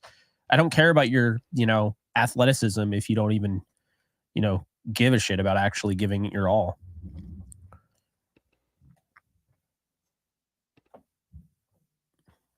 Well, Alexis never makes a mention of that. I like that joke. The Social Security joke. Brendan Rice. I don't know why I don't see it. Isaac is fine.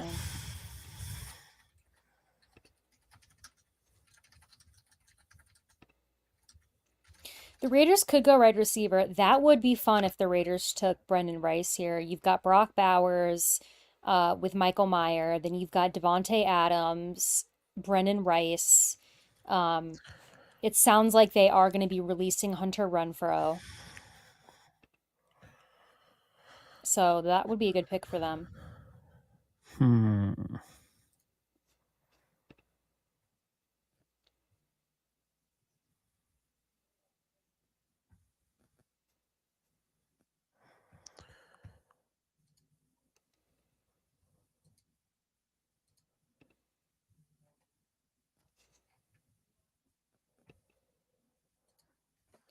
Pooney is still on the board. Christian Jones is interesting, although I never really I feel like he was so controversial because some people had him going like at the late second, and then other people had him going in the fifth, and it was like he just was so all over the place as a prospect. Ooh, you know what? The Raiders should take Rattler. TJ That would Tampa's be still there.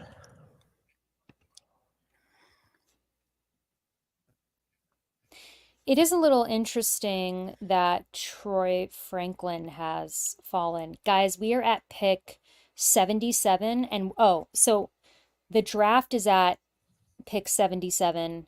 We pick 83, so we're coming up.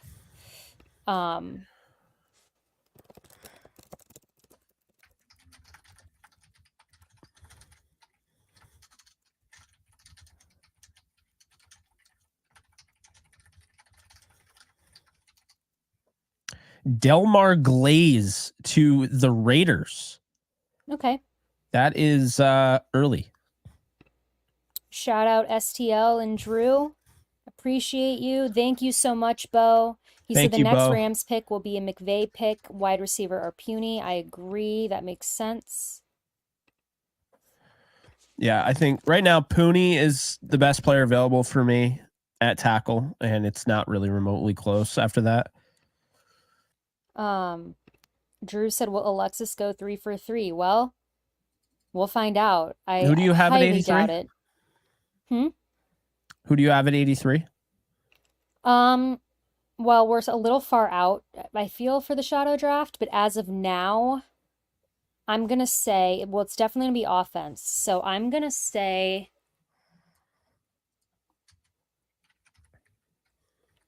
the way things are falling. Let me look at who's available.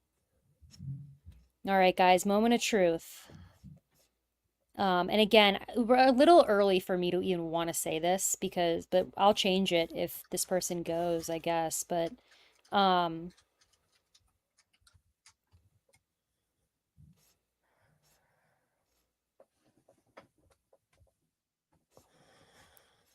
what about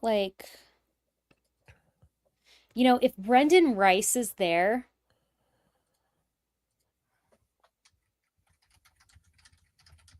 that could be Texans traded up. With who?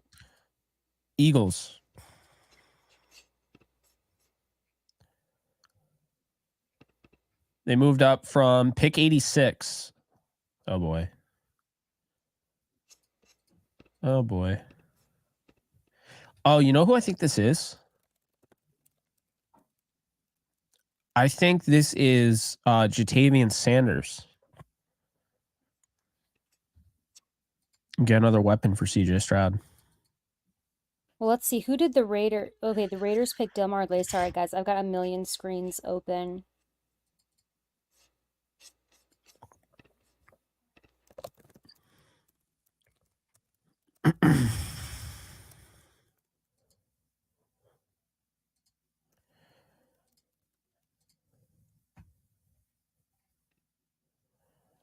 Somebody said, what about Zach Zinter from Michigan? I like it. I don't know that they're going to go interior offensive line.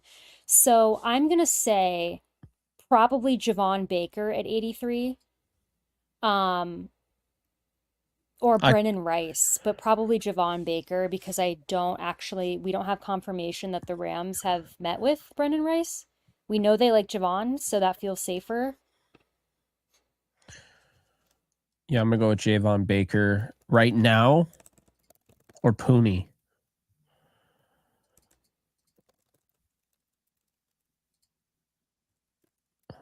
Cooney could make sense too.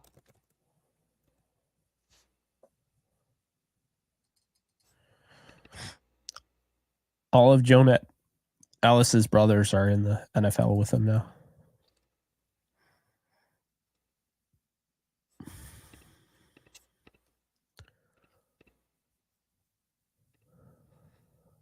Okay, guys, I'm back. Had to respond to some questions. So we have okay, so Houston taking Jatavian Sanders is Jake's guess. I actually agree. That makes a lot of sense. I know that they have. I could also see TJ Tampa, but yeah, Jatavian Sanders I feel good about. I don't know. I feel like they really like Dalton Schultz. I mean, not that you can have both, but I just Yeah. wonder. Well, I mean, it's the NFL is a 2 tight end league now, so That is very true.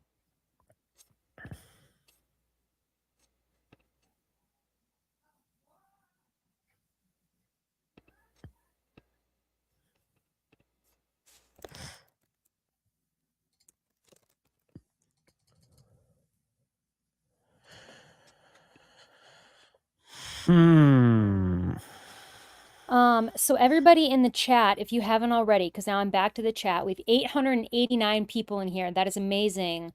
We are a couple picks out. Everybody drop who you want the Rams to take at pick 83, because we're now at pick 78, waiting for Houston to announce.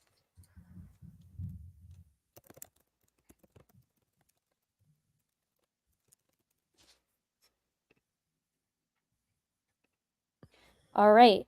I'm seeing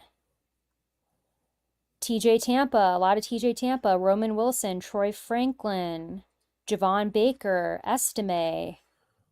A lot of Troy Franklins, a lot of Javon Bakers.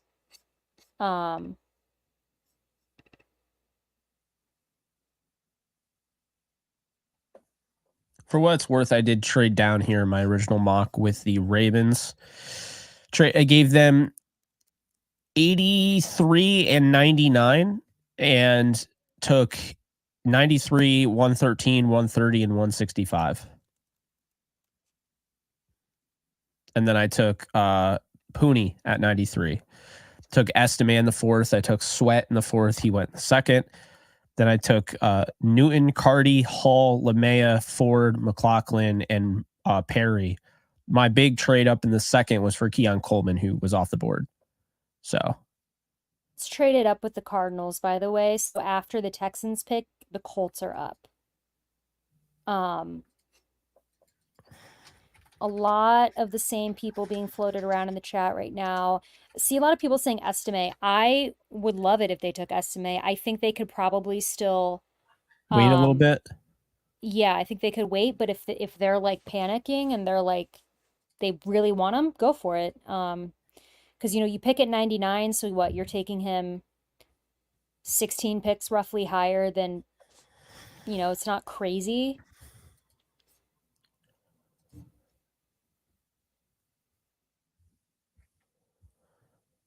Ballard's making moves. Do we have any idea who the Texans picked? Why is it No, I taking so don't. I'm long? trying to find it. I'm like typing furiously. I'm like, what's going on? They're like, they were so like normal speed and now they're like slowed down. It's annoying.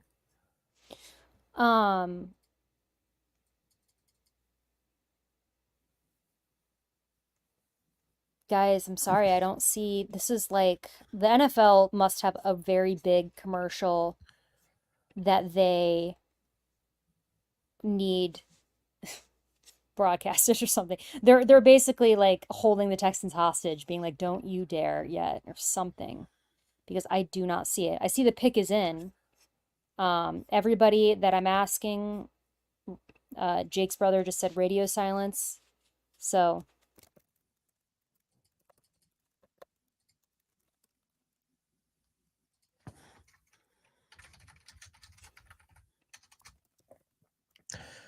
I think my 1A, 1B would be Pooney and Baker. At pick 83 and then pick 99. I think wait. it's Bullock. Okay, Bullock to Houston. the Texans took Bullock. I need somebody other than Ernest to tell me that the Rams traded up. It's a good pick. They gave up, they moved up 8 spots to get him, gave up 123. And Thank you so much, Wildman.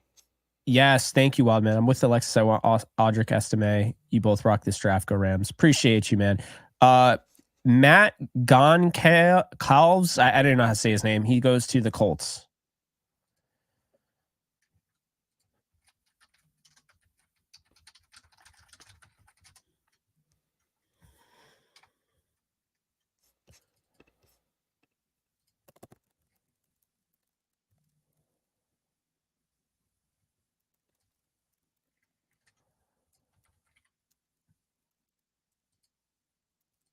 Jermaine Burton to the Bengals. That's a good pick. He can start. He's going to replace. I mean, he could end up replacing T. Higgins, but at first, I think he's going to start as potentially replacing Tyler Boyd. Burton also fell because of some off the field stuff. So he originally. What was that again? I don't want to say because I don't remember specifically what it was. I'm blanking, and I also, if it's something crazy, I don't want to say it, but I just remember something came out not good. Okay. Was it domestic violence? There was a video emerged of him apparently striking a young woman after an Alabama's loss to Tennessee. So, yeah, so there was that rings a bell, and so that's obviously been talked about a lot in terms of why he's fell. To be fair, it was after a game and it was charging the field. So it wasn't it wasn't out and about where he just punched somebody. It might have been incidental. I didn't see the video, so I don't know. I'm pretty sure I did see the video, and it was like... Was it bad? Because I haven't seen it. There was no place for it. Everybody can look it up and make their own decision, but I'm pretty sure that I watched that, and I remember being like, he just was out of line. The Seahawks drafted Christian Haynes. Wait, was he was at Georgia too? He transferred from Georgia? I don't remember. Huh. Yeah, I actually never saw the video. So I'm just reading it now, but so we're real quick. The Colts took Matt Goncalves, offensive tackle. Now the Seahawks took Christian Haynes. So, which is a good pick. I like Christian Haynes. So now we've got Arizona, and then we've got us. Yeah, I gotta be honest with you. I wouldn't have taken him. I kind of just saw the video. I wouldn't have taken him. I'm not a fan of Jermaine Burton. Let's leave it at that. But I didn't realize that happened. Well, guys, we've now got 934 people in here. The Rams are on the clock in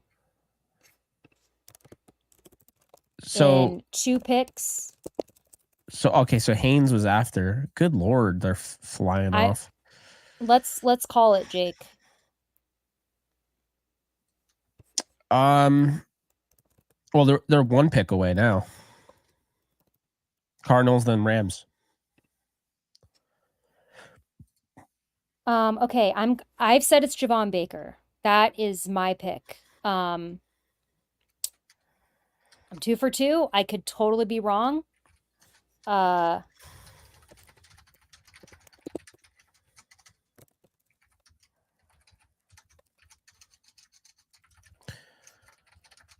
What do you think, Jake? What's your pick? It's Javon Baker, or I think they go with Dominic Pooney. Who will I go with in my shadow draft? Since I already went with a wide receiver, I'll take Pooney.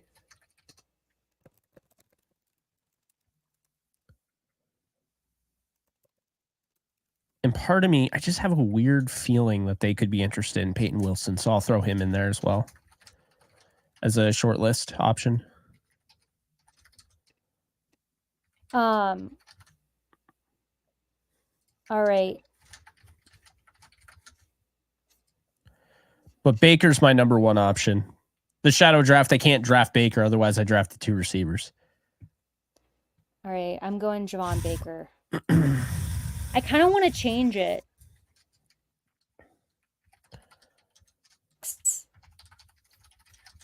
No takebacks.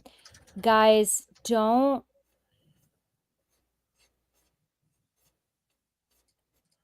Everyone's like, Alexis is on a roll. Let's not jinx it. Let's not jinx it. I'm 2 for 2. The odds probably aren't in my favor. Roman Wilson is still available. Not sure that I see.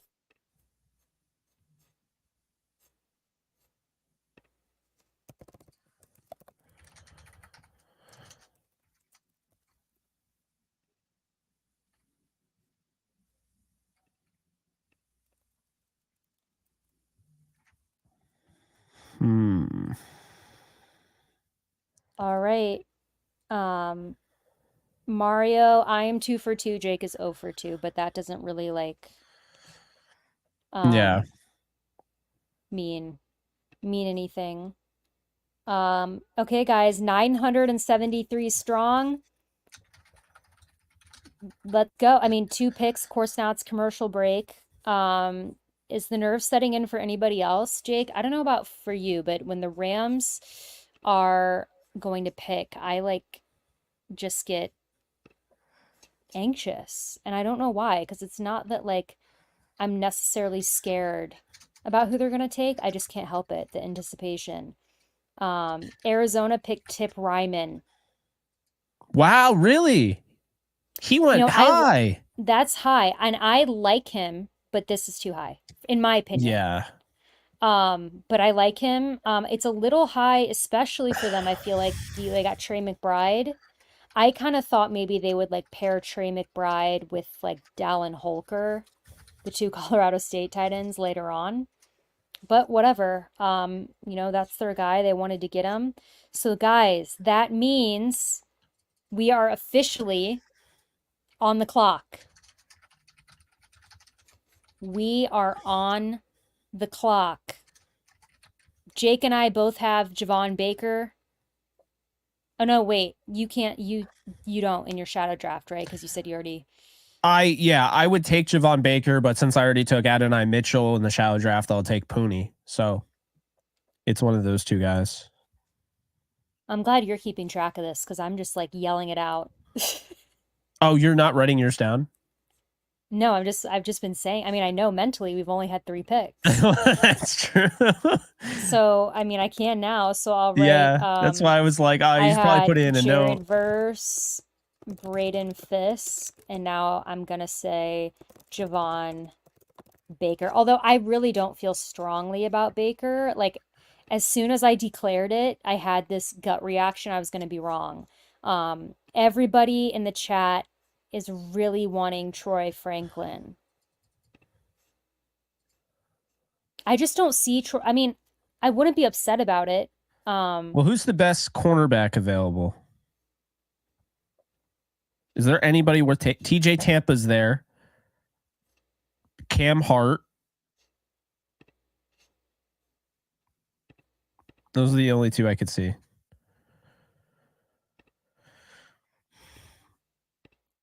I mean, I would love it if they took Audric Estime. I have them taking him at 99. So if they were to take him here, you know, I won't hate that. That's not like a massive reach for me for him. And we know already that they've met with him a lot. So it would make sense. I also know, however, Kyrie Jackson's also there, Oregon corner. Yeah. I just know that they like Javon Baker.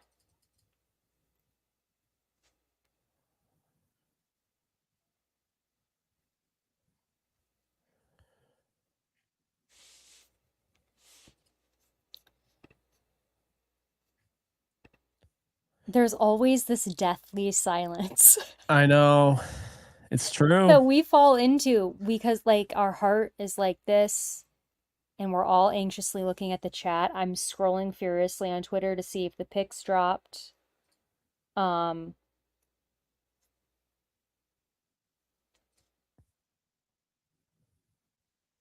All right. I'm pretty sold it's gonna be Baker or Pooney. I really feel good about one of those two. Well, wow. It's Blake Corum from Michigan going to the Rams.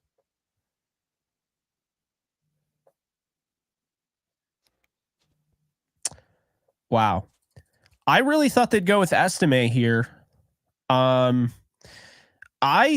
like Blake Corum. I just didn't expect them to go in that direction. What are your thoughts on Corum? well, let's hope he can last a season without getting injured. Because I mean, Corum is somebody that, you know, coming into this year was going to be, you know, a top running back. You know, he was the number 2 running back prospect according to Dane Brugler. For me, he came in at RB6 behind Estime, Tracy, Vidal, Brooks, and Benson. But, you know, this is somebody at 5'7", 205, kind of a, you know, more filled out, I guess. 4.53 40 time. You know, this is somebody that had a 1.59 10-yard split, 27 on the bench. So really strong. He's a 2-year starter out of Michigan. You know, I think when you look at Corum, you know, the last 2 years, he's one of the more productive running backs in college football. You know, so I kind of get this. 56 touchdowns in college. Receiving ability is there. I mean, I had Estime as the running back they should go after, but, you know, I think Corum, what he's going to be able to do is he's going to give you a guy that, you know, knows how to use his blockers. You know, he's got good footwork. He's going to find a lane. He's not going to be like some other running backs in the past who I won't name that, you know, didn't have any vision. You know, he is somebody with a lot of lower body strength, somebody with leg drive that they look for in their running backs. And I think the short area game is going to be where they use him. He's somebody that can come in and give Kyron Williams a breather. He can come in and be the punch guy at the goal line. He could punch it in, you know, on third downs. I think they know Kyron can do that, but he also broke his hand against the Lions. So I think, you know, by going out and getting a running back like Blake Corum, yeah, okay, he's short, but short, again, the Rams don't care about size. So you're getting somebody that can effectively, at least in my opinion, he can effectively hit that short, you know, that short run, you know, get those first downs, move the chains. Like I said, he's solid in pass pro. My only concern with Blake Corum is that he's got short arms. So it's not ideal in pass protection, but I think you know, he's a ready and willing pass protector, and he's a workhorse.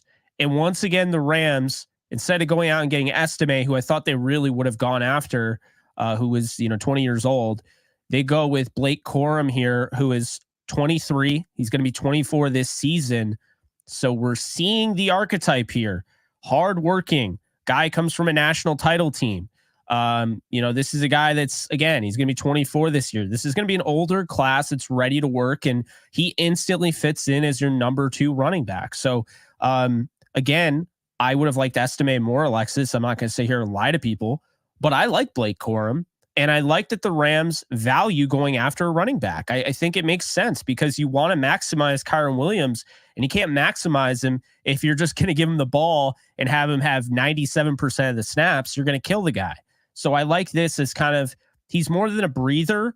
And I'd like to see split back formation, Alexis. I know I say it every year, and my cries for that go unnoticed. But with him and Kyren Williams, that's a really nasty duo in the backfield. Okay, so don't really like this pick, and I'll tell you guys why. I have Corum rated higher than Audric Estime. So let me make that clear. So when you look at my graded running backs, and I'll pull it up, I have him as my 3rd running back in the class. So I don't want this to be an opportunity for people to be like, anytime I'm not a fan of a pick, it always becomes this whole dramatic thing, and everybody gets so upset about it. So just keep in mind, I have Corum rated higher than Estime. I have him rated higher than Braylon Allen. I have him as my 3rd running back in the class. So this is not about Blake Corum. There's just not a massive difference between him and Kyren Williams. It's not a big enough jump. Sure, you can now give Kyren Williams less carries, right? You don't want to overwork him. You can put in Blake Corum for him. You're not getting the difference that I was desperately wanting to have between the running backs. I wanted the contrast. I wanted somebody completely different than Kyren Williams, because we already got Ronnie Rivers. We got if you want somebody who's like Kyren Williams, you have that. So that's why I really liked Audric Estime, and I really liked Braylon Allen, because they are so different from Kyren that if you want to switch up the set, you can throw one of them in. I think the only really appeal that you have with Blake Corum here is that he played for Michigan. I don't know if I would say that. I think, oh, you cut out. Oh, sorry, am I back? He's got elite agility. I think that's something, like, he's got elite agility. This is somebody who's 97 percentile in strength. 27 reps on the bench is insane. So I get where they're going with this. Now, for me personally, I would have taken Estime, but I can't hate on this pick. It's going to be fine. Again, I just don't see, I'm not sure why the Rams wanted to draft somebody who is so similar. I think that's just what's baffling. It just doesn't really make a lot of sense. I mean, cool. I mean, I think I kind of have, he played at Michigan. I get it. He's also older. He also has injury concerns. So, there's just, I think they missed out on the opportunity to get that big bowling ball back, that bruiser that they could have had with a couple of the other running backs on the board. And instead they went out and were like, Blake Corum. Like, I get it. I don't dislike Blake Corum. Again, I have him as my 3rd running back in the class. It's not about him. It's just the fit and the team. And I think you're missing out on what you could have had to spice up your defensive backfields. But they liked him, I guess, and so they're going with him. But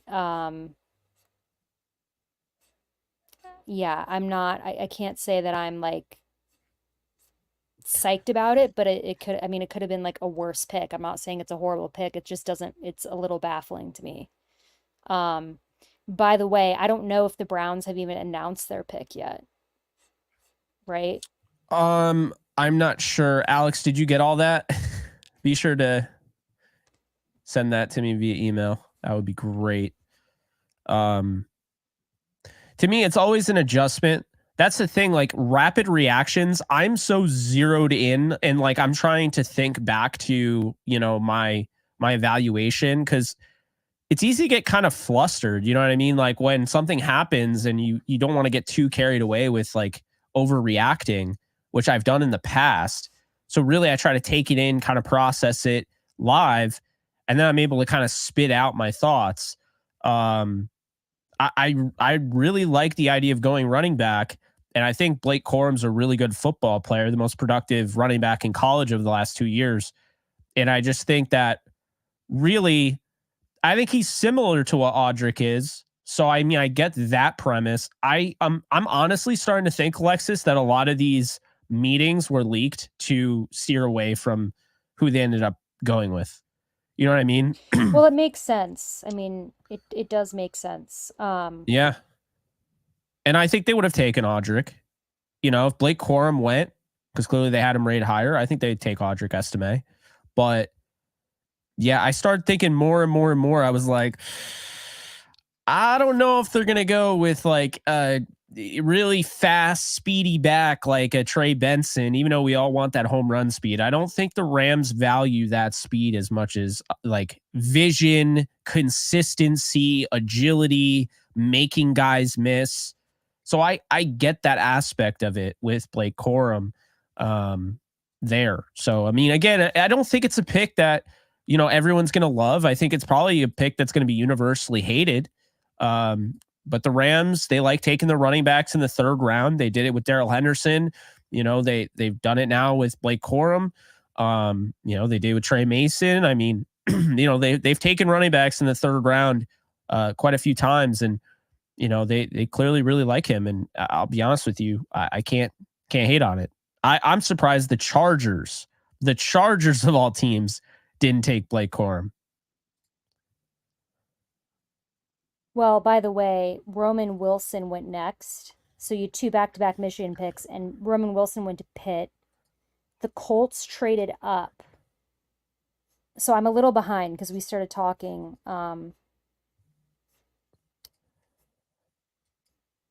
Zach Zinter went to the Browns. Okay, so Roman Wilson went to Pitt. Zach Zinter went to the Browns. So you had three Michigan back to back to back, and now the Colts have traded up. Is that right, guys? Correct me if I'm wrong.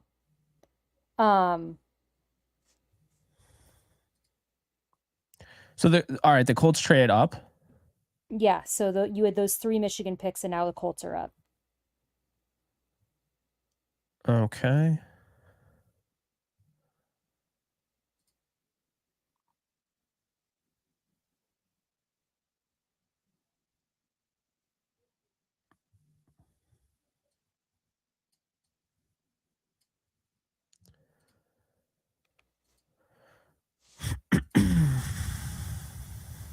Wait, the Niners traded up.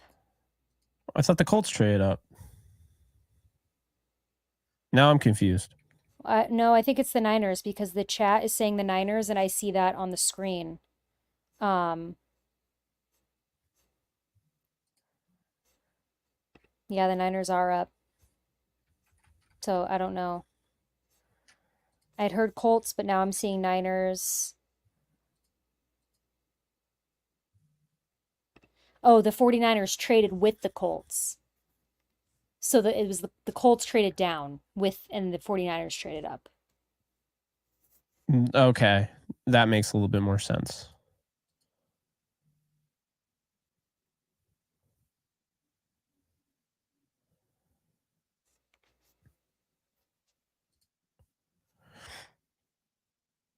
Corum had 22 touchdowns. Good Lord.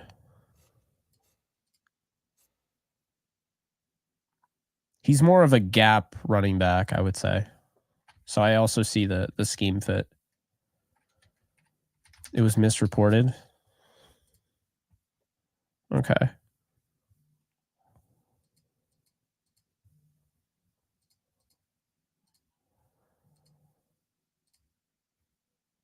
No, the 49ers took Dominic Pooney. Oh, no.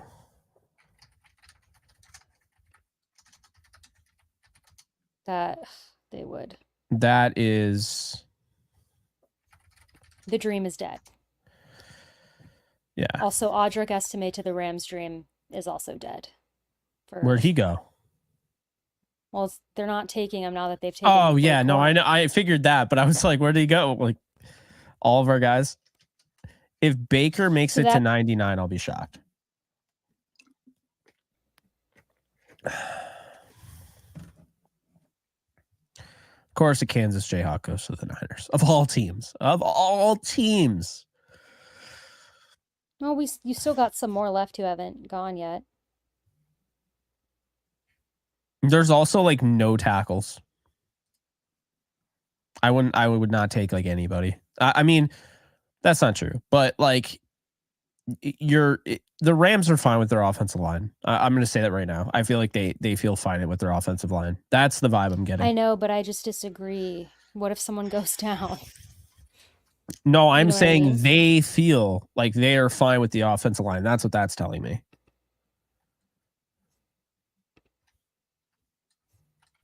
Gotta catch up on all these. Thank you, Red Wings and Jazz fan. He said, "Why Corum? We have Evans." He had TJ Tampa. Well, I mean, I think Corum is a I lot should better than say out. Evans. Why Corum is the question. I don't want to say, but they took him.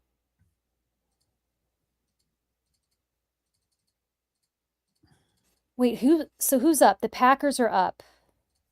Who will the Rams take at 99? I have no idea.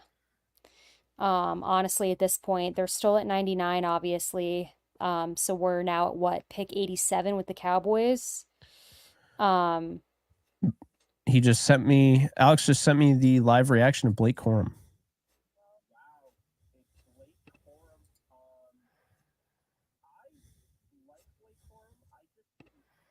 The Cowboys took Maris Liafu out of Notre Dame.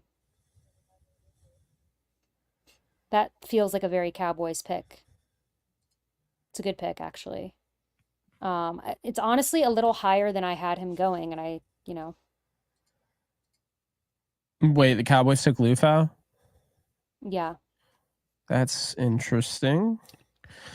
Wonder why TJ Alexis, Tampa's falling so far. Josh, I'm not sure because I don't even know who that would be. Like, I'd have to go look at who could possibly be even available for a trade at left tackle. Okay,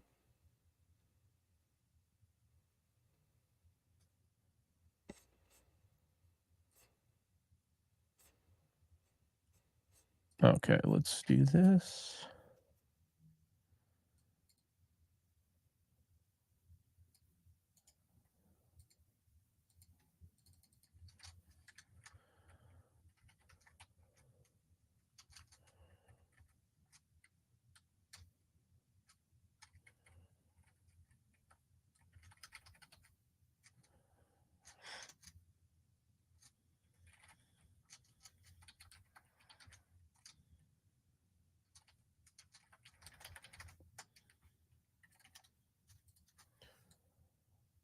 Are you silent?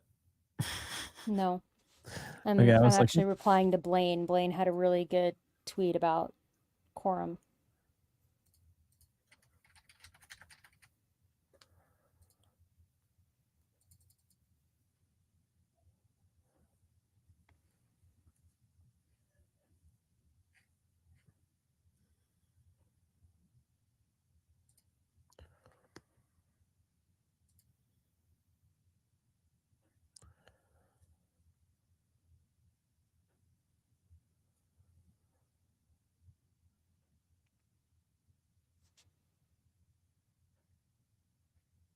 Guys, we are over 1,000 people right now. And we are.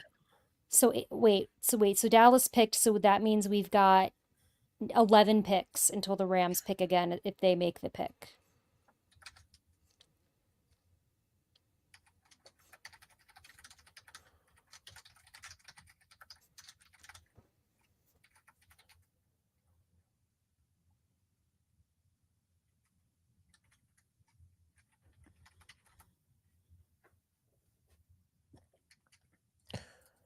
I would have liked, I'll say this, I would have liked a trade down and taking Corum. I don't love taking him at 83rd.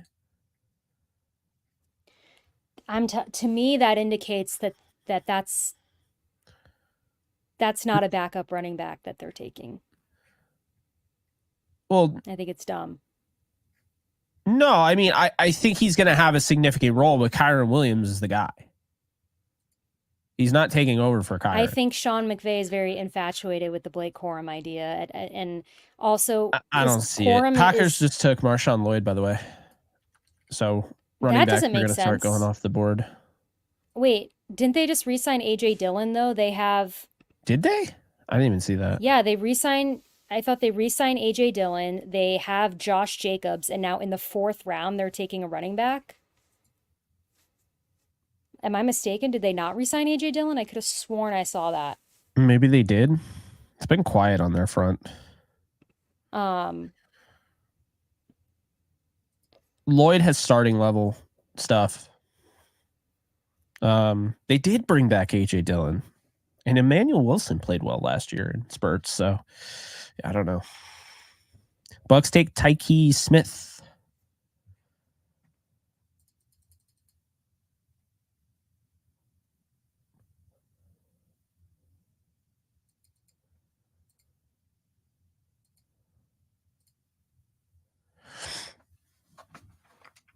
I think the Blake Corum pick is exactly where the NFL is at nowadays. You need 2 really good running backs. It's kind of like how baseball became. You don't just have an ace in your rotation. Now you have 2 aces in your rotation. Like if you want to be like a good team. So I think that's what I'll say about that. Well, I would have taken somebody that offers a little bit more. Like I just would have taken somebody that is different and, isn't the same exact thing, but if that's what they want. So Tampa's up, Arizona, Green Bay, Tampa again, Baltimore, Philadelphia, Buffalo, Jacksonville, Cincinnati, Pitt, us. Thank you so much, Sanj. He said Tez Walker at 99.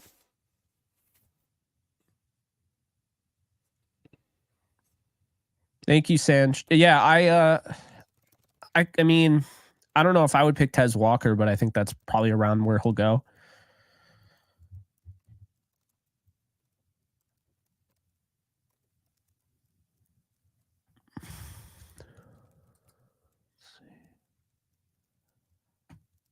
So Tyke Smith was the last one that went, right?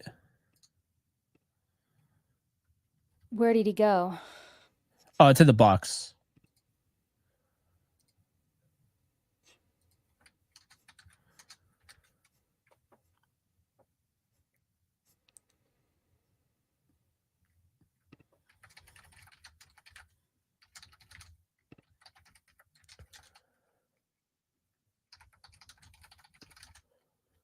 Battletoon speaking it into existence, although I don't think that they take him that high. I wouldn't be angry if they took him at 99, but I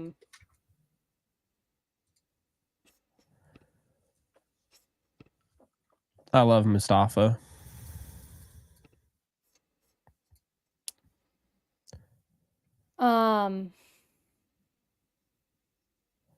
I still don't see the Bucks pick. I'm sorry, guys. The 49ers reportedly aren't looking to move Brandon Ayuk and Deebo Samuel at this time.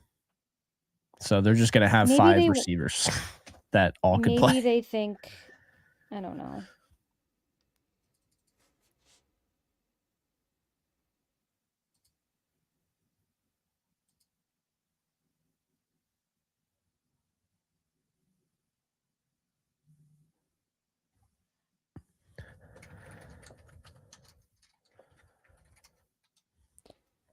Everyone in the chat is taking it so personal that I think the Blake Corum pick is dumb. I'm sorry. I'm not changing my mind. Get over it. I'm not the one crying. You guys are in the chat. And also, Jake, they seem to forget that I literally said he's my 3rd highest graded running back in the class. They're missing the entire point. I mean, I get why you're upset. My thing is, I don't think it takes away from Kyron Williams. I think really he's meant to extend Kyron Williams to keep him going because Kyron, he didn't have an injury issue in college, but He's had a hard time staying healthy in the NFL, and he's had some tough breaks, but I mean the broken hand and the ankle injury. I mean it's you got to keep him healthy. You can't have him on the field 97% of the time. That's not sustainable. Not at his size anyway. Well, So, exactly. And I also did have the Rams taking a running back at the end of the third as well, guys. you know what? I wouldn't be surprised is if they took Corum entirely for like the goal line. He had like 28 touchdowns. That is true. Like it's just entirely like, hey, we get Kyron Williams down there. Maybe fantasy football fans hate us, but we keep Kyron healthy by not slamming him into a safety. You know what I mean? That's how he broke his hand. By the way, the Cardinals took Elijah Jones out of Boston College, which I believe you liked as well. I liked him. I think it's as far as the Cardinals draft so far, that is underwhelming compared to what I've seen. They've really. I mean, I don't know. I mean, I think the third round is a little high for him, but I do like him. Yeah. But yeah, it is a little bit high. But Boston College also just has like underrated secondary players. So I got a text on Blake Corum. This has a lot to do with pass catching.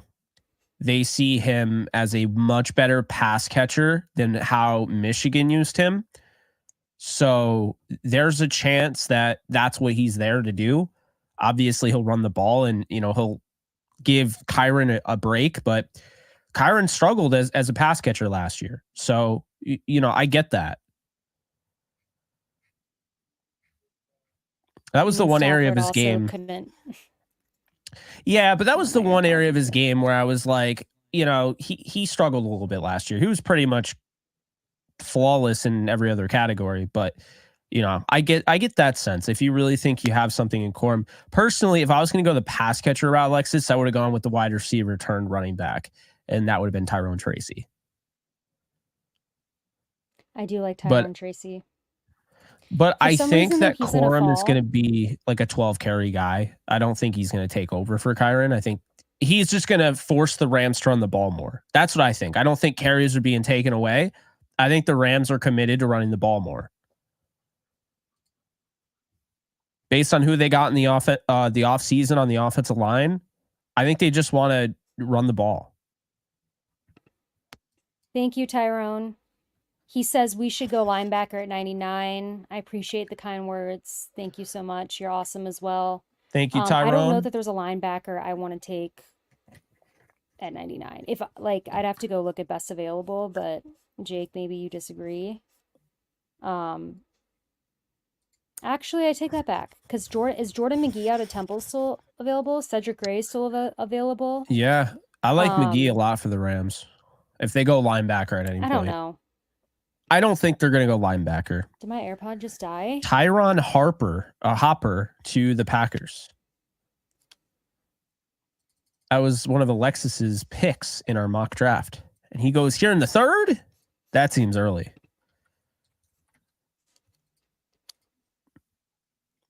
You there, Alexis? Yeah, my AirPods went. Packers just took Hopper. That seems way high.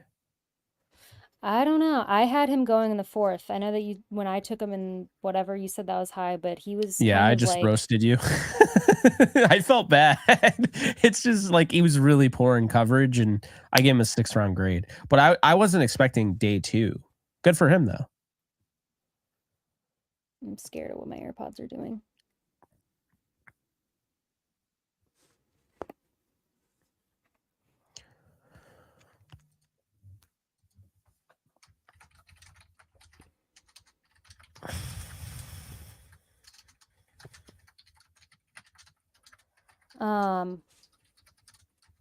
Okay, now that I can hear, I can get back to... Is Trotter still there? I think he is.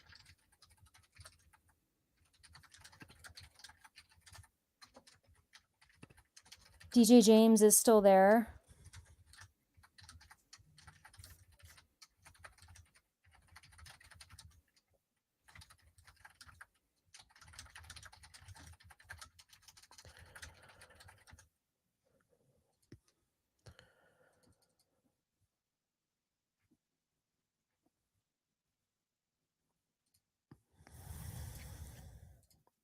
Um, Troy Franklin is still there. Everyone wants Troy Franklin. I know. It is The very all interesting to caps me, though. I rage there. agree. Franklin is there. uh, love you guys.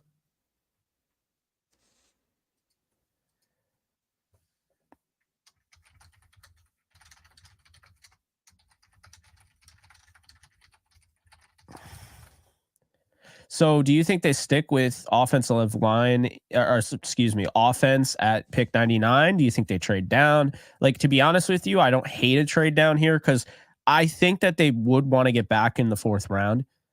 Yeah, I would trade down because I I don't I, see anybody. I I know would that the take chat. Baker probably if he's Oh, right. there.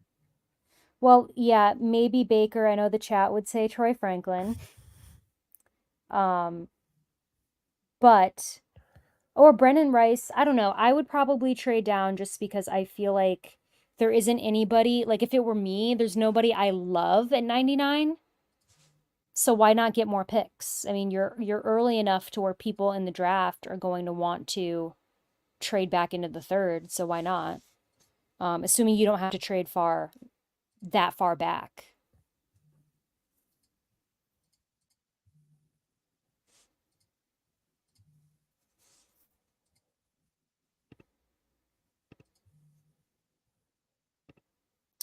Someone's asked about Abrams drain out of Mizzou. I like him. I just don't think he's a fit for what the Rams need in the secondary. So that would be why I don't think that they will take him. People bringing up Peyton Wilson again. That's because I think he's falling because of the injury concern.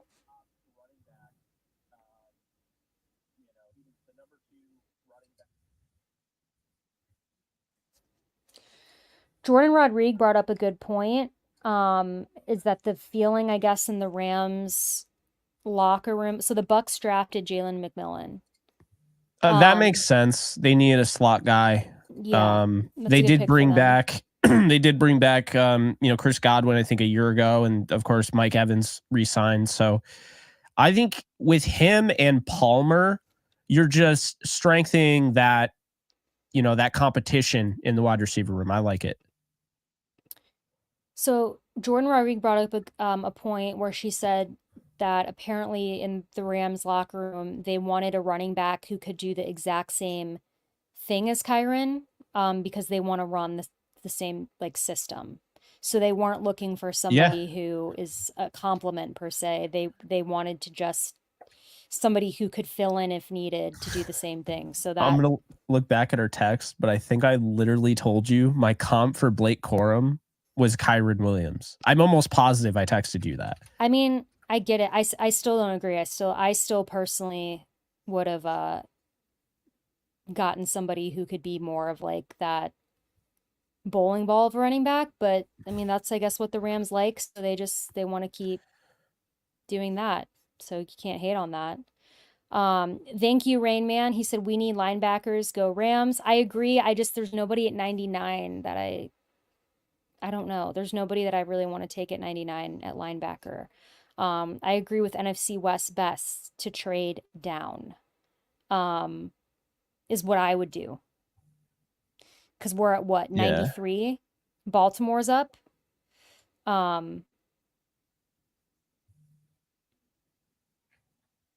don't know what Baltimore. Did they take a receiver yet? I'm totally blanking. I know I can Google it.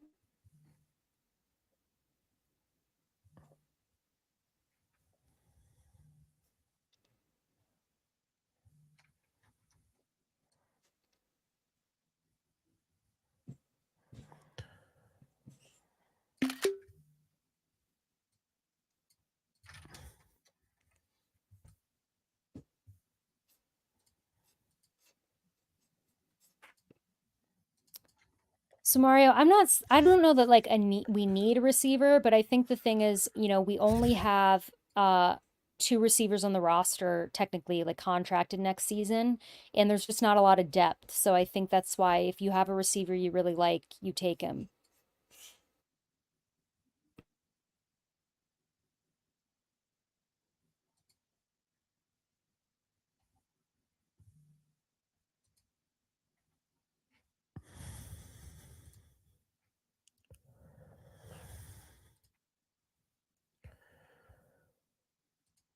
Let's see. What kicker are we picking and when? Not today. I think they go with Please, not today. Josh. I couldn't handle that. I think they go with Josh Carty.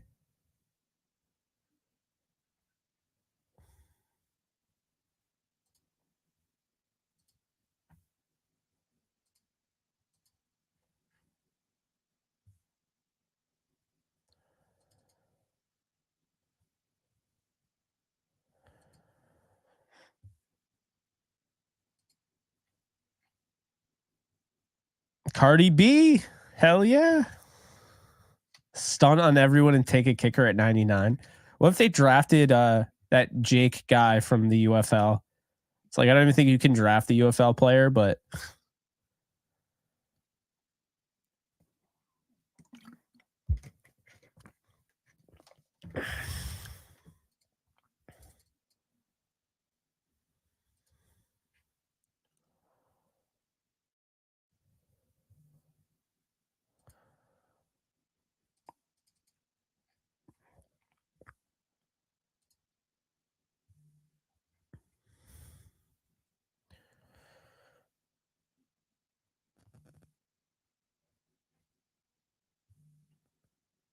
let's see.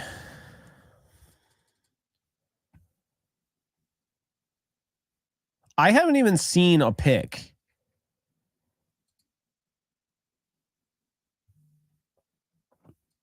Since you told me it was Jalen McMillan at 92, I have not even seen a pick. We're getting to that range, though, where the Rams took Kobe Turner last year. Not the same exact pick, but in that round or in that range. The Ravens took Jalix Hunt.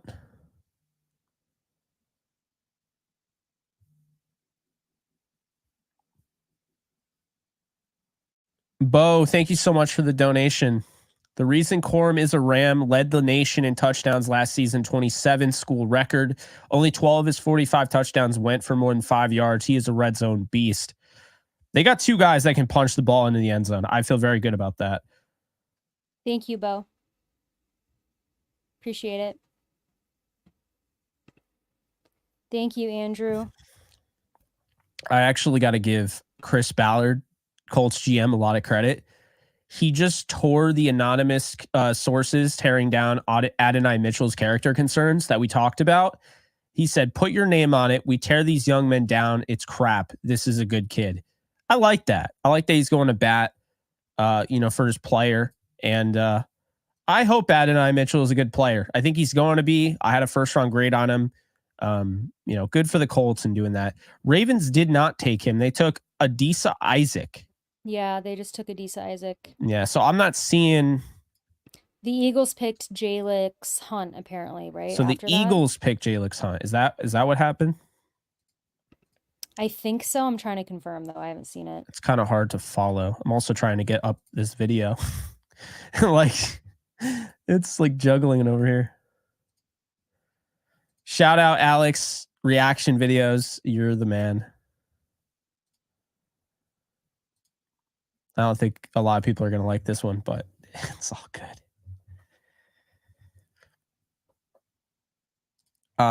Okay, let's do that.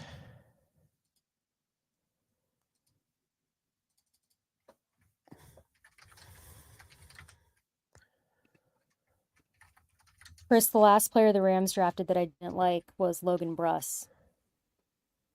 So that's the answer to that question.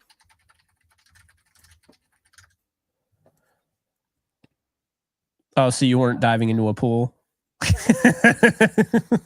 over that pick? Remember that? It's like the scout jumped into a pool and then everyone was clowning him for like the rest of the time. Like, is that scout still jumping into pools? Cedric Gray is still available, but I don't think they take him at 99. Alexis, do you want a linebacker, corner, or receiver at 99? I want to trade back, personally. I would take Baker at this point at 99. Obviously, I'll have a different shadow draft pick because I already took a wide receiver. But can I say trade back, or do I need to make a pick? Like, is that valid, or should I say? You have to make a pick wherever they slot. So if they trade down, then you would just pick wherever they trade down.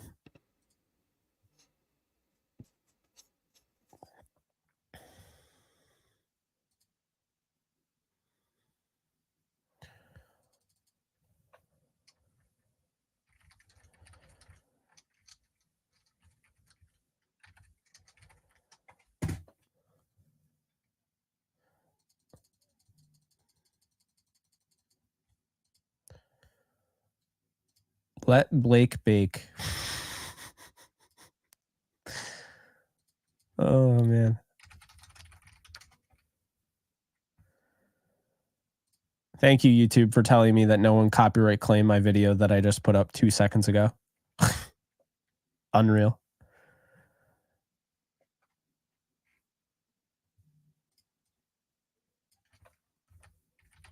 It is okay. It's Jalix Hunt with the Eagles, but we're still waiting on another pick.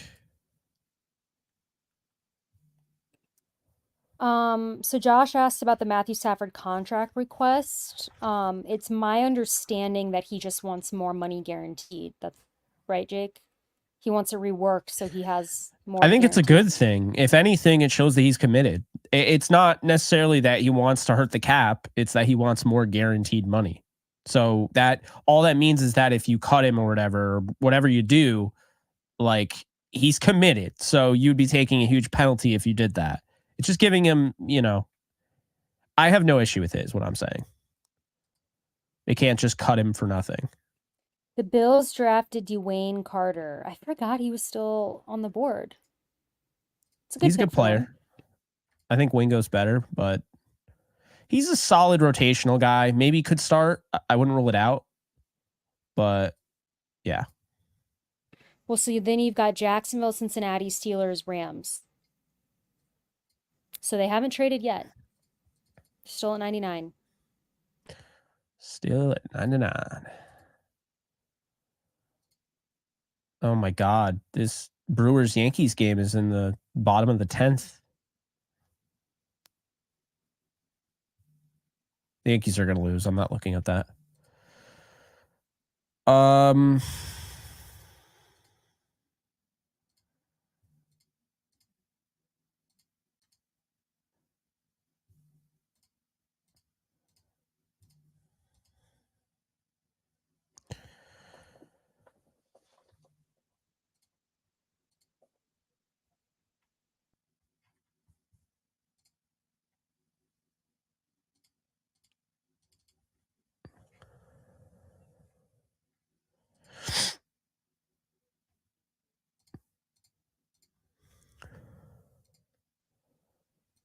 Oh, what? Where'd you go? I guess we're getting that close to uh-oh.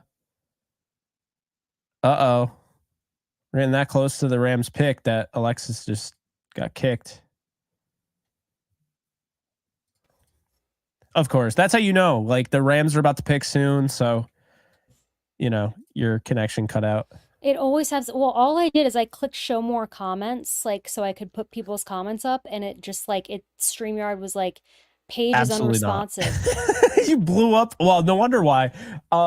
So my comments, you know what I see here? 5,446 comments. And guess what? That looks that's not even half. That's not even a quarter of my emails. So that's true. But it looks like one of those bubbles on your phone. You're like, oh, I'm never getting to that. Well, I haven't seen. Have you guys seen the Jacksonville pick? Because I haven't seen it yet. I still was trying to check.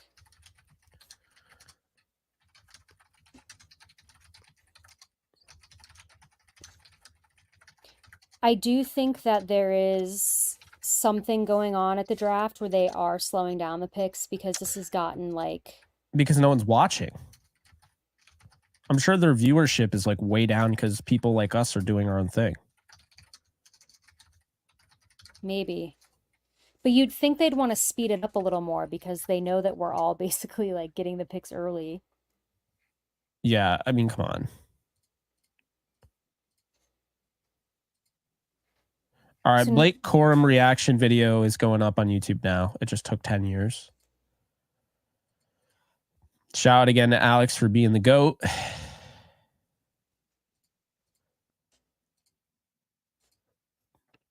Thank you so much, Jared. He said, thank you for staying up and doing this. You and Alexis rock. Who was the receiver you chose in the final round 2 mock draft video? Final round 2. Well, in the first one, we took Xavier Worthy. In the second, is that, or he's saying in the final round 2? It might have been McCaffrey. I think we just went with Luke McCaffrey. I don't think there was a receiver that we were willing to draft on day 2. I don't remember. I mean, I could absolutely we did so be many wrong. of them at the end. We did. Yeah, I mean, there's not really a way for me to know without opening up the video, which I can do. So let's see. By the way, we have over 1,000 people in here still. Yeah, don't well, you Rams, don't do it. Let me do that. I'm not going to try to do anything again because every time I click something. I mean, good Lord. Oh my God, the Yankees got out of it alive. 11th inning. God, this Jacksonville's had the pick in for what feels like 10 minutes. I feel like they're just trying to hoard the spotlight. Like, that's just really all they're trying to do.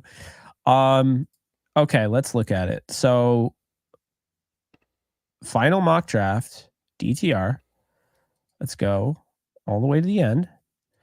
And we picked... For the Troy Franklin crowd, I'm almost like, let's just... Okay.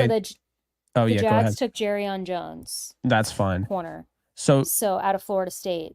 So Jerzon Newton, we went with 26th. We took Karan Amagaji at 62. We took Braylon Trice at 83. We took Austin Booker at 89 because we did some trade downs. Cooper Beebe at 92. Dominic Pooney at 93. Estime at 99. How many trade downs do we do? Jalen Coker we took at wide receiver. That's who it was. 5th round. Mm-hmm.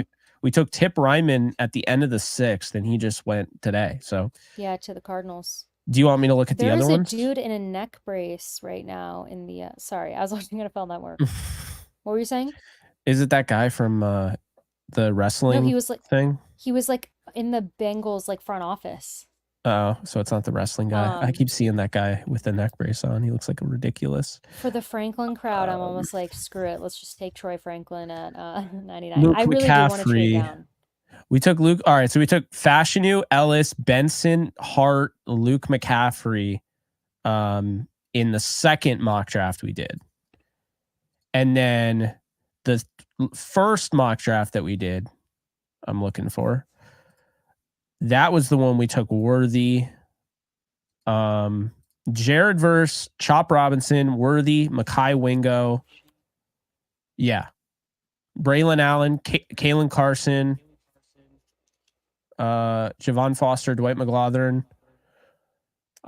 Mustafa, Bordellini, Hopper, Ford, Coleman. How the hell did we get Coleman in the 6th? Good thing they updated that on PFF.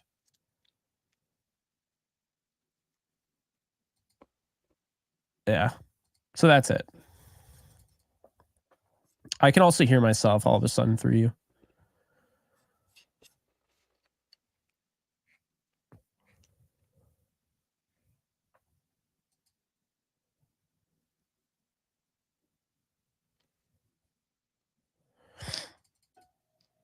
Can you hear me? Yeah, I got you. All right. Hold on. The Bengals just took McKinley Jackson, by the way, Jake, who I know you like. Yeah, I thought he'd go late. He's a stud. Oh, talking about the video I did by myself? Oh, yeah, Alexis, I can still hear myself through your... I can't hear anything. I'm sorry. My AirPods decided to just go from 30% to... Huh. Okay, so the one I did myself had right. had Baker was the wide receiver I took, and Luke McCaffrey. My mock draft was Fashanu, Robinson, Baker, Wingo, Estime, McCaffrey, Mustafa, Bortolini, McLaughlin, Ford, Richter, Cardi, and Dankwa. Well, the Steelers pick is in, which means we're technically on the clock. Oh, the Steelers took Peyton Wilson. Wow. There you go, guys. He finally. Oh, does that hurt that he went right before the Rams? I didn't want him, but I don't know if it hurts. I mean, I don't think they would have taken him. Maybe they might have taken him. I don't know. It's tough to say. So the Rams are back up on the clock. Steelers take Peyton Wilson. I think it's a good pick. It's the end of the third round. There's definitely concerns about the medicals, but I don't hate the pick. yeah, I mean, I just was gonna like what I've said. I was kind of hoping to steer clear of him just because of the injuries, but if he can overcome that and Yeah, and the injuries good aren't for just him. anything. I mean, it is a big deal. So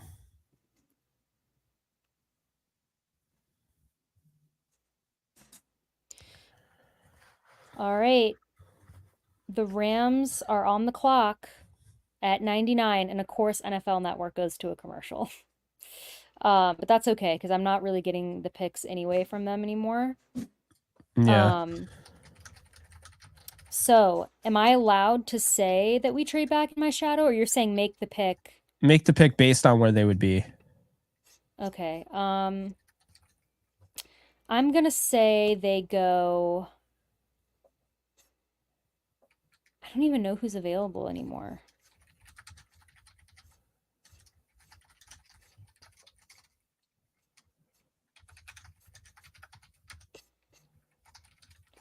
Let's do It's like Cameron Kinchins out of Miami U. What are your thoughts on that? Safety. I like that actually. I totally wasn't even thinking about Cameron Kinchins. I like it. I don't know that safety would have been my go-to position-wise, but I think Cameron is a good prospect. I have him as my, I think, fourth. Let me pull up my position rankings. I have him as. Oh, I have him as my sixth safety in the class. Okay. So top 10 position-wise pick. I probably would have gone elsewhere position-wise here, but as a prospect, I mean, hey, if they like him, I mean, they're building up on defense. Yeah,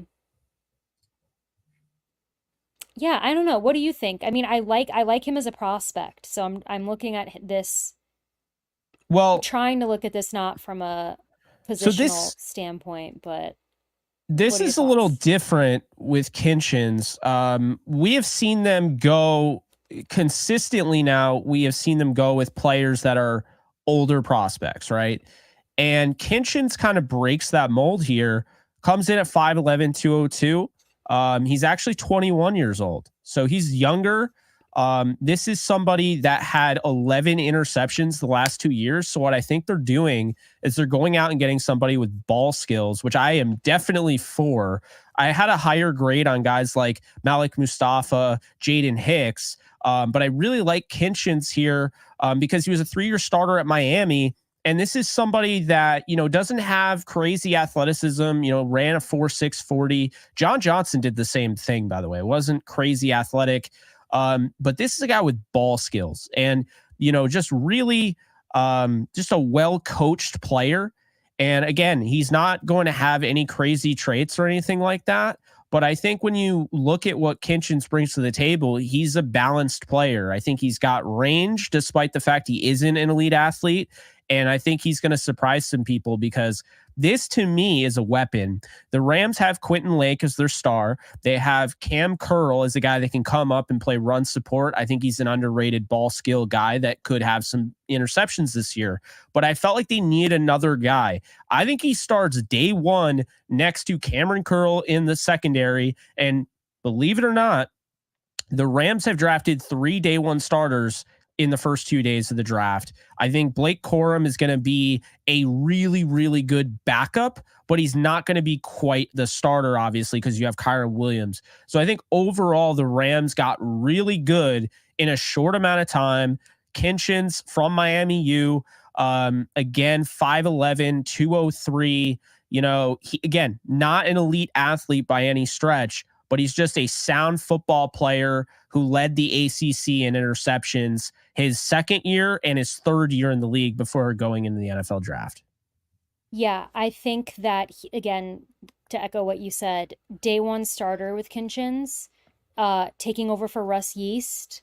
I think that was kind of a spot if you were looking at the Rams secondary going into the draft, what the projected depth chart was. I felt like I was really confident in Quentin Lake at that, nose, I guess, whatever you want to call it, star position. Yeah. But Russ Yeast felt like a weak spot to me in the secondary. So I agree. I think that Kinchins is a ball hawk. It's going to start day one.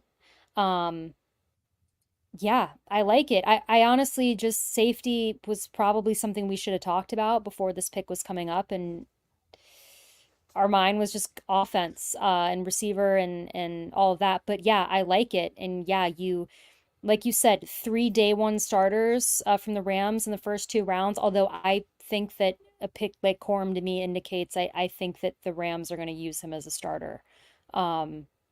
However that looks like. Yeah, I don't I think don't so. think you take a guy like Blake Corum and sit him. I mean, that would be a waste of an 83rd pick. So I think that you could argue that they've got 4 starters in the first 2 days of the draft. So no, the Rams don't have another pick tonight. Ooh, the Commanders took Luke McCaffrey. That's high, but that's where I had him. So I had him as a 3rd round grade. So I was surprised the NFL viewed him as that. I had him going in like the late 4th, so this is a little high for me, but I think you probably, kind of like we talked about when we talked about Luke McCaffrey earlier in this stream, is that the potential there, because he can win the 50-50 balls,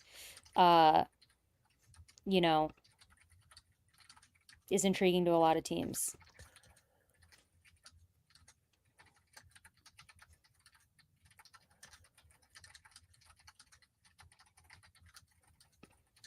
I hope I'm wrong, Matthew. I'm not saying that I just am saying I think that when you take a running back that high, that you should use him more than a backup, but I could be wrong.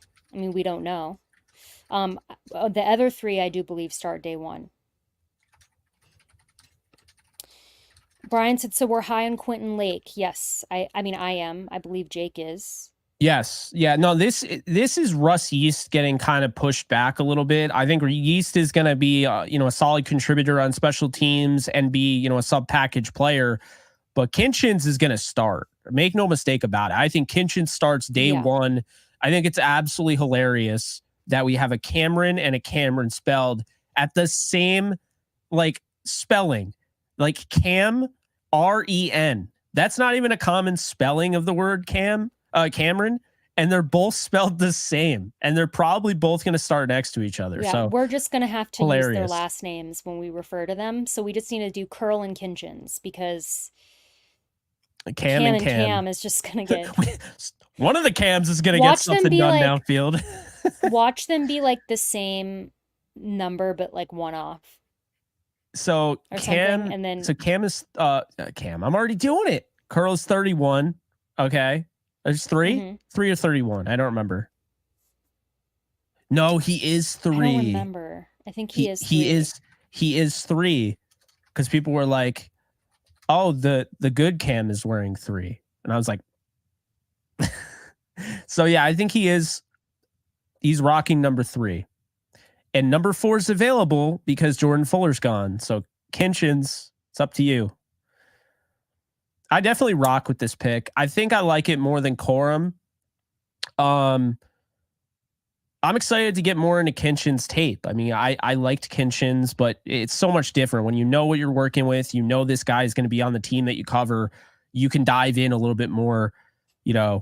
It's tough to do everything. You can't watch film on everybody, and you can't watch more than 3 games on anybody. 3 games is my limit. I can't watch more than that. I don't have the time if I want to cover all the drafts. So, I only watched 3 games of Kinchins, came away really impressed. Again, ball skills, ball skills, ball skills. anyone that needs to know anything about him, you know how they kept saying, Alexis, about Kyron, pass pro, pass pro, pass pro, and then he ended up being way more than just that. He's become a star. I could see the same thing for Kinchins. Yeah, we said day one starter. I'm trying to the chat is frozen, so I apologize. Somebody asked if we were doing this for rounds 4 through 7. Yes, we are. So it'll start around noon Eastern time tomorrow, I believe. Oh yeah, that's the So draft. I was all pumped. I was like, let's go. I like the pick. Different draft, Alexis, for Les Snead. He's going for guys that are going to play right away, and they did not trade down at all. They only tried to trade up the whole draft. So they did. That is true. I'm seeing a lot of comments about why Brendan Rice has fallen, why Troy Franklin has fallen. And obviously I can only assume that or Keon Coleman. No, Keon Coleman hasn't fallen. Oh, I misread that comment. Um, I don't know. I think what we've seen, and Jake, we might have talked about this last year, is like in recent years in the NFL draft, you basically just have teams now more than ever. Like if they like somebody, they will go take them like way higher than everybody else has them graded. Like they don't care. I feel like that wasn't as big of a thing um before the past few years, like those massive reaches for guys that you like. So maybe no team was like really in love with Brendan Rice. That's the only thing I can think of. I think he's talented enough to have gone in the third. yeah. Um, By the so way, yeah. the shadow draft, I forgot to mention, I had Mekhi Wingo. I know they weren't going to take him at 99 based on, you know, the fact they got Fisk, but I would have taken Mekhi Wingo. So I would have finished the day with Chop Robinson, Adonai Mitchell, Dominic Pooney, and Mekhi Wingo. That was my shadow draft. I have Jared Verse, Braden Fiske, Javon Baker, Troy Franklin. Which I think I did that the way that you did, like I had two receivers, but I don't know, I was confused. So maybe they would take another receiver. Who knows?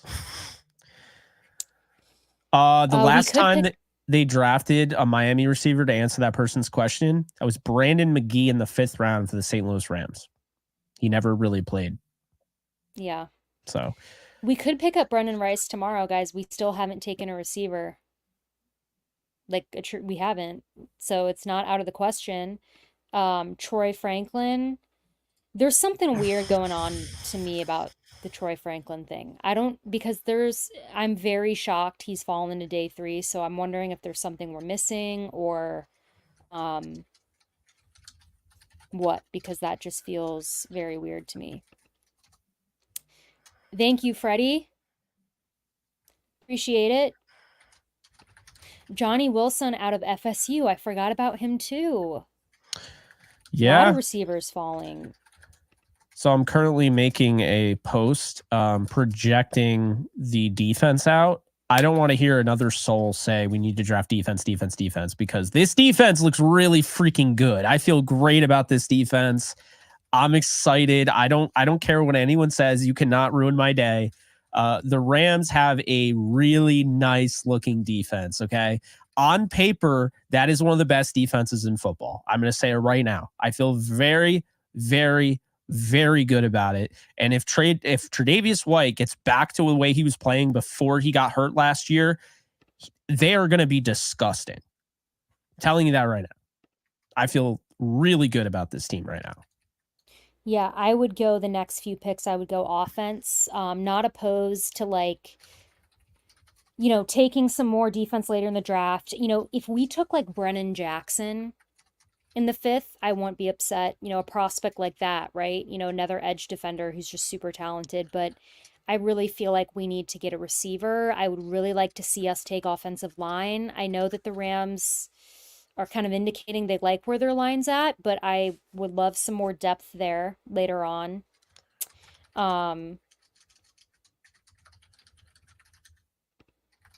Inside linebacker, like Thomas just mentioned, would be nice to grab as well.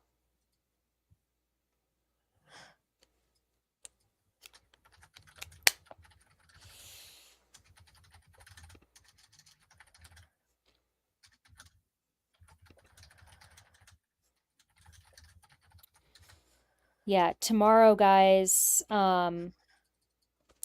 is interesting. Day 3 is always really interesting, and that is the day where finally picks start to come in fast and furious, and we Yeah, can like not have these weird, awkward, like where we're just sitting here waiting for the NFL to get it together and announce picks.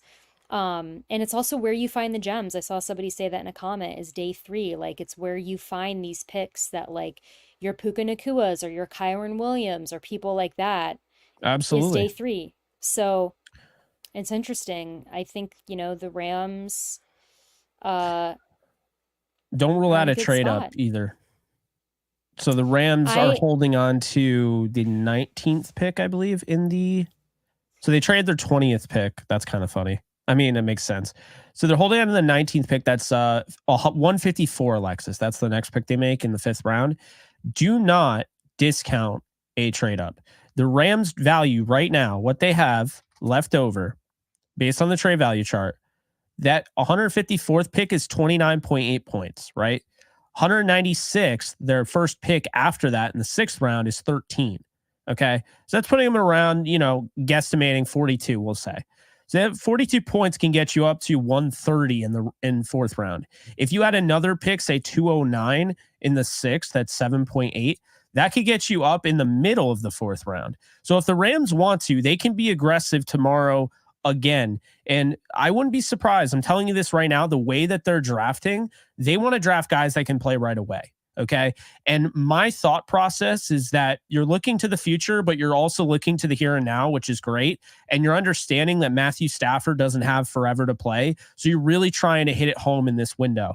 What I'll say is this: based on what they've done, they've drafted 4 really, really good football players, 3 day one starters, and a really big role player in Blake Corum. Do not be surprised if they try to trade up into the 4th round and they give up the rest of their draft to maybe get 2 higher picks and they go with 6 guys to contribute right away. Why can they do this? What's the reason? I'll tell you. Last year, they hit on 14 picks. 7 of them were contributors, and they still feel good about the other guys that they selected. So right now, it's time to feel good if you're a Rams fan. This is a team, they lost Aaron Donald. It's a little painful. They had a fun offseason. They bolstered their offensive line. They brought back Demarcus Robinson for cheap. They added, bolstered their secondary. Then in this draft, they go out and they address the biggest need, which was the defensive front. Now they add a day one starter at safety. I mean, I'm telling you right now, guys, this is one of the more balanced teams in football. And it only took 2 days in the draft and free agency to get him to that. Daryl had a question for you and a donation. He said, Jake, Thank what you, kicker DeReal. should we sign in the draft? So in the draft, I would go with Cardi B. Josh Cardi's my favorite. He has a max leg of 59 that he's tested out. So 59 yards. He had a 91% make rate. So I don't know why anyone could complain about getting somebody like that. Thank you, Steven. That alone makes me want that's makes me want him. that's what I've said on a podcast is I was like, I would love to have Brendan Rice just so we could have Jerry Rice be on our side. That I thought alone that would be makes me fun. want him. That is funny. Alexis, forgot to mention the analytics. We broke 9,000 views today. So we beat 9,000. Our average watch time went up 2 minutes from yesterday, 24. Like, That's insane. Appreciate you guys. We for the question on the screen, we do like Dwight McLeathern. yes, I don't think he'd he be a would be a day perfect one pick for starter. them. He could move into the starting lineup. Well, do you want to talk about like if they trade up based on my vision and how I'm kind of looking at it? I've always said they're going to trade into the 4th. I I mean, don't foresee the Rams not doing anything in the 4th round tomorrow. I think they've got picks to give up. yeah, Now, who they trade up for, I need to sleep on. I'm not sure what that looks like, but I think as we've seen, they are going to be aggressive, and I foresee them keeping that. yeah. Here's what I'll say. Okay, right now, the best players available according to ESPN, you got TJ Tampa. If the Rams could get up and take Tampa, I could totally see that. He could play right away. It doesn't have to either. Another guy that I would mention, Jaden Hicks could play safety, could play linebacker if they wanted to double dip on that. That'd be a little bit much, but again, really good football player. Cedric Gray, you mentioned him earlier. That'd be a nice pick. Jatavian Sanders could be an immediate help at tight end for them. Cade Stover as well. You mentioned Troy Franklin, the 4th round. That's pretty good value. Brandon Dorless could really bolster their defensive line. Brendan Rice is somebody that could really compete for, wide receiver 3 or 4 role. Cam Hart's got great length and athleticism that they look for. So he is somebody that they could be interested in as kind of a cornerback safety hybrid. Austin Booker, to bolster the edge defense. You look at Javon Baker out of UCF. I mean, I think he could potentially start day one. Mekhi Wingo, I don't think they'll go with a double dip on defensive line, but if they do, he would be a great fit. And I mean, I'll be honest with you. I think there are a lot of different guys. Kyrie Jackson, hell, the way they drafted today, it would go against what they're doing. But Johnny Wilson, who is an alien at 6'7", 220 something pounds at wide receiver, if they went after him, I wouldn't be surprised. There's a lot of things that they can do. There's a lot of options. And Javon Foster from Mizzou. I think if they wanted to get a tackle, I think he's probably the best option for them right now. So, yeah. Crazy. So, you have anything else? We got like 740 plus people in here still. I don't really have anything. I'm just responding to everybody now that the draft is over. Everyone is like, we're going to bed. I mean, it's Friday night, so if it's still early, if you're in Pacific time. Man, I'm so hyped with this. With the way this draft has gone, is it better than last year? I think they're different drafts. First round pick, they're staying at their spots. They're not trading down. By the way, trading down is all fine and well, and we like it. But at the same time, trading down does mean that you're throwing essentially talent that might be better to get more picks. So you're kind of going with quantity over quality, if that makes sense. So it's not always the best move. I agree. And yeah, so I would say my grades so far, and these always change because we go watch tape and we have more time to think about it and we can make a better opinion, but this is just off the rip. Every single pick to me, I've got Jared Verse, A+ pick. Braden Fiske, A-. Blake Corum, C+. Kinchins, A. I want people to understand so overall, I've basically got an A or B+ grade for the Rams. It's really an A. Again, my thing with Corum, because I already know where this is going to go because people are so like psychotic. It's going to be, she's mad they drafted a running back because she loves Kyren Williams so much. That's going to be the thing. And all of those people haven't watched all my mocks where I have them taking a running back in the 3rd. They haven't been listening to anything that we're saying, or they're not going through my Twitter profile, which screams otherwise, okay? The reason that it's not about Blake Corum, it has nothing to do with Blake Corum. I had him ranked higher than Estime. I had him ranked higher than Braylon Allen. I had him as my 3rd running back in the draft behind Jonathan Brooks and Trey Benson, who both went before him. Actually, I think that actually went exactly right, 1, 2, 3, because I think Corum was the 3rd running back taken, if I'm not mistaken. The reasoning behind it for me is, again, I just would have preferred somebody that does something different than what Kyren does. I also, again, I think it's hilarious when people are like, Kyren has an injury concern. Blake Corum has an injury concern going into the NFL. That was a major scouting report for him, is that they are concerned about his knee injuries from college. So there is not a huge disparity there between, it's not like one running back can stay healthy and one can't. So that was all that I'm saying about Corum. So I'm just trying to get ahead of people who are like gonna do this this thing. It's fine. People can love the Corum pick. They can hate it. I know I'm not alone in what I'm saying about Blake Corum, but if the Rams want to stick with what they do with Kyren, then the pick makes sense. And it seems like that's what they want to do. They're not interested in taking somebody who is kind of that bowling ball bruiser type back, which is what we kind of, I think, we're wanting them to take. So everyone in the chat can be annoyed by it, but I'm going to stand by it. So that's my grade. But again, you know, it is what it is. But the other picks, I mean, I gave them all A's. And I can't believe I didn't realize that Kinchin was still there in the third. I don't know why. I just totally forgot about him. I did as well. I kind of thought he already went, and then I saw. I was like, oh, okay. I was pretty happy about that. And you know, I mean, I'm gonna probably say the first grade. You can't give Verse anything less than an A plus because they waited until the 19th pick. They were aggressive. They tried. No one was budging, and then they took who they believed was one of the best guys on their board before 19. So he fell into their lap. They took that. They traded up to get Braden Fiske. A lot of people are saying that it was a reach. A lot of people are saying they traded up too much.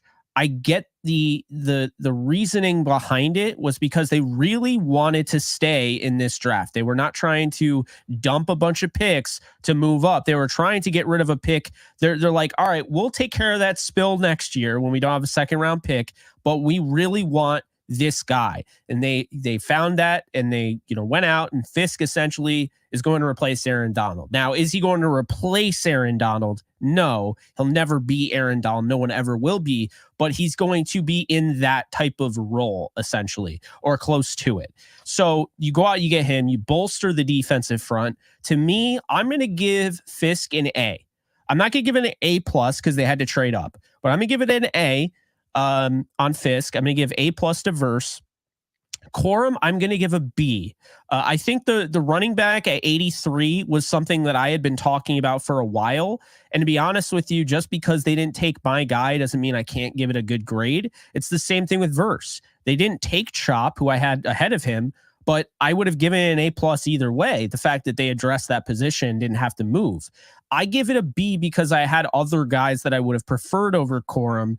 Well, actually only one guy, Estime, but I get the vision and the fact that like Jordan came out and said they were looking for a copy essentially of Kyren to allow them to kind of do what they want to do and not worry this guy can't pass protect like they went through with Cam Akers, like they're going through with Zach Evans. They found like, hey, this guy can pass protect. We can leave this guy on and we don't have to worry about, okay, we want to run the ball, but we have to keep Kyren Williams on the field 97% of the time because no one else can, you know, operate the scheme the way we want. So I like a B there.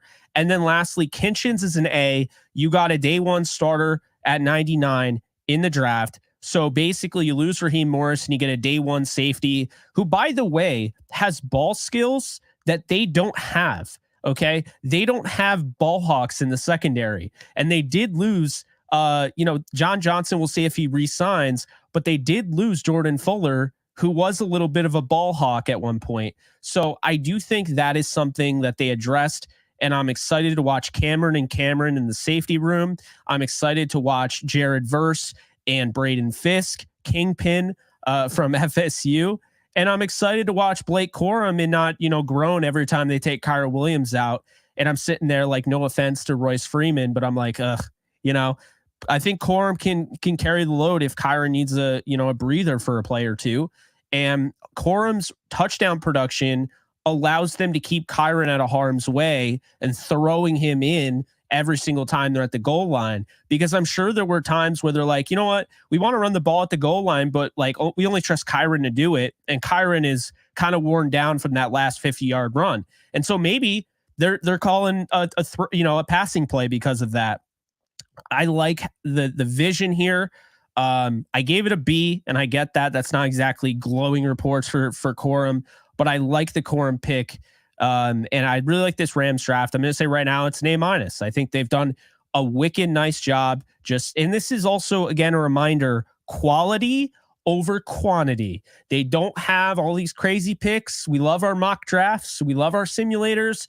They are not doing this thing the wrong way. I really like the way they've operated, and I'd like to see them tomorrow to be ballsy and trade up early on in the fourth and get somebody like a Javon Baker to play right away, maybe even a Brendan Rice, or maybe somebody like Jatavion Sanders or even TJ Tampa, who, by the way, has a connection because Nathan Shielhaas, who came over from Iowa State, he's going to be part of the offensive coaching room. So keep an eye on for that. But yeah, Alexis, I want to see them be aggressive, continue doing this. This is fun. And this tells me that they are aware of how important last year's draft was, and now that they're ahead of schedule.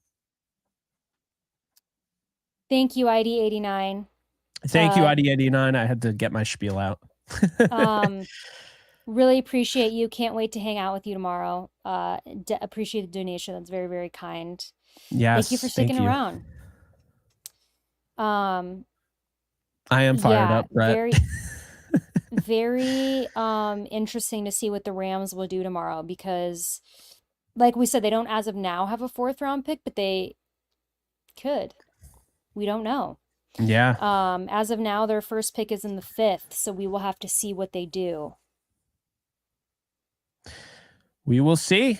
I think that's going to do it, though. I hate to leave 600 plus people, but I'm sure they also are probably like, can you guys stop? I want to watch the full thing. And but now it's like I'm ready to go and you guys keep talking. I don't want to miss anything. But no, all jokes aside, we really appreciate you guys. You guys were awesome. I know some people were asking about DTR hats. Those are on sale on our merch shop. So you can definitely check that out. It is below in the description. It's also pinned on the video. I don't know how it looks on your side, but if you're on a computer, I can see it.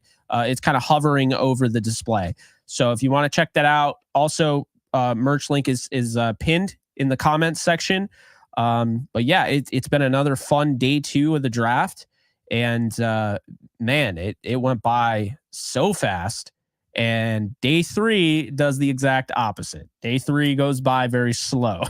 And it should be, I think we're going to start around noon Eastern, but check socials because I could be wrong. But the draft, I believe, starts at noon Eastern. So. Yep, exactly. So, yeah. Well, that's going to do it for us. Guys, we will be back tomorrow. Jake and I, A- grades in the draft so far, and we will see what they do tomorrow. But guys, please like this video if you haven't already. Please subscribe if you haven't already. And have a great and safe Friday night. Have fun, enjoy yourself, and until next time, which will be tomorrow, so just very short time away, stay safe, take care, and go Rams.